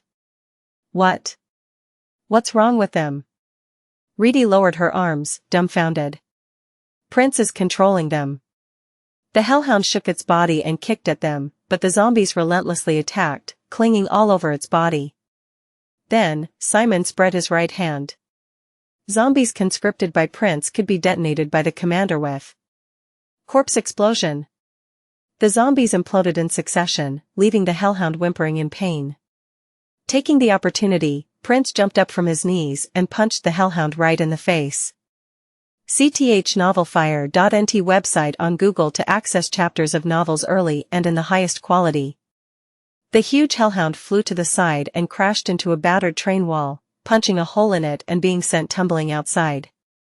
Simon and Reedy cheered in joy at the same time. Prince brought a hand to the crown to keep it from falling and came down to the floor. Phew, you can use corpse explosion without wearing the crown now? I learned it the hard way from father during the holidays. The two bumped fists. Then, Prince belatedly noticed Reedy clinging to a seat like a vigilant cat. By the way, who is this? Isn't she a priest? As soon as Prince took a step closer, Reedy slapped Prince in disgust. You crazy bastard. Don't come any closer. Ouch. Prince burst into anger. What the hell are you doing? We just met. Simon. Can I kill her? Take it easy. Please be nice to her. Reedy looked Prince up and down, her face deadly serious. This aura I'm feeling, I'm sure he's undead, so how is he talking? Prince is an ancient undead. Reedy looked back in surprise at Simon's explanation. So you're a commander after all. Yeah. I told you so. Reedy never met a commander in person, but she had heard the rumors. The greatest obstacle to conquering the dark territory. They were said to be capable of leading armies of undead and handling unknown entities known as ancient undead. A fire sparked in Reedy's eyes. This bastard, so he's getting ahead of me, huh? Ugh, I need to become a saintess as soon as possible, too. Prince glared at Reedy and then turned away. Let's go. The three quickly tore through the train. With Prince at their side, each carriage was a piece of cake. He put on his crown and manipulated the zombies as his own army, catching the cultists off guard and letting them strike first. Progress was smooth, but a complication soon arose. One side of the train's wall was torn off, and the hellhound that was pushed off the train before made its way back inside. It had run fast enough to catch up with the train. You're persistent, said Prince, taking off his crown and throwing it to Simon. I'll take care of him. Also, it's probably better for your mental health if you don't use that. Thanks for the advice. As soon as Simon received the crown, he placed it in his subspace. A series of roars broke loose as the two monsters, the zombie lord and the hellhound, clashed. In the meantime, Simon and Reedy moved on to the next car. Ugh. Just how many of these are there? Heavenly blood cultists had barricaded themselves with beds once again and were casting blood spells. Behind them, swarms of zombies were on standby. This is going to take a while again. We can't keep wasting time forever. Let's split up. She tilted her head at Simon's suggestion. Split up? You continue moving on and rescue the captives. I'll make a beeline from the top of the train and head straight for the engine room. After clearing it, I'll hit the rest from the back. Eventually, both Reedy and Simon would meet in the middle as they took down their opponents. Reedy nodded. I guess that's better than the both of us being stalled here. Asterisk asterisk asterisk. Asterisk asterisk asterisk. The strategy changed. Simon opened the emergency hatch of the car and climbed up. The train could still be heard chugging away, and the headwind was strong as ever. Simon covered his face with his arm and looked around. Blood zombies were still rushing in from the fields, and the magic circles drawn on the train walls were still summoning zombies and cultists. Let's get moving. If I reach the engine room, I'll be able to find out what happened. Simon started running. Intruder! Even on top of the train, there were some heavenly blood cultists and zombies taking guard. Simon spread his right arm as he dashed forward and opened his subspace. Skeleton bones whipped out from it before quickly covering his arm. Bone armor, handgun mode. It was a new skill he developed during the holidays. Simon aimed his arm forward at the approaching zombies. The middle of the handgun spun like a wheel, and bones shot out like bullets from the muzzle above Simon's wrist. The bones struck zombies with enough force to either knock them prone or right off the train. This is my first time using this in actual battle, but pretty good. Reload. Using the skeleton's restoration, he could recycle the bullets as well. The fired bones came back, clicking into the weapons chamber and reloading themselves. He ran, pouring bone bullets into the swarming zombies. He could hear the shouts of cultists around him. This bastard. He's a necromancer. Surround him. As the cultists surrounded him, Simon stomped down with his left foot. The Overlord's blade swung out, sending all the surrounding cultists flying off the train. Huff. Phew.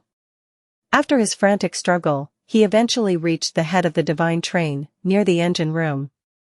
Like a spy, Simon carefully hung off the side of the train, cracked open a window with his feet, and slid inside.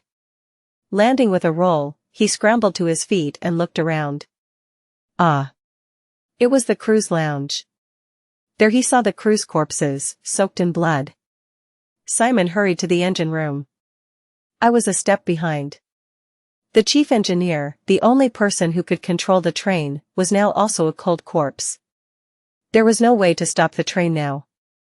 Simon looked around for clues, and he soon spotted a map on the floor. It was just a map with the usual stops commonly found within the cabin but with the letter C written in red.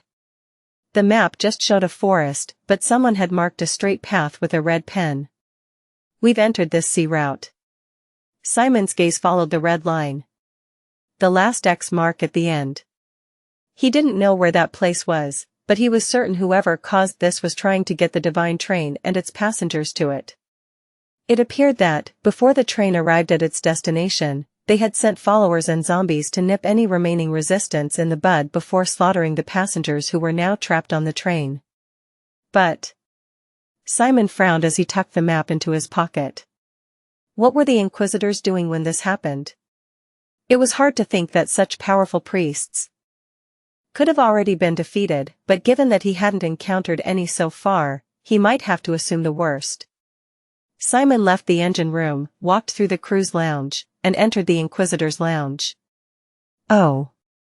He had to swallow his gasp of horror. 5 Inquisitors were sprawled on chairs with holes bored through their chests. They were all familiar faces after the innumerable interrogations he had undertaken. By the looks of it, somebody must have betrayed them from within. Then, suddenly, a painful moan could be heard. Simon turned his head in surprise, and he saw one of the Inquisitors lying dying in a pool of blood at the far end of the wall. It was Methan, who had been tormenting him persistently. He's still alive. Simon went over and examined the wound. He placed his left hand on the wounded area and cast heal while taking a potion from his subspace and pouring it into Methan's mouth. Little by little, both the internal and external wounds healed, and Methan's breathing began to return to normal. This should have saved his life. After finishing the healing, Simon stood back up and started walking to the next car. Why? He heard a faint voice behind him. Why are you saving me? After everything I did to you. Simon didn't answer and kept walking. Methan spoke again. Beware of the tiny, tiny drops of blood. They're smaller than you think. Simon stopped. A bishop of heavenly blood is on this train. Simon stared at Methan blankly. But it seemed Methan had said everything he wanted to, slumping against the floor as his breath suggested he had drifted into sleep. Simon filed away that bit of information and headed to the next room. A huge fight probably happened here, as the wall had collapsed. The wind howled through the hole, and he could hear the train. The carriage was also soaked in blood. There don't seem to be any useful clues. As he was cautiously walking in the direction of the next cabin. Exclamation point. He saw a tiny droplet of blood floating in the air, invisible to anyone who wasn't looking for it. Simon quickly jumped back. The blood droplet erupted into a huge explosion. As Simon flew backward through the air, he realized that the floor and walls also had blood droplets on them. Simon clenched his teeth as he formed a jet-black platform beneath his airborne feet so he could reverse his momentum and roll forward. He dodged everything by a hair's breadth, leaving him gasping for air as he got back up. Good reactions. A man was walking over from the opposite cabin. He had auburn hair and red eyes, and although his clothes were ragged, they were unmistakably an inquisitor's attire. A masked figure, out of the blue. The man laughed at Simon's disguise. Clearly, this man was the bishop of heavenly blood. The strength the man exuded told him more than enough. I'm a Loken, a bishop of heavenly blood. You seem to be a necromancer. Why do you attack us? Simon furrowed his brow. Are you saying that all necromancers should help you? I'm not saying you have to, but you met a necromancer in enemy territory. Wouldn't it be nice to help your kind out? He raised his arm. The inquisitors and priests we've killed here, they're all a burden to the dark territory in the event of war. In war terms, today is a great. That's if we were in times of war. Interrupted Simon, getting ready for a fight. Right now, you're nothing but a terrorist. Chapter 180 TW, after mid-credits, themes of homophobia and SUALASE. This man was the cause of everything. Simon just needed to take him down. Stepping on jet black once more, Simon dashed toward a Loken. Exclamation point.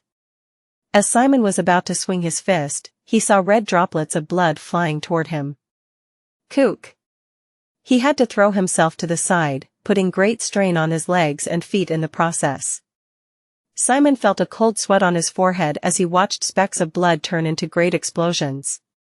A Loken chuckled. You're not a pro yet, are you? As a Loken swung his right arm, 3 more droplets of blood flew out. It's obvious from your every action. One explosion after another tore through the furnishings and walls, each one only barely missing Simon. This cabin was so destroyed because of a Loken's skill.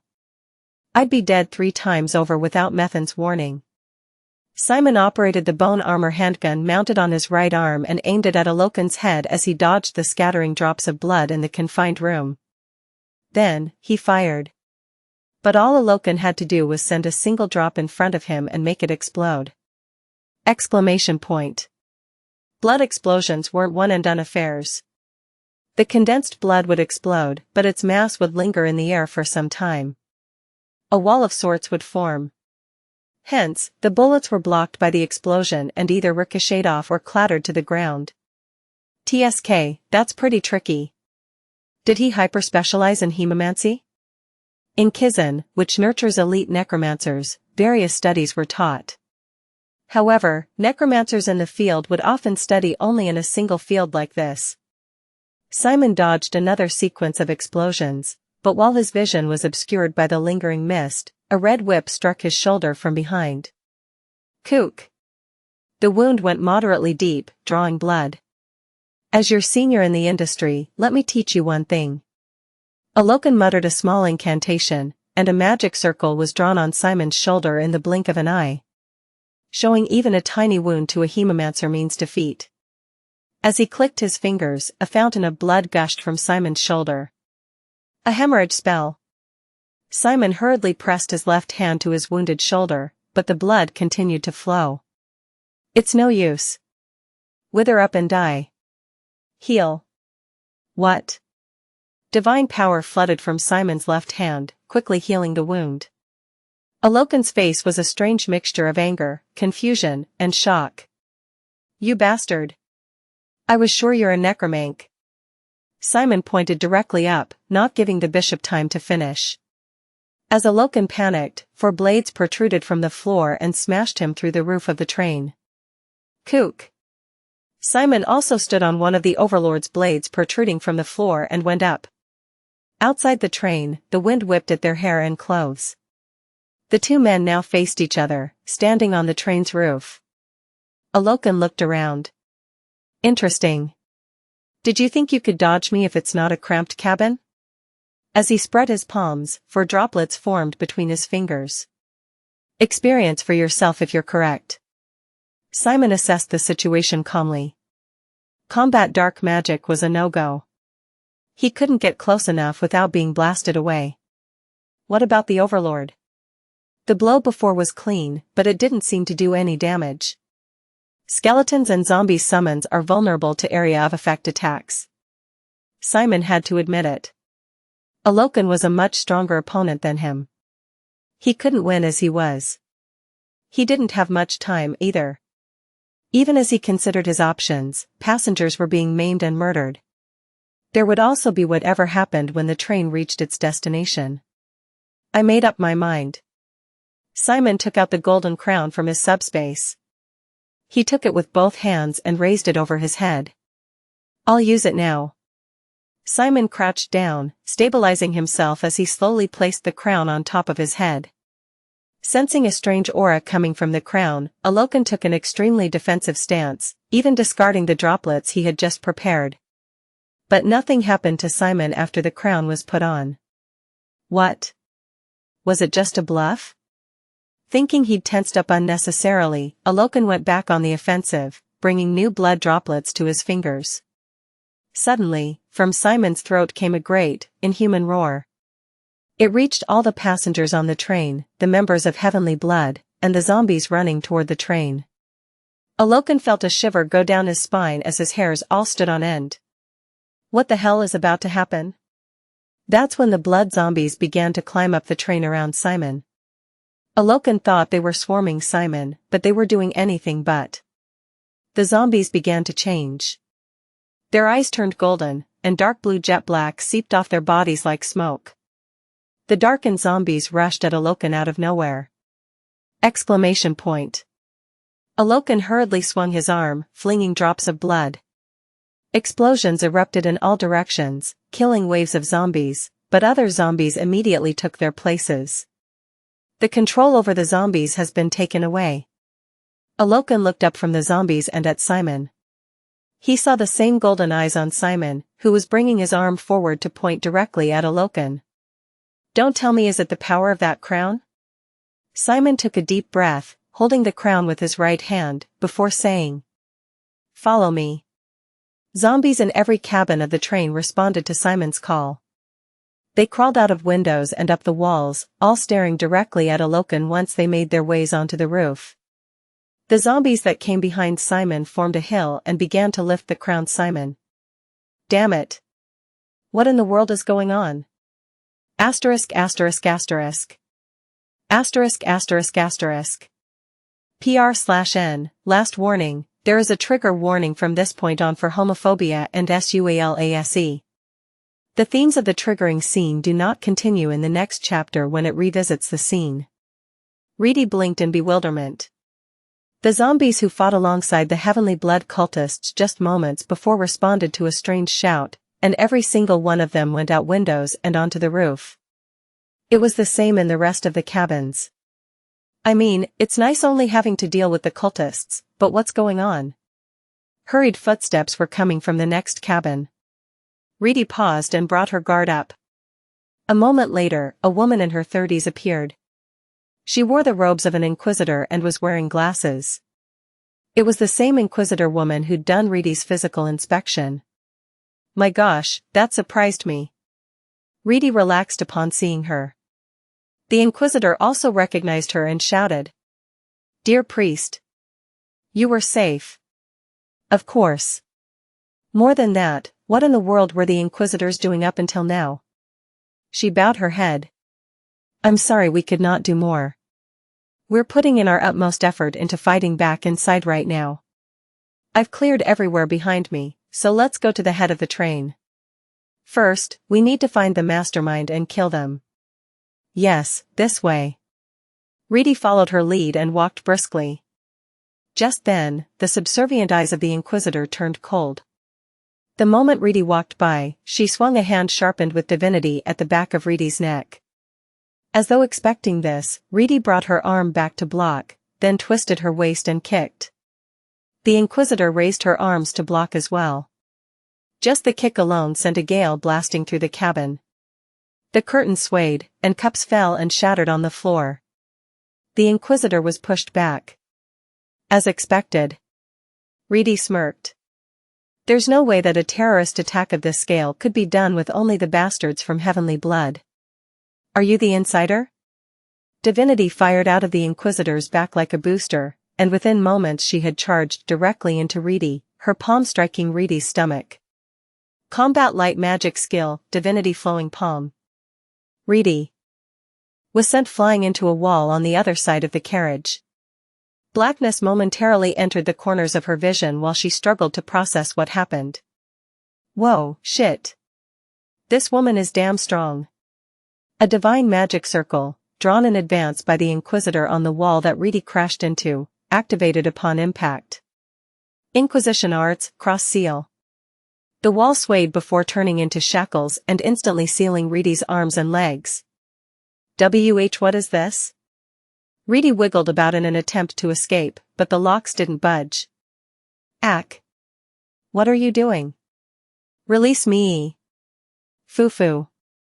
Only then did the Inquisitor who had revealed her true colors leisurely approach Reedy. A first-year ethno student, right? How cute. She brought her hand to Reedy's cheek. There was bloodthirst behind Reedy's eyes for a moment, but she managed to hold back her anger and respond. Why are you doing this? What was so unsatisfying about the life of an Inquisitor that you betrayed the goddess and aligned yourself with a rootless cult like heavenly blood? The Inquisitor gave a bewitching grin, bringing her hand beneath Reedy's chin and forcing her to look up. Remember when we did the physical inspection? Sarthanafire.at website on Google to access chapters of novels early and in the highest quality. What? Reedy frowned at this load of crap. Seeing you so shy then was so cute. Ahaha. God bless the mark. Reedy let out a feigned laugh and nodded as if she had figured out everything. Are you the type of woman who likes women? Correct. There were minimal safeguards in place to protect the human rights of homosexuals in the Dark Territory, as they had a relatively sexually liberal atmosphere. But there were no such safeguards in the Holy Federation, founded upon religion. Rather, they forbid it by regulation, and it was a subject of intense repression. Reedy clicked her tongue. You have my pity. Trying to hide such things while living a life of faith will inevitably be tough. Yeah, a lot of things have happened. An ordinary farmer in the countryside could easily hide such a quality, but a priest who has survived the coffin of divinity could have their careers set back by miles from even a false rumor of them being gay. And if the rumor turned out to be true? Execution. For her, an Inquisitor, it was the same. She couldn't make it to Ethnal, but her parents were priests and gave her an elite course. In the end, she was relegated to the role of Inquisitor. Recently, the situation got so bad she was put on trial. She was currently on bail. Witnesses include a female believer she once had relations with. If she loses the trial and is found to be a lesbian, she'll be sentenced to death. So that's why you hung out with heretics and schemed this up? I'm just looking for a way to live, said the Inquisitor, looking into Reedy's eyes and grinning. Reedy coldly replied.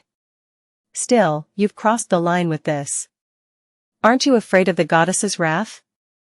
I am. But isn't it amazing? She spread open the hand not gripping Reedy's chin. Divinity was rising up. The Pope and Ethnal suppress homosexuality because of the scriptures. It's described as an evil, unforgivable act. But my strength didn't diminish. No, it grew when I became honest with myself.